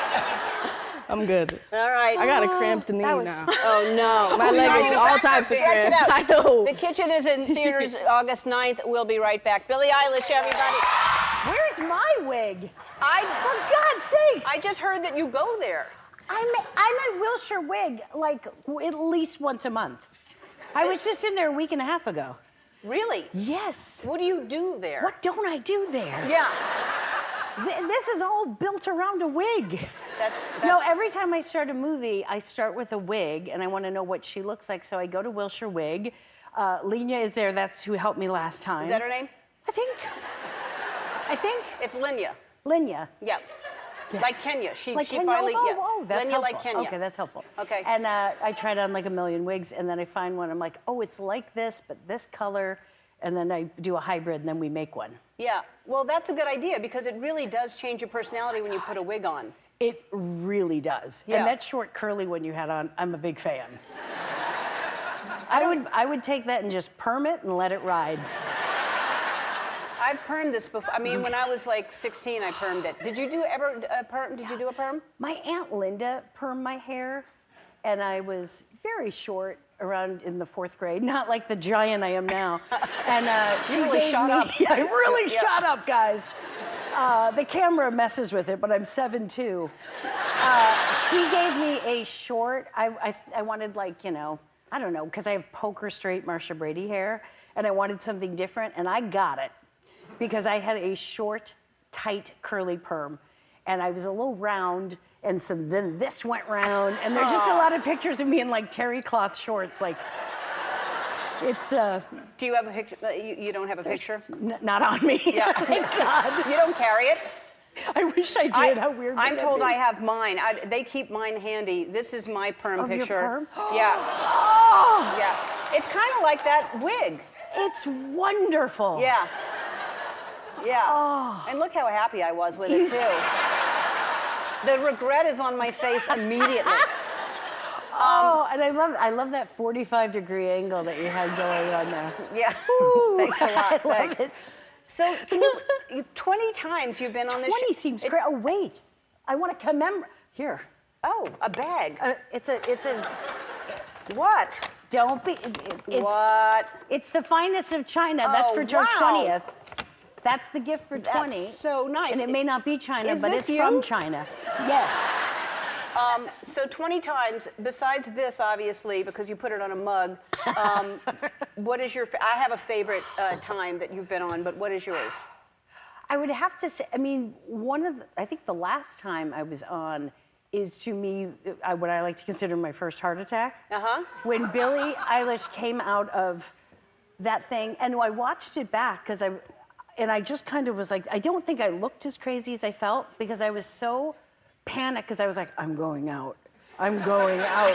And I was so sparkly and jittery that I was like, I'm gonna go down, I'm gonna hit the cup, then I'm gonna hit the table, I'm gonna break out all my teeth. Ooh, that's not what we were And going that's for. all I was thinking about. And then later I watched it and I was just like,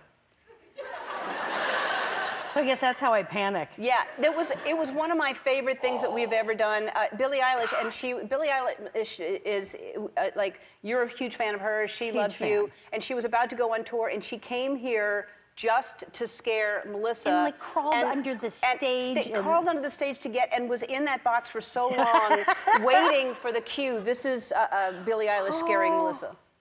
Her mom was my first improv teacher. Oh, Maggie Baird, who was amazing. So they were, I think when this came out, they were on tour. Do you know that if she probably...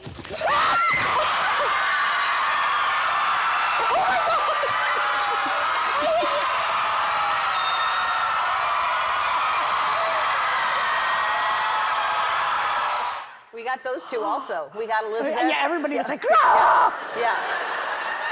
And I would like to think that my instincts of like, if I'm really scared, I'd like to think that I'd be like do something kind of amazing. Instead, I'm just like, yeah.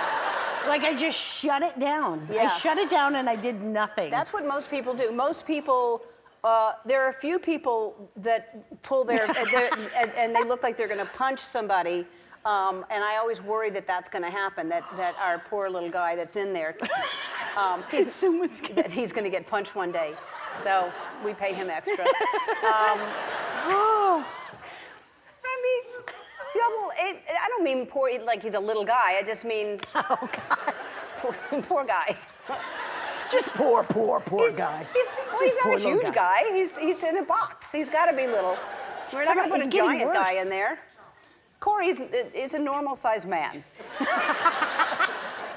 For a box. All right, so wait, we're going to take a break, and then we'll talk about this. Thanks, Andy. We'll take a break. I'm so new to this. We'll be back. There's more footage that's very We need to see entertaining. that. We're back with Melissa McCarthy. All right, so it was, you gave it to Ben. Yes, this was how I birthday say present. I love you and I'm glad you were born. Okay, do you always give him, before we show this, do you always give him strange birthday gifts? Because it's hard when you're together that... It's been like, we've been together over 20 years, so I mean, I feel like his gifts get nicer and more thoughtful, and mine tend to be getting weirder. Also, because he doesn't want to split, if I give him cute clothes, which I'm like, oh, you'll look so cute in this, he's like, oh, pants. Like, and there's a visible, and I can't get him guitars because he has to pick them out. So then my mind starts to wander, and so this is where it wandered to. So this is what she got. This is the natural her jump. husband.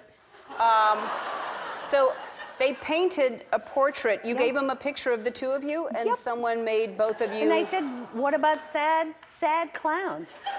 Right. And they did such a good job. My only note about halfway through, I was like, let's go sadder. And I said, really, let's darken some of those lines and let's put a tear here or there. And Ben just made a very strange wheezing noise. When he opened it, he was like, and the girls they were like, oh, no! And Georgie was like, no, it's not hanging. It's not hanging. Is it? It's about to be.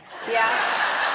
And I swear I'm gonna, now since I feel like there's been a challenge, because Georgie really dislikes it, so I want to have them painted. And I want to hang it next to it. What a great mother you are. Okay, so you've been on the show 20 times, and this is your 20th time, and you've never done this before, so today is the day. We are sending you to Milton Edie's Dry Cleaners. I'm going to put the thing in your ear. You have to say... It seems like a terrible idea, right?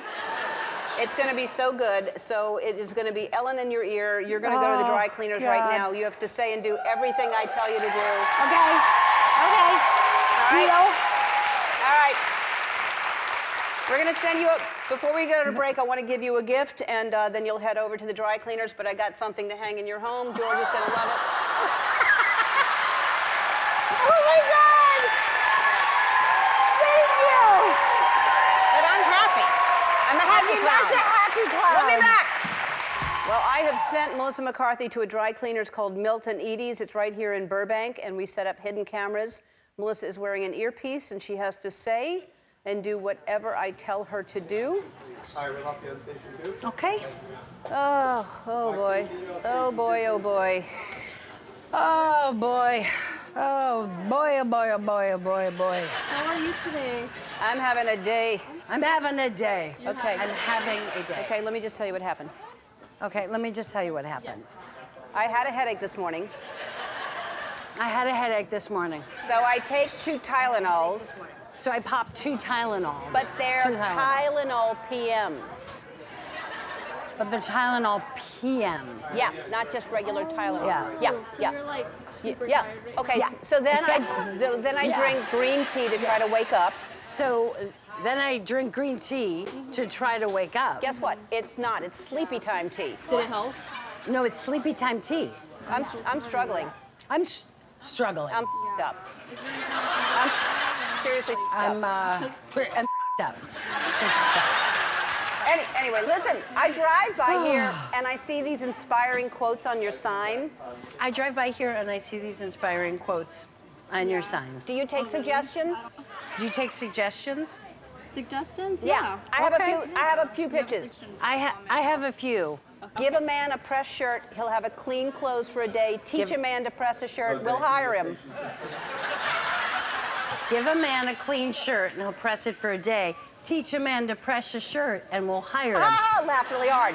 Laugh, laugh, laugh, laugh. Yep, that's a good one. That's a good one. That's a good one. Oh, that's a good one. That's a good one. Oh, that's a good one. Oh, all right. All right. You can see why I'm so successful. You can see why I'm so successful. Yeah. How about this? How about this one? Listen, I got another one. Here's another one. Okay, I got another one. Yes. When life hands you lemons, say, hey, cool, free lemons. One lemon says to another lemon, one lemon said to the other lemon. One lemon said to the other lemon. What do you? That's it? Oh, that one's a thinker. Never mind. That's a thinker. Here's one. Here's one. Fool me once, shame on you. Fool me twice, you fool me once, you're not gonna fool me again. Fool me once, shame on you. Fool me twice, shame on you for fooling me, and shame on you. Shame on you. I like that one. Okay. Yeah, Start to nod out. Start to nod off a little bit. Nod off a little bit. That's a nut up a little bit. That's a nut up. Yeah. It's a nut up. All right. You got a nut up. Right. Hey. Start to fall asleep. Fall down. Fall down. Go down on the ground. On the ground.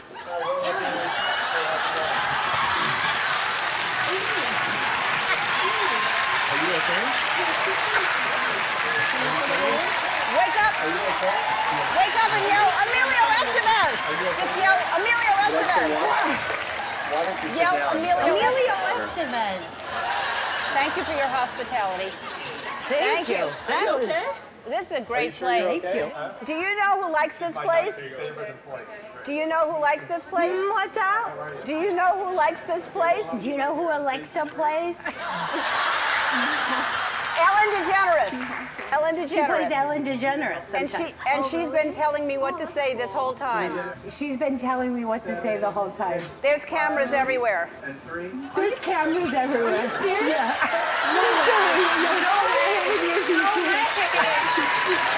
I'm sorry, I scared you.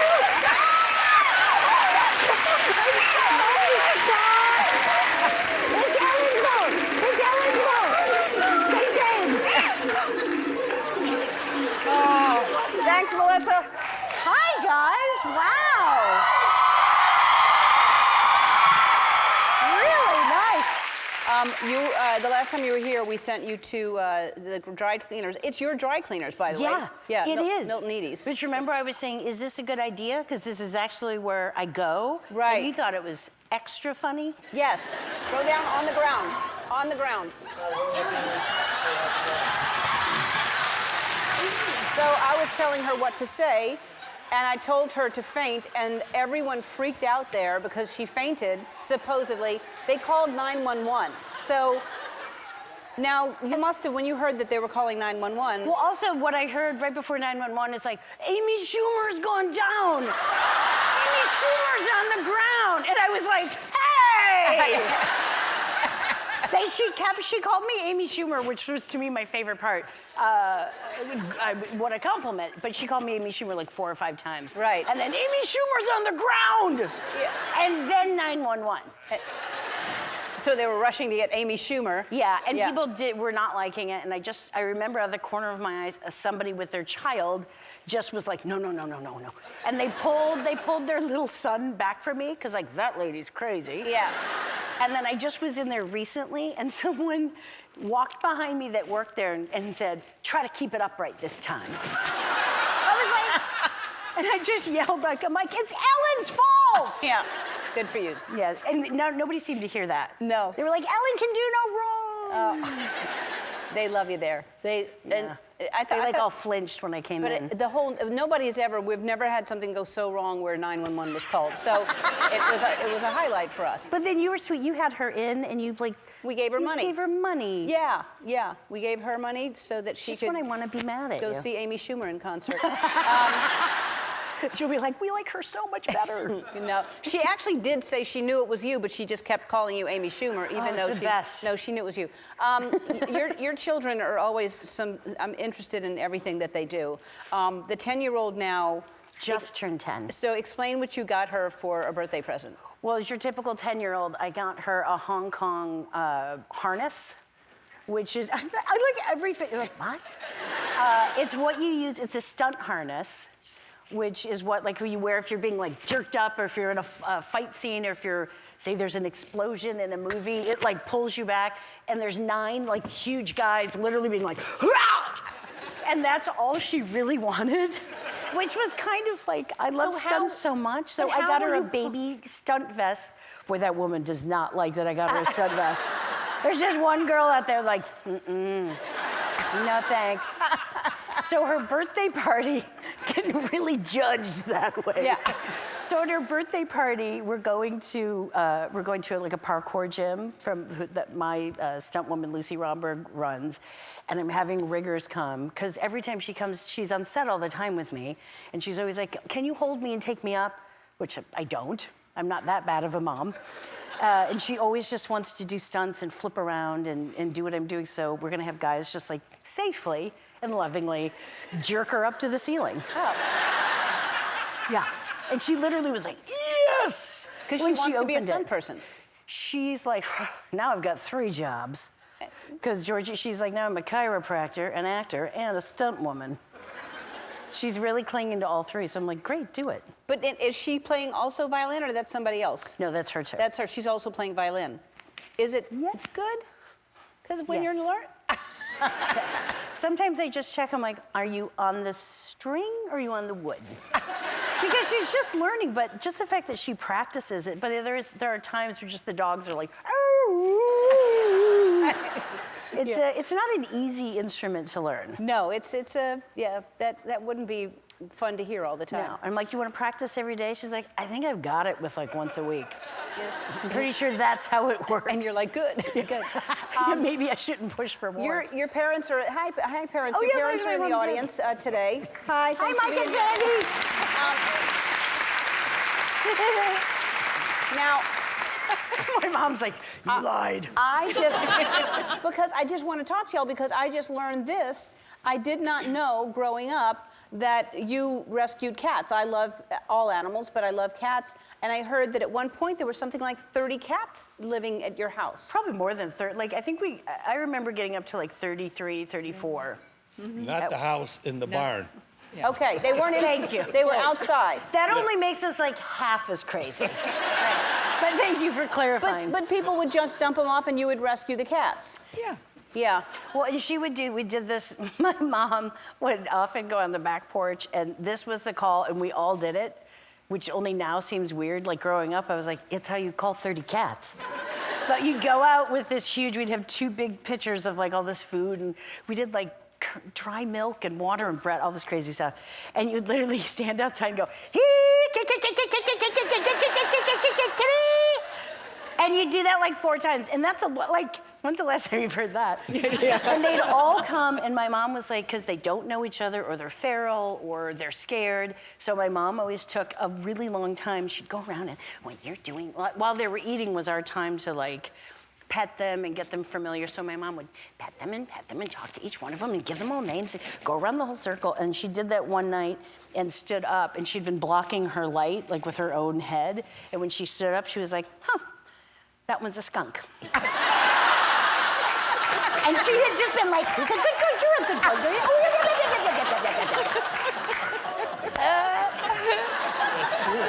That's true. That's fantastic. That's why you're so sweet. You pet skunks. Oh my God, that is fantastic. All right, more with Melissa after this. This is a hard sheet of plastic. Yeah. And at one point, she turns around the makeup brush, like the soft brush is coming at me, and she's like, well, we can't have that. And takes the sharp end of it and is like, ding, ding, ding, ding, ding, ding, ding. And I was like, oh, let's use that soft, fluffy side. She's so funny, What was her talent? Her talent was being mighty and incredibly outspoken. She had a whole philosophy, which is why we went to this Moroccan store to get a magic carpet. She has this whole thing of, I don't need a prince to get a rug. I can get my own rug, and if I want to fly around on a magic carpet, I can do it on my own, and he can get his own rug, and we each have our own room, but I don't need him to get me a magic carpet ride. Wow. I was like, That's all right. 4 years old. She's like 4 years old, and she's like, I don't need a prince. Like she is. That's amazing. She was like I was like, she's so tiny. She's this teeny little 4-year-old, and if you just ask her something, she's like, I don't need that. I'm capable of, like, she's just. That's so special. I know, she's so great. I know, the thing about that, and first of all, I was so happy you said yes. I really wanted you to host the show. It's a whole kind of new version. We remade Little Big Shots, and Melissa's the host, and the kids are, we always find amazing kids, but how much did you cry on that show? Oh, God. I mean, it was an actual topic of conversation because I was like, at a certain point, do I seem nuts and will I scare the children?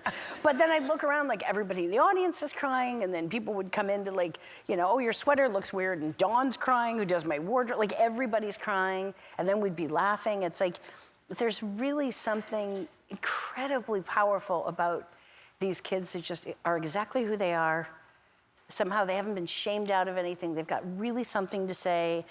And just being able, I think, to shine the light on kindness is good and having an interest in things. So much attention, I think, now is given to who said something the nastiest, who really ripped someone apart on all these crazy social media things. And I think we're forgetting that that's not the goal.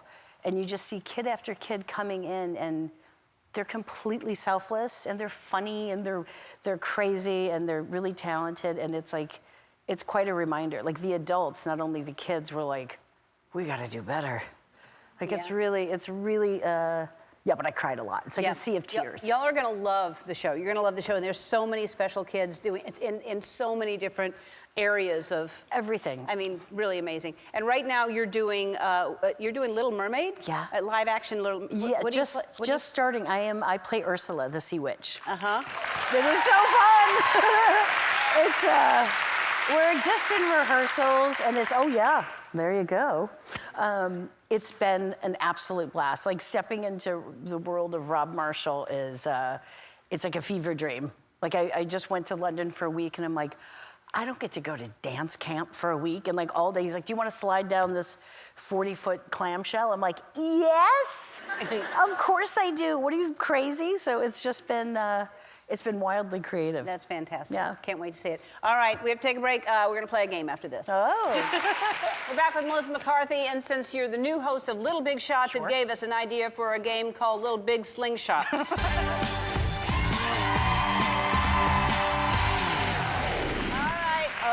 Here's how it works. We're going to use these slingshots to fire these balls at those targets. Each target is worth $1,000. They're going to the charity of your choice, which is? Los Angeles Children's Hospital. Los Angeles Children's Hospital. All right, to make this game a little more fun, Andy Lassner, would you please come out here? Alrighty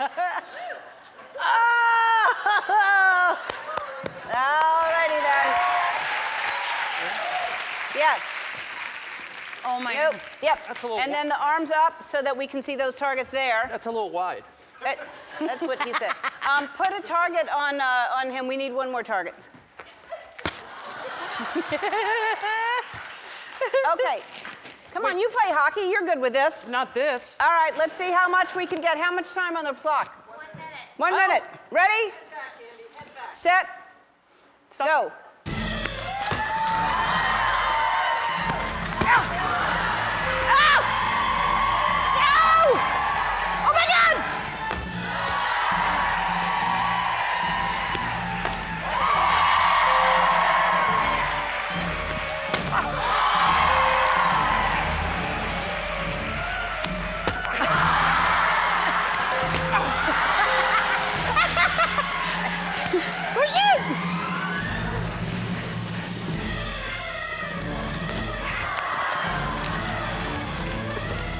Wait a minute!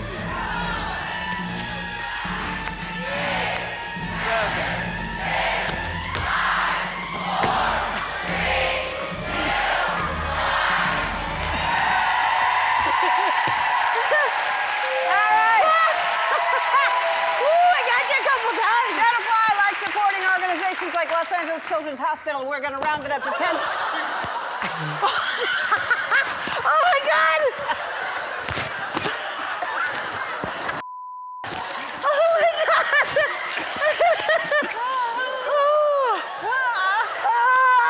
He's still crawling. He's still crawling. We're going to round it up to $10,000. Oh, thank you. All right.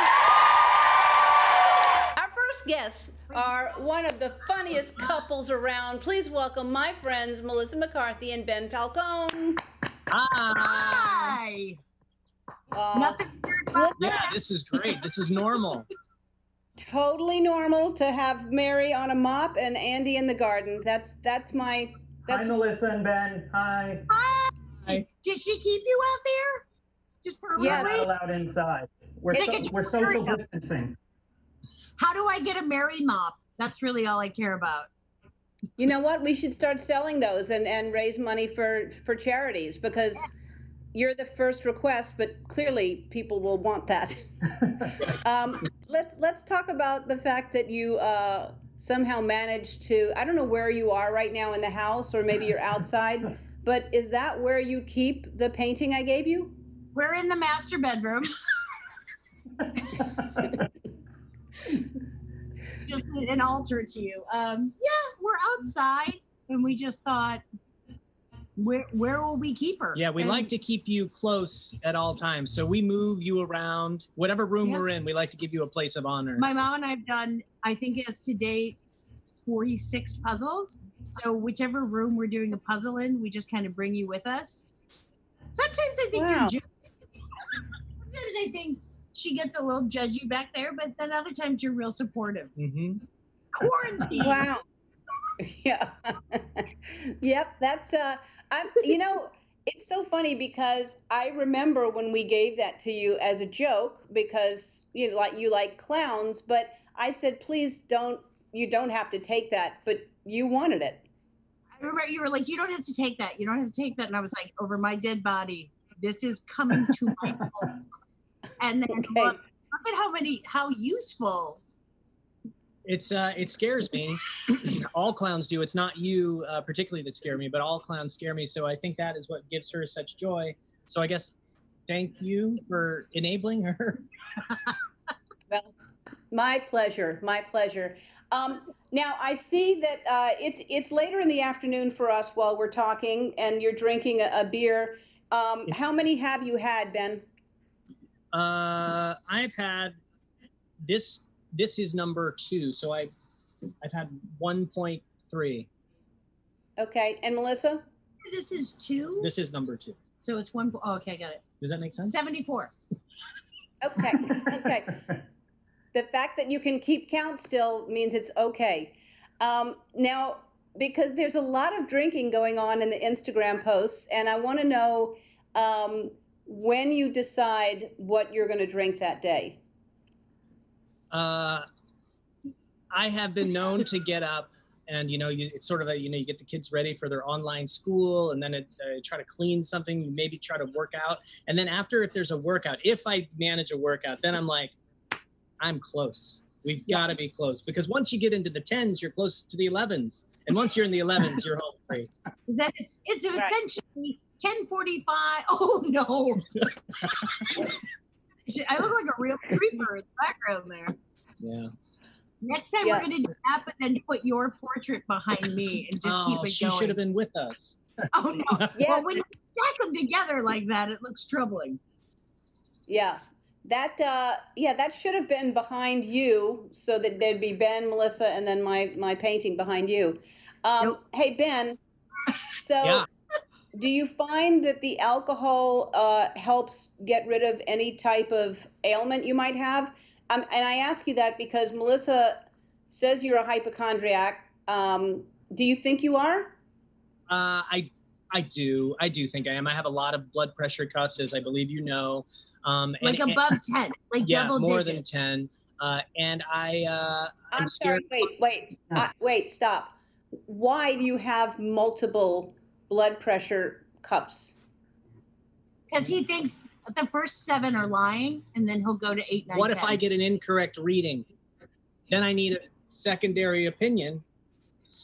We can't go to urgent care right now, so I'm right.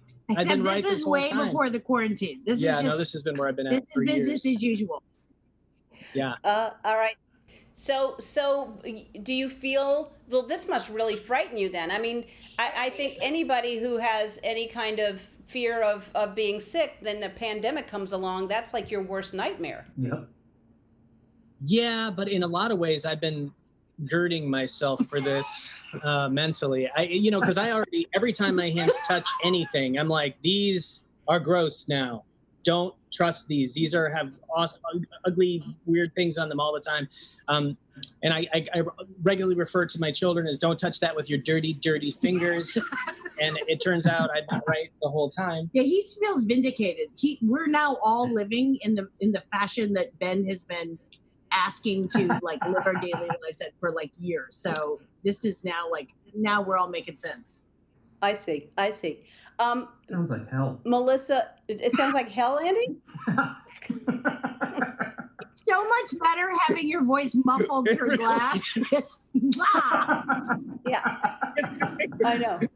And he's making it's filthy dirty. He just keeps leaning against it and trying to look inside because the windows are tinted, so he can't see in. I can't see you. This is how I'm doing my job. I can't see you. I can only hear you. That's amazing. Oh. Yeah. It's really great because if you've done the show many times, how he's constantly dropping something and interrupting in some way and not paying attention. So this is his payback. He just has to sit in the garden and listen. I haven't seen my family in a month. Studio, I'll help you build a terrarium. Can we just keep Andy in that? It's really, you're on to something. I'll miss you. Three times a week, I'll come in and give you a beautiful misting.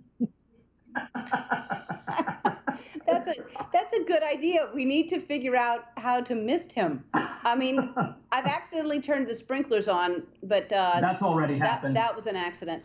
All right, we're going to take a quick break. We'll be back. Take a break. Right, we are back with Ben and Melissa. So before we talk about the Frontlines thing, I want to ask about your gardening thing because a lot of people they have new hobbies, and I know this is not really a new hobby. You grew up on a farm, but you've gotten way into gardening.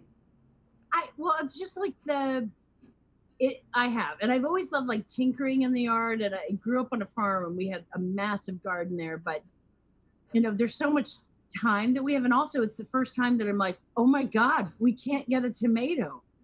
Like in my entire life, it's the first time you're like, we can't go to a store, we can't get it, like just the panic over like, are we ever going to have something fresh again? So I've dug in to this gardening thing, and I keep going down weird wormholes. Very weird. I'm watching some guy in England that's always like, hello, let's talk about eggshells. Eggshells have nitrate. And I was like, Ben! So now I've been collecting coffee grounds. Yeah. And how are your tomatoes?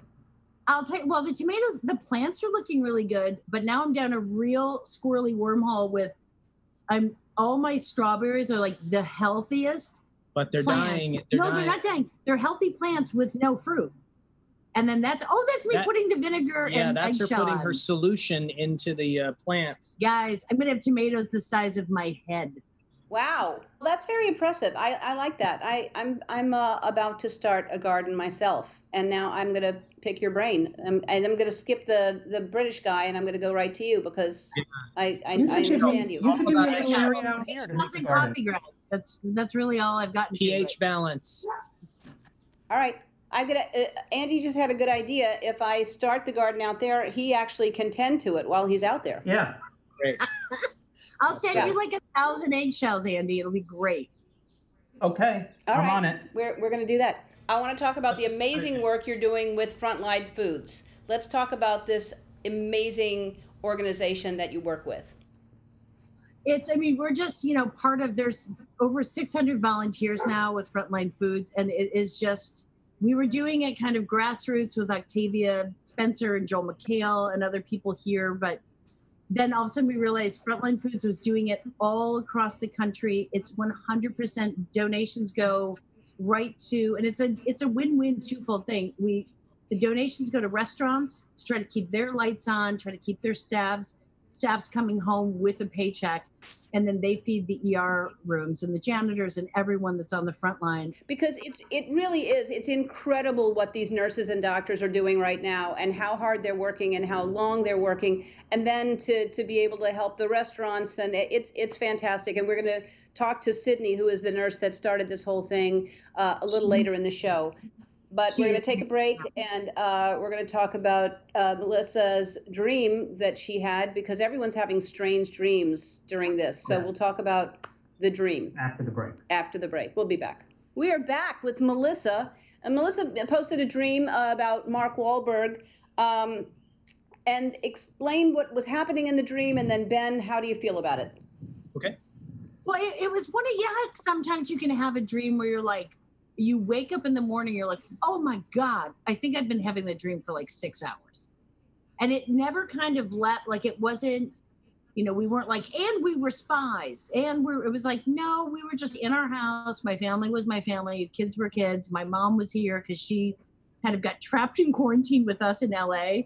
And then we just seemingly always lived with Mark Wahlberg.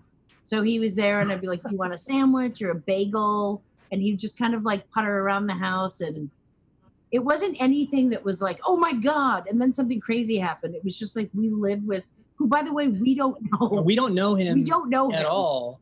But I had like a 6-hour dream when I woke up and I was like, is Mark Wahlberg downstairs? Because I think he's in the guest room. And it took me a minute to be like, I know it's a dream, but did I go down and look in the guest room? I sure did. Just to make sure Mark was there. I mean, now, had you just watched a movie with him, or what? Or you just randomly had a dream that he's? I don't know. I don't know if I saw something. Not that I know of. I think it just came completely out of the blue, and I was like, I guess I'll have a 6-hour dream about Mark Wahlberg. Oh, you know what though? The girls and I watched The Other Guys, a movie with him and Will Ferrell from a while back, and we were saying that we'd watched The Other Guys. Maybe that's it. Maybe so. He's a great roommate. He's tidy. He's helpful. Yeah. He's actually, he is, I think he's pretty good with a vacuum cleaner. Hey, Mark, how good are you with a vacuum cleaner? I was actually just happy to be vacuuming now. Oh my God. For a minute, I was like, is that a vacuum? I didn't know what was happening. I wish I could see it. What are you wearing, What are you guys Mark? doing? Stand up. Stand up. What are you wearing? Oh, I'm just in my robe doing all my daily duties here. I have to make sure that whatever is required around the house, I could be building a deck in the back, changing out old wiring for fiber optics. I do anything that's. It seems like an outfit that may be a bit of a safety snafu if you're dealing with the. Yeah, I don't think you want to catch a current in that outfit. No. It's all proofed and tested. It's good. How are you guys doing? That's not what you pictured him in the dream? That's not what he was wearing, Melissa? No, when I have another dream, it's your fault. That's now I'm only going to be like, Mark, he wears just an apron. It looks like it's made of rubber. It seems a little sexy. It's more comfortable than it appears. I recommend that we're actually launching a line, and I've got Andy. Yet I see. Is it leather or is it like a canvas? No, it's just it's a cotton blend, a little polyester in there. Stretch. Wow, what time is it where you guys are? Pretty late. It's pretty late, Walter. Don't worry about it. We're gonna pop one of these bad boys open here. Oh yeah. I think wine is it's going to turn into wine an hour now. It's beer and then it's wine, right, Melissa? Beer o'clock. Is that how it works? It usually goes beer o'clock, scotch o'clock. So it's just right off the cliff. There's no wine. It just goes like beer scotch and then lights out. Wow. So we're very good parents. We're great parents. I have to say, but we're good parents. Yeah. She's trouble. This wow. It's one of my favorite things that's ever happened on our show. Yeah. This picture of Mark in an apron and me as a where's your clown. apron? Andy, Ellen, well, I didn't get it on in time. Terrible. Was there an apron you were supposed to be wearing, Andy? Yeah, he sent it to me and I left it in the car. Well, it's nice to finally meet you guys this way. Andy, go get that apron. If I look like him, I'd be wearing What am I it. supposed to do with this vacuum? I'm still holding the vacuum. Do you even know how to work a vacuum cleaner? Have you vacuumed before, Mark? He just proved Let's not mess up audio. It's hard enough to get us all on the screen at the same time. Huh? I know. What did you say, Melissa? You were a wonderful roommate. You would just be like, hey, so you take the trash out. You didn't talk to us a lot, but we also weirdly always called you Mark Wahlberg. We never got familiar enough to Never call just you. Mark. It was never formal enough to just call me Mark. That's happened before. Mark Wahlberg, you've earned that. Right. Well, thank Always you very Mark much. Wahlberg. Very, very Mark kind of you. Wahlberg, I love you, Mark Wahlberg. Thank you for surprising them. We Ellen. appreciate it. Oh, God bless you. You need anything, yard work? I'm actually really good at gardening, landscaping, all that stuff. So I'd be more than happy to once the travel ban, whatever it is, lifted, I'm coming over. Okay. It's magical.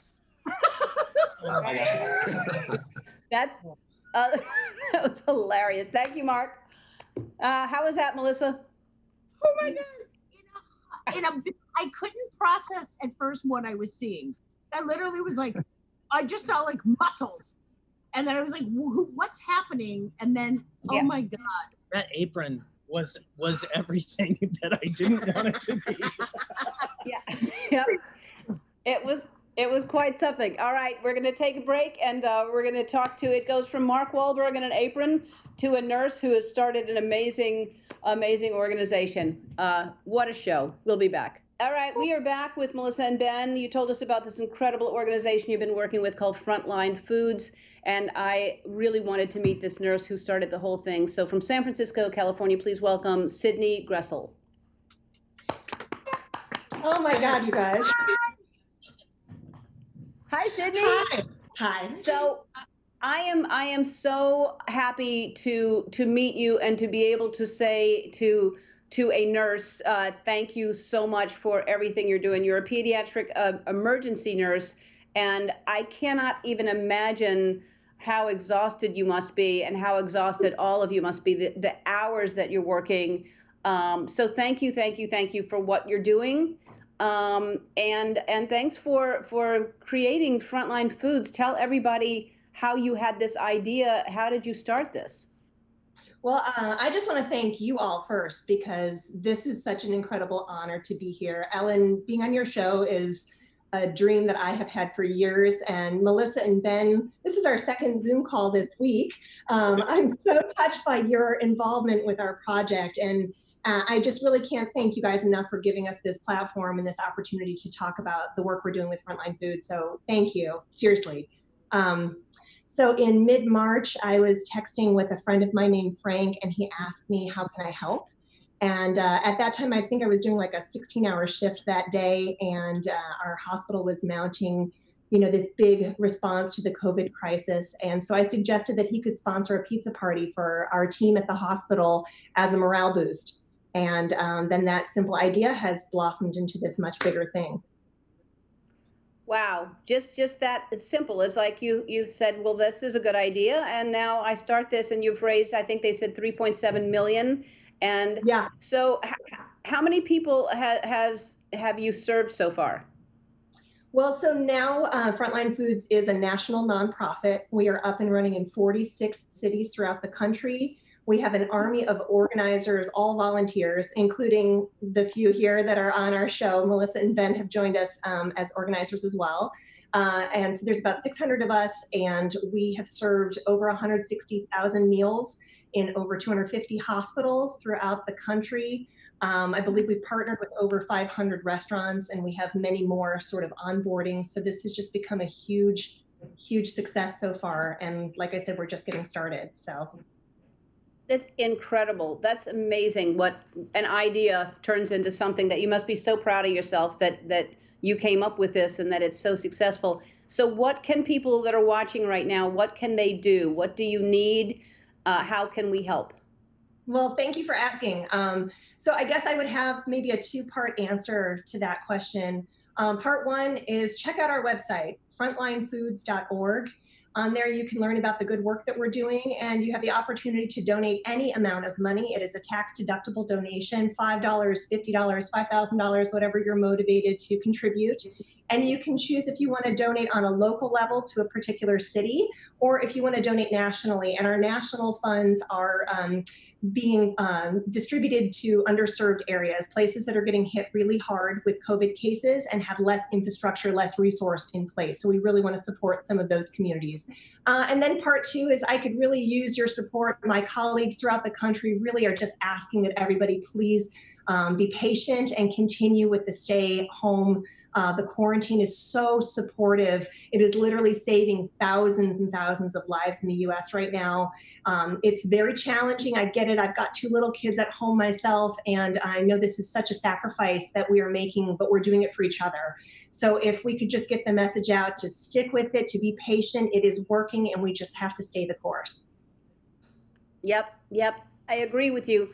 All right. Well, of course, we want to help. We weren't just going to have you on and talk to you and say bye-bye.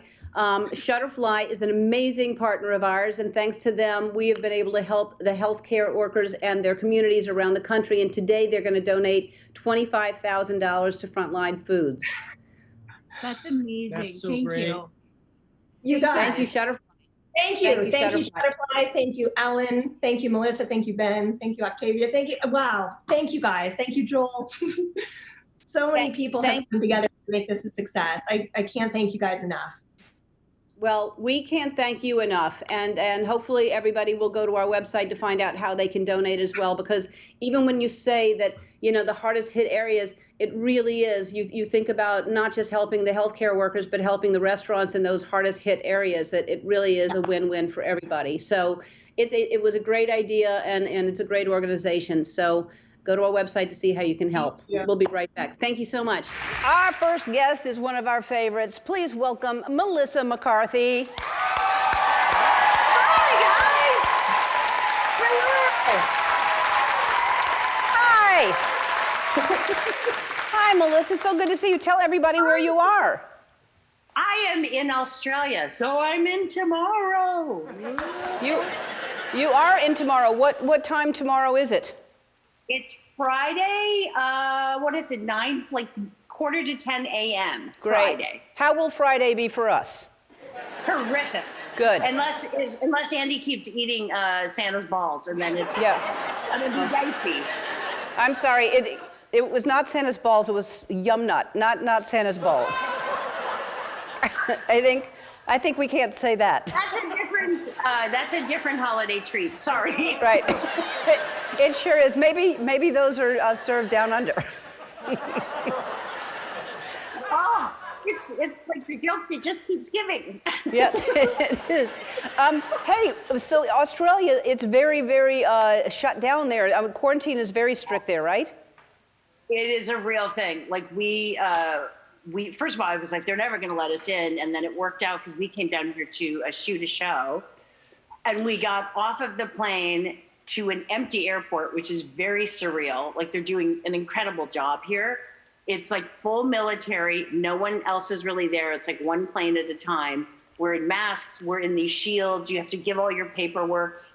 And everything I had to fill out, I'm supposed to be doing the kids' paperwork and mine. I was like, maybe it's panic that I can't see anything. And they're like, you're having your IDs out. And I'm like, I'm so sorry, I'm having trouble seeing. And then I was like, maybe it was the plane, like it's such a long plane ride. I was like, something's happened, the pressure's got me. I'm not a panicker, but I could not see. Now we're going all the way through. People are asking questions. They're doing our temperature checks. I can't fill my paperwork out. And I truly am like, I guess this is when I go crazy. This is it.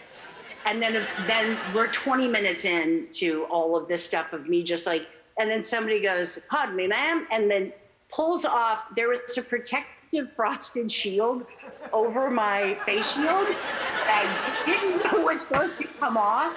So I literally was like, I'm apologizing to Australia for my blindness.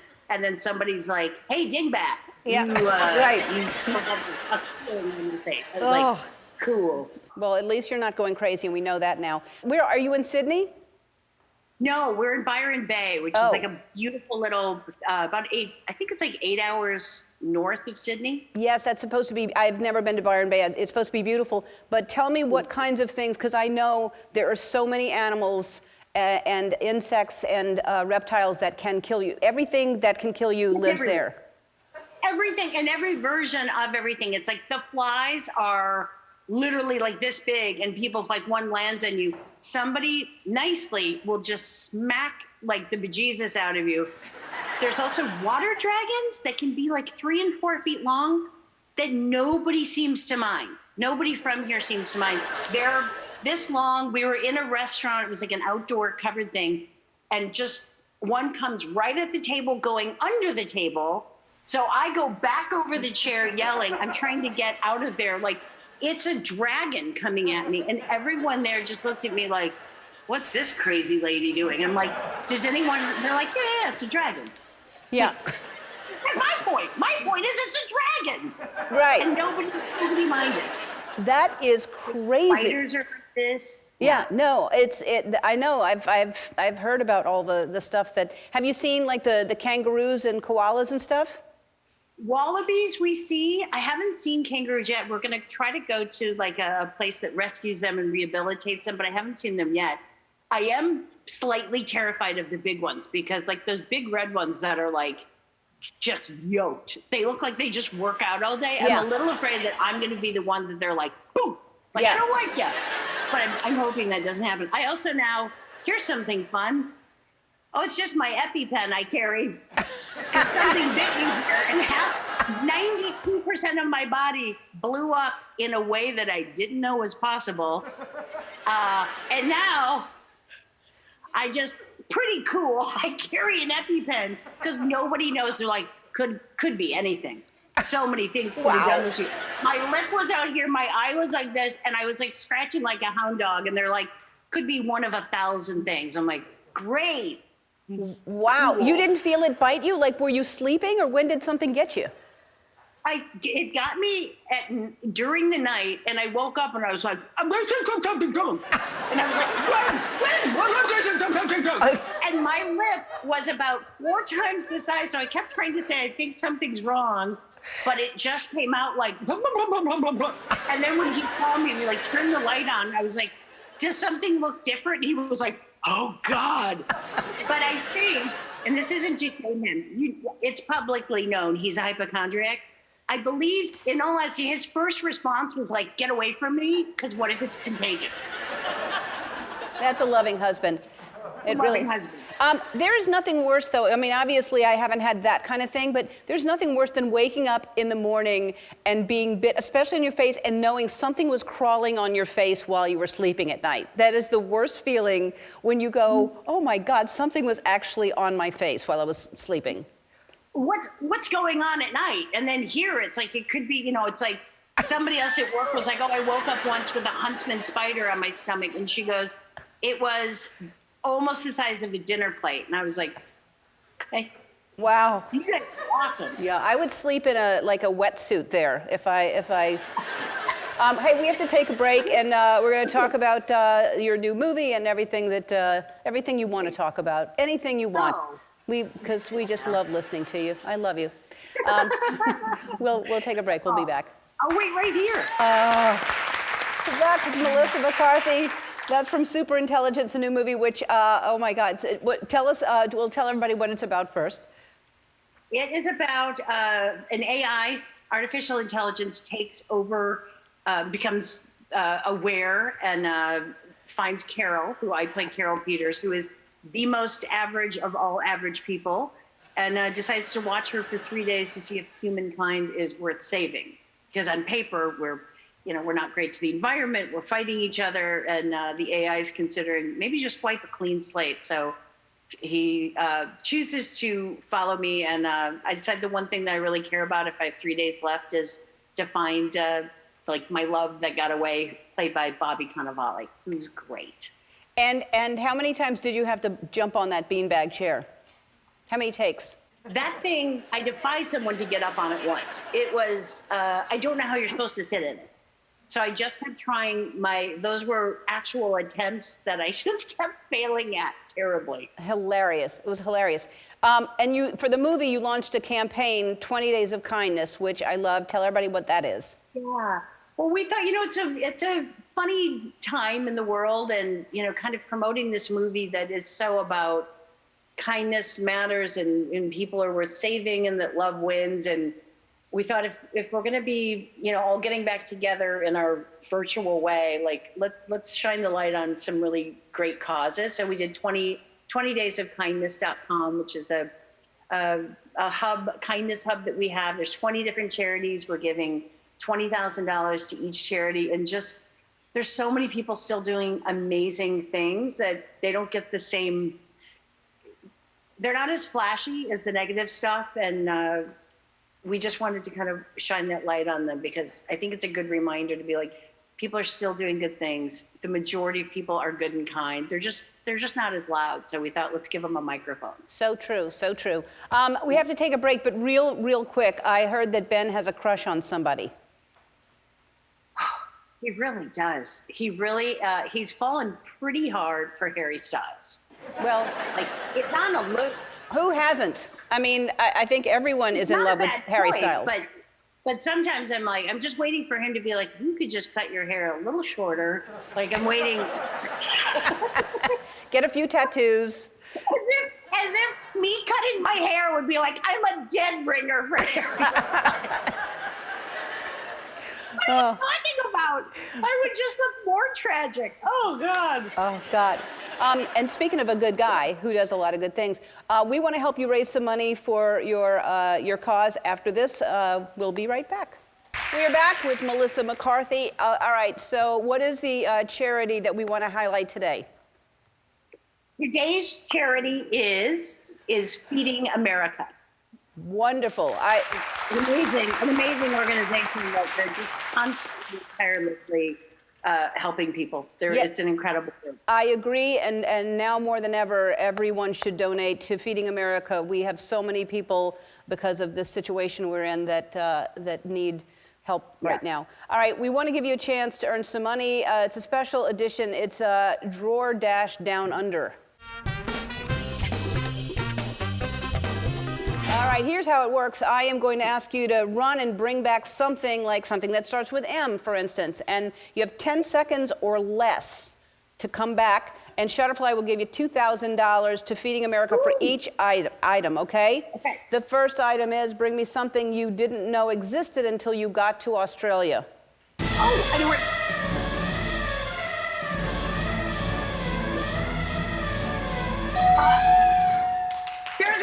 There's one in every room.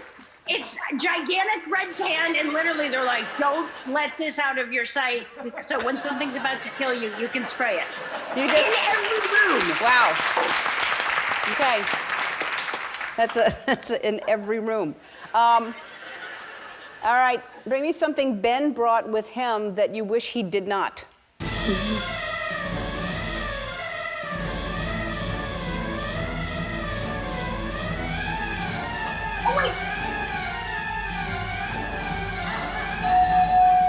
Okay, there's a bunch of stuff. What do you have there? This is his pulsometer. Okay. Yep, he is a hypochondriac. Okay. This is one of probably 3. I don't know where the others are right now. Blood pressure cup.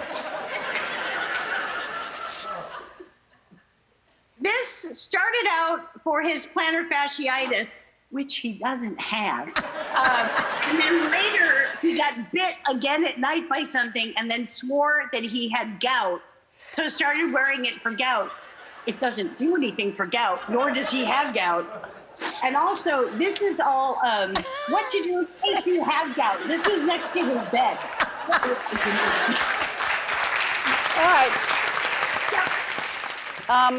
All right. Something that you never travel without.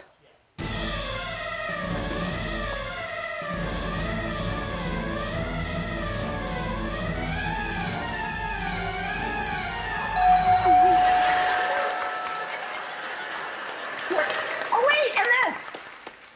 My fire Crocs. Yeah. All right. Wonderful. I didn't know that you traveled with a wig. That's great. I sure do. Don't ask crazy questions. Okay, that is crazy. Bring me the weirdest thing that you brought with you to Australia.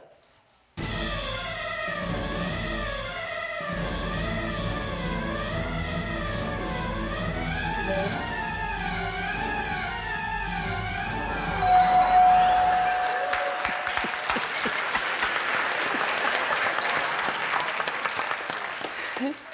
and it's even better when you can tuck it in. Why did you bring that with you? Why wouldn't I?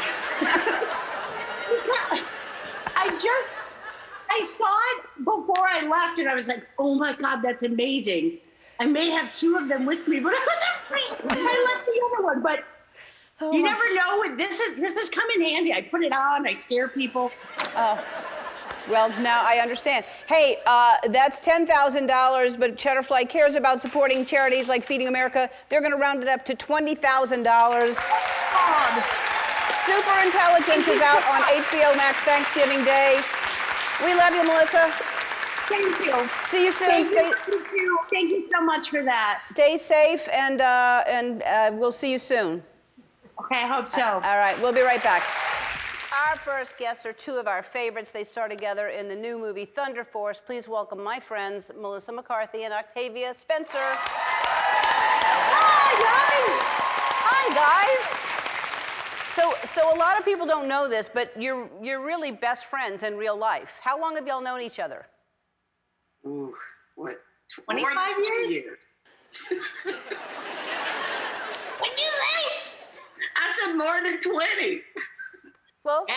Oh, yeah, more than 20. Yeah. 20. Yeah. We're solidly coming in at a 25. Yeah. But we can pretend and say over 20. Yeah. It sounds like Melissa is paying more attention to counting the years than Octavia, but that's okay. Melissa, so you're in Australia. How are you keeping in touch? How are you both keeping in touch? You know, Zoom has become a magical thing. Once a week, Octavia and I do this weird thing. It started during the, kind of, I don't know, quarter of the way into the pandemic. And we just weren't seeing people. And, she'd come and sit in my driveway and we'd sit like 20 feet apart. And then somehow we were like, let's do a group kind of cocktails thing every Friday night. And so we started getting a group together. And then Ben was like, I have to do something useful. He's like, I'm going to watch a different Oscar-winning movie every week. And everyone's like, ooh, I'll do that. And then someone's like, I'll do a Q&A on Friday, and whoever wins gets like stupid prizes. So we started 36 weeks ago? We've watched 36 Oscar movies. I think we started with like A Man for All Seasons or something. And then by the time we got to Lawrence, I almost said Lawrence of Arabia. Different movie. So let me get this straight. You're watching porn. Is that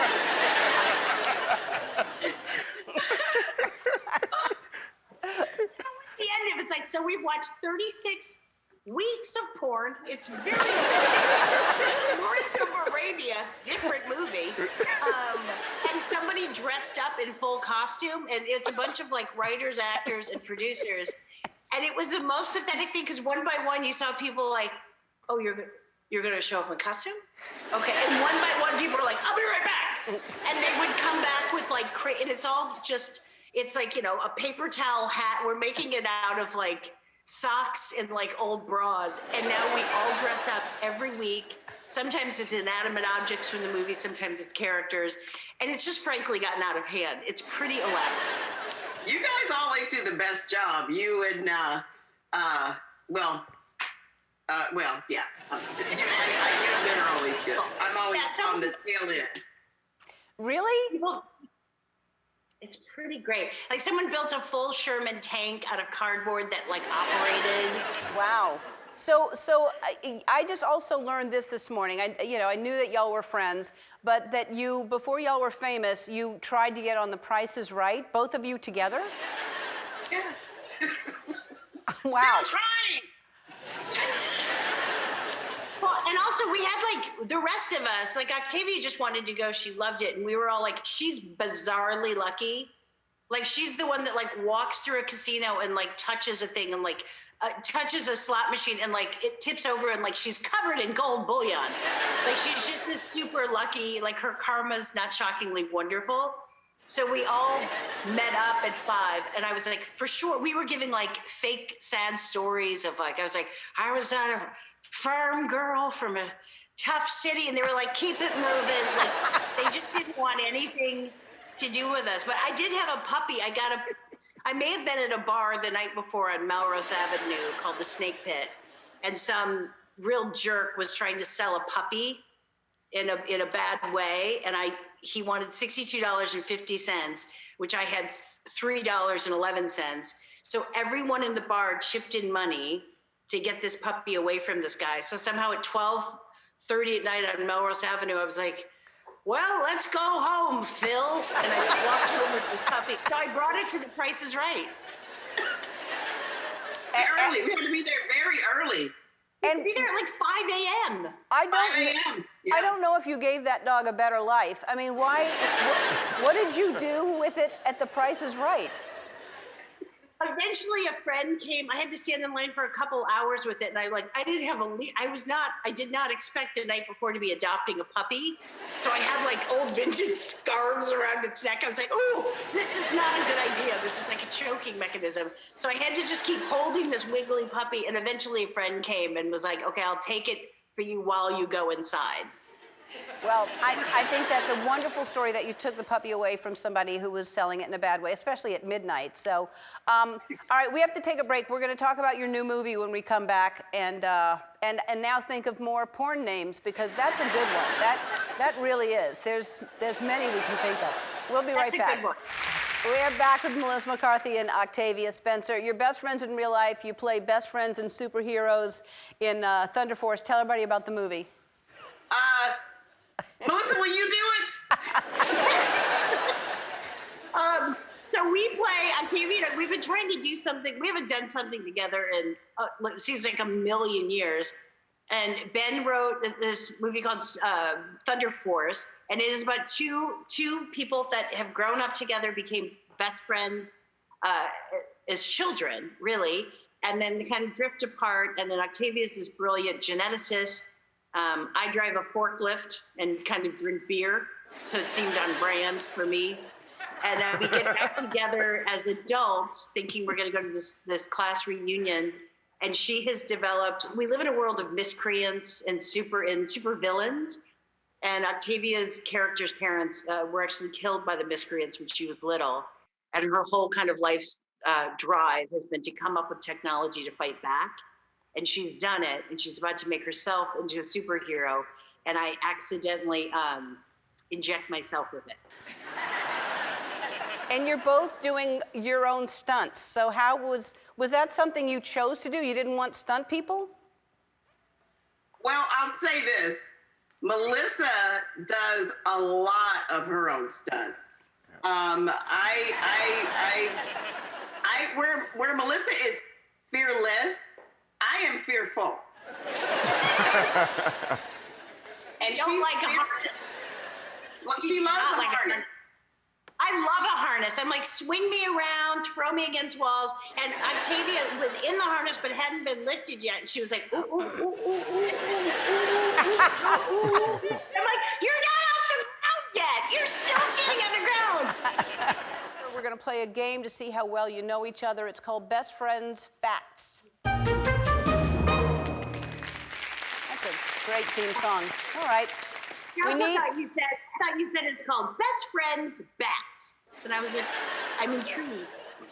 No, Best Friends Facts. BFF.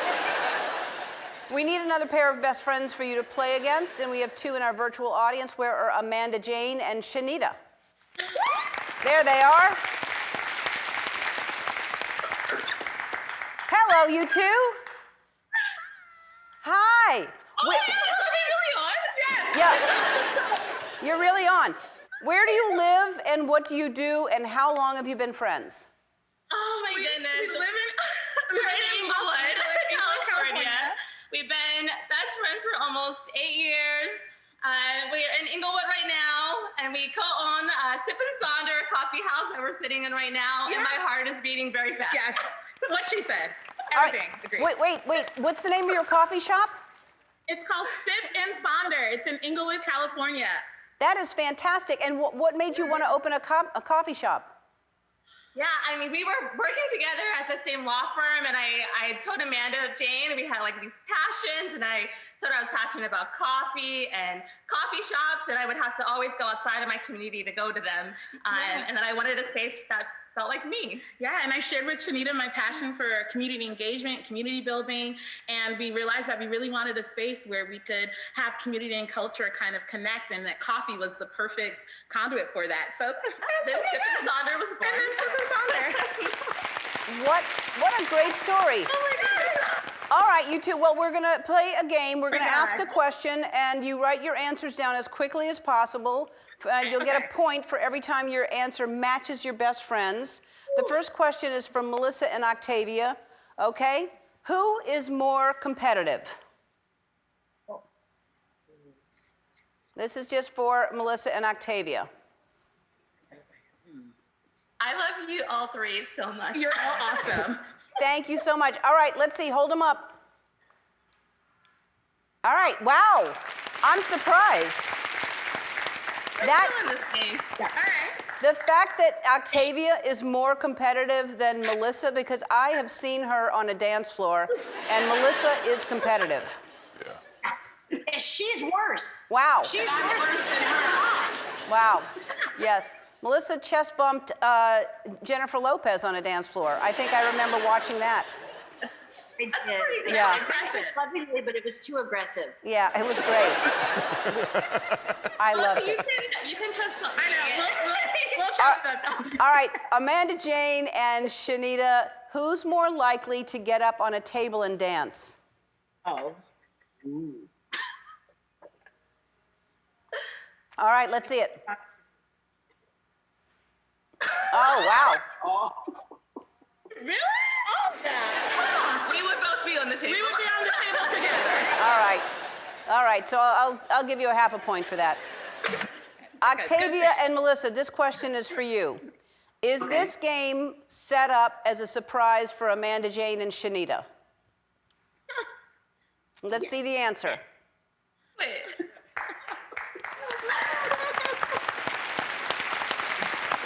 All right.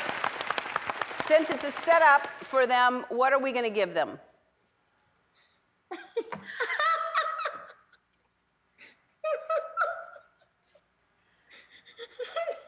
All right, you ready?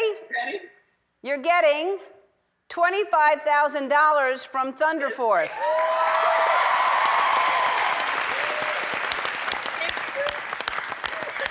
Thunder Force is available on Netflix April 9th. It looks hilarious. Thanks, you two. Thanks, and thanks all of you. Thanks for what you're all doing. And everything we do, we heard about how amazing, what good friends you were, how amazing you are that you started this Sippin' Sonder while you were still like practicing as attorneys and helping out local hospitals. Like you are everything that the world needs, and you're struggling to pay your bills, and you're practicing law and opening coffee shops so your community can come together. Like you're it. You're the goal. So we want to help you do that. And please keep doing. Yeah. Thank you so much. Thank you so much. You are welcome. Thank you so much. Oh my God. All right, Melissa, Octavia, thank you so much. See you soon. We'll be back. Hi. Here you are. Hi. I couldn't wait. I just wanted to talk to you right away. By the way, I guessed that last one. You did? Pretty quickly on.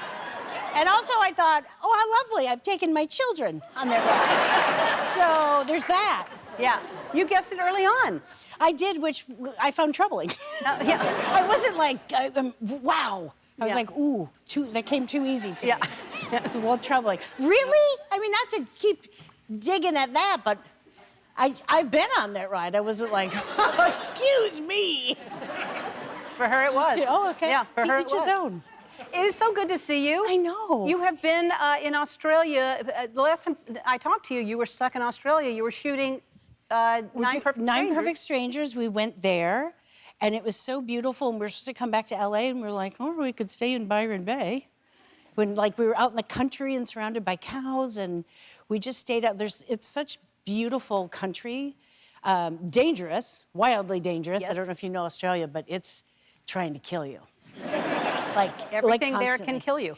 Everything can. It's like, that is such a beautiful bird. It's like, oh, Well, listen to the sounds of the birds. Maybe they're like, be careful, because if they mark your face, they'll attack you forever. And I was like, and at first I was like, you're just telling me crazy stories. And then one after one, somebody's like, yeah, I had to move out of an apartment because like, what kind of bird was it? Not the magpie. It's the magpie. Oh, really? And they're like, when it gets your face, like if it sees you and decides, I don't like Ellen, 12 years later, it's like, hello, Ellen. Like it will remember you and come at you again. Wow, I didn't know that about magpies. Yeah. That's when you got bit by something or other.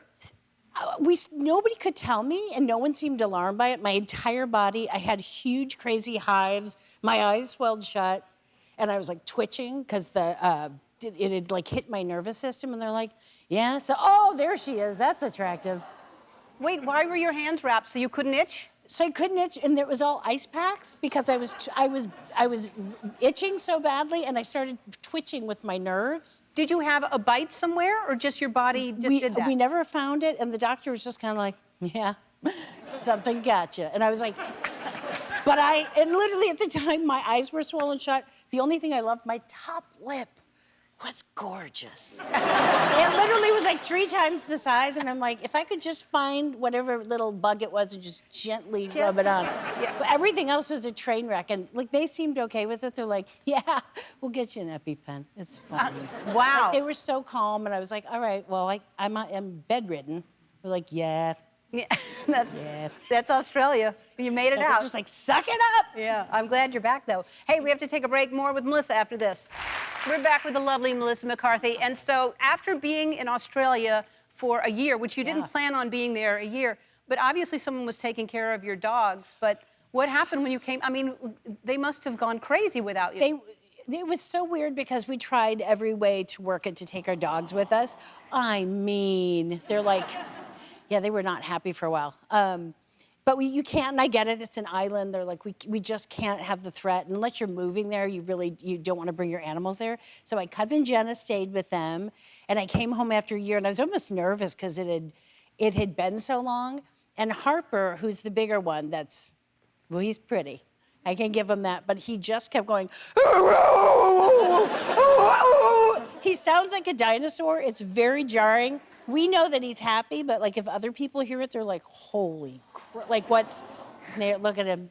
He's like, I'm just handsome. But he keeps making these crazy noises, and then Betty, who's little and like can't be bothered, was like, oh, yeah, you're back. And she immediately went upstairs into my closet and peed on the rug. And literally, I think she was like, yeah, how's Australia? How's Australia? And then she just walked out, and I was like, you earned that one. But it was a real like, hang on, but come with me so you can watch. Like it was a real, like just a little doggy paw came out and was like,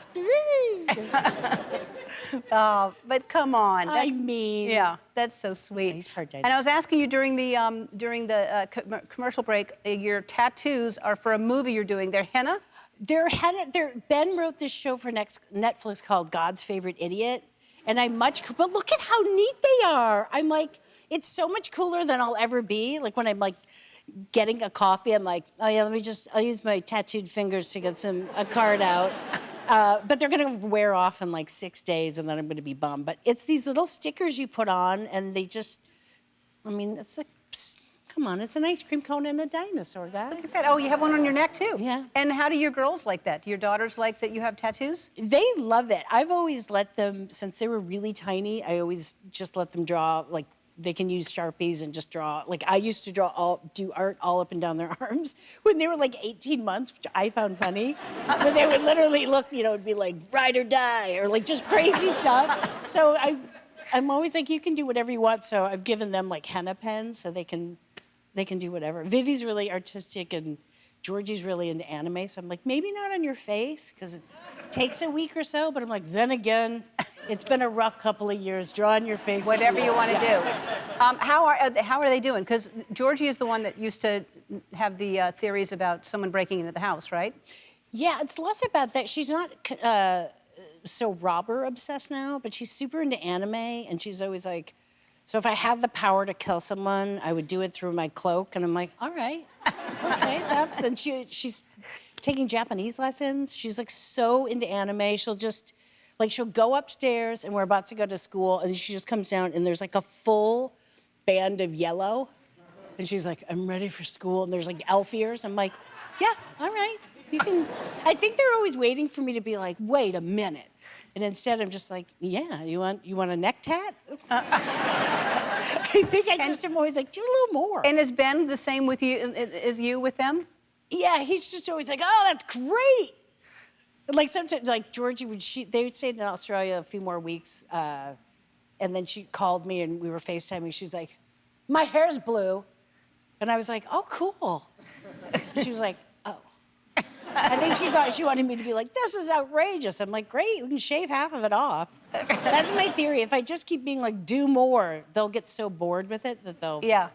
Probably so. Now I'm announcing my reverse psychology, so I just screwed myself. You just did. And you and Ben, but y'all are so good together because you're both pretty much exactly the same. Right? Do you think? Yes. Yeah, maybe. Yeah. We're certainly similarly, oh, well. That's just a Tuesday, or what's happening? That's like Saturday at like 11:45 in the afternoon. We were getting ready for like a group Zoom, and we just thought, we've got wigs. That's hilarious. Yeah. And the girls, like, it's different costumes all the time, and like we walk past the girls, and sometimes it's like really bad old age makeup or like some weird costume, and there's like, hey. And I'm like, nothing? I'm in like a full old, I've done like high school theater makeup, I'm wearing a gray wig, I have a cane, and Georgie at one point just said, at this point, I don't know what you want me to say. And I was like, fair enough. And then Ben walks in, at one point we both dressed as Miss Daisy from Driving Miss Daisy, and the girls were literally just like it didn't even register to them. I'm like, is this damaging? I didn't know what to do. That's I was like, you hilarious. should at least notice it, even if you don't like it. Right. It's like, what lucky girls. I mean, to grow up like let's that. hope. Yeah, I think so. I think that's hilarious. All right, more with Melissa after this. That's Melissa McCarthy and the Starling. And I was just asking if that cat was drugged because he was holding that cat and it was just so calm. And then that huge Saint Bernard next to you. Oh, that baby. First of all, we did so many takes, and I want to say I had to re-loop that, but maybe I didn't. That's a beast. It's like a mid-sized horse. And at some point, he would come in each time, and he was like an old dog, so he was like, I'm gonna lay where I'm gonna lay. So it wasn't like, your mark's here. So sometimes he'd come too close, and when he breathed, it was like, and at first I was like, is he okay? And they're just like, yeah, it's a Saint Bernard. Like his lungs are like this big. But if he would come too close, and we're doing this kind of like, delicate scene, and if he came too close and got on my cushion, as I'm like, I don't know, I just missed my and then he would be breathing, and I was bouncing up, and Kevin's like, this seems like a different show. And we'd have to to get him to move back, the dog's like bigger than the coffee table and solid. Well, you had a lot of obstacles in this because also there's a bird that's not really a bird that you're talking to. Well, first of all, tell everybody what the movie is about. It is a lovely, Ted Malfi directed this. It's a lovely movie. It's about a couple that kind of goes through an unimaginable loss. And it's them kind of dealing with finding their way through it, finding their way to the other side, kind of tending to your own mental health and what that means to different people. And then the lovely thing is at the end of it, it's really hopeful, and it shows that you can get through it, and you don't do it the way you expect. I have a bird help me. I have a vet help me with my therapy, which is Kevin Kline. But it's Chris O'Dowd, and I mean, it's funny, it's heartbreaking. Sweet is And then, but the bird, you're not so nice to that bird, by the way. I was mad at you at one point. Me? I was being attacked. Well. But there's a bird that's supposed to just be, I'm trying to reclaim my plot of land, so to speak, and literally, and then the bird's like, get out, it's mine. And so it starts, starlings do become very possessive of their surroundings, and it keeps attacking me in the front yard. And I end up having these arguments, then I have like full-blown talks with this bird, but there's no bird there because you can't make it just sit there and talk to you. So Ted Melfi would be like standing over at the monitor. And the first time by the way, he didn't mention that he was going to do it. So during this kind of like touching scene, he's like, and I was like, what is going on? And he's like, I'm the starling. I was like, a little heads up, but then I kind of was like, can you do the starling again? It kind of helps me. So it was me and just Ted with this like baseball hat on, like doing this. But he had researched, he goes, that's what starling sounds like. Yep, they do kind of. Yeah. Yeah. Hey, before we go to break, New York Times just named you one of 25 actors, the greatest actors of the 21st century.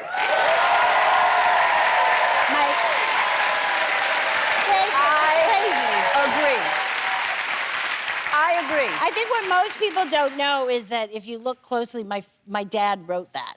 So I sent him a check and he was like, yeah, put Missy on the list. Not true, not true at all. No, really, you're so brilliant in everything you do and so real and you're hilarious, you're touching and real. I totally agree.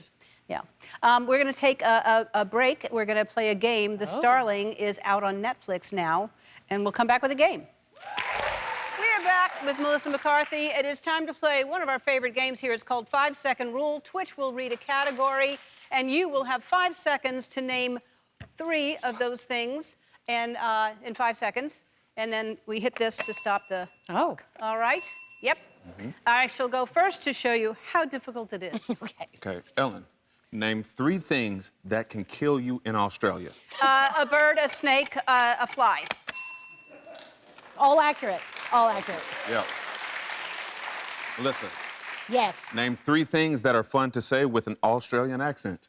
Rise of lights. Didgeridoo and good day. Nope. Oh, I'm not supposed to do that. That stops the clock. Or did I mean to do that? I got really... I heard didgeridoo. What were the other 2? Rise of lights. Shave your legs with rise of lights. Didgeridoo and good day. Good day. Good day. All right. Okay, Ellen, name 3 things Andy does that make you laugh. Oh, he talks, he walks, he plays with toys. Good. I will not buzz every time. Okay. Real Melissa, cheater, this name one. 3 things you do that embarrass your kids. Wake up, say things, drive them to school. Just waking up. Wake up. That's it. That's a negative from the get-go.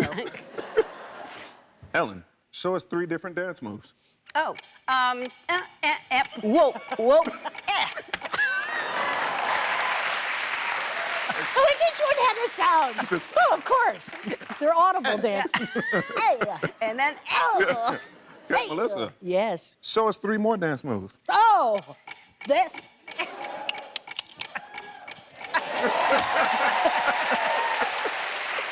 I really dug in. In the middle of this one, I was like, I wish I wasn't doing that with my mouth. I'm so sorry. Sorry you had to see that. Okay, Ellen, name 3 things that get better with age. wine, people, and only 2 things. 2 things, that's it. That's it. Nothing else gets better. Then it's sex. It counts. It counts. Too late. All right, Melissa. Yes. Name 3 things that get worse with age. My boobs, my knees, my eyes. Too much? 2 of those things are right. Ellen, name 3 things you say to your animals. Look at you. You're adorable. I love you. You really went off of that register. That's how you talk to them. Melissa, give us 3 different animal noises.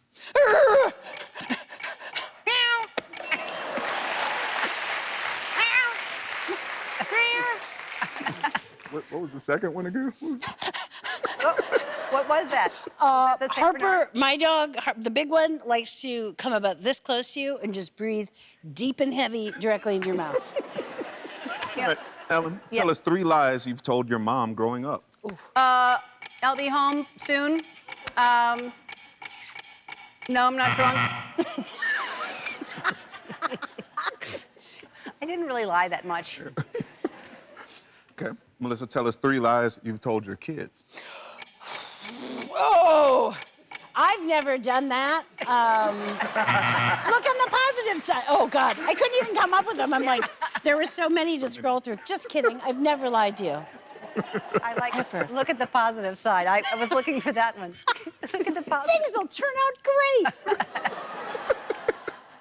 Okay, Ellen, tell us 3 things you wear every day. Pants, underwear, and a brassiere. I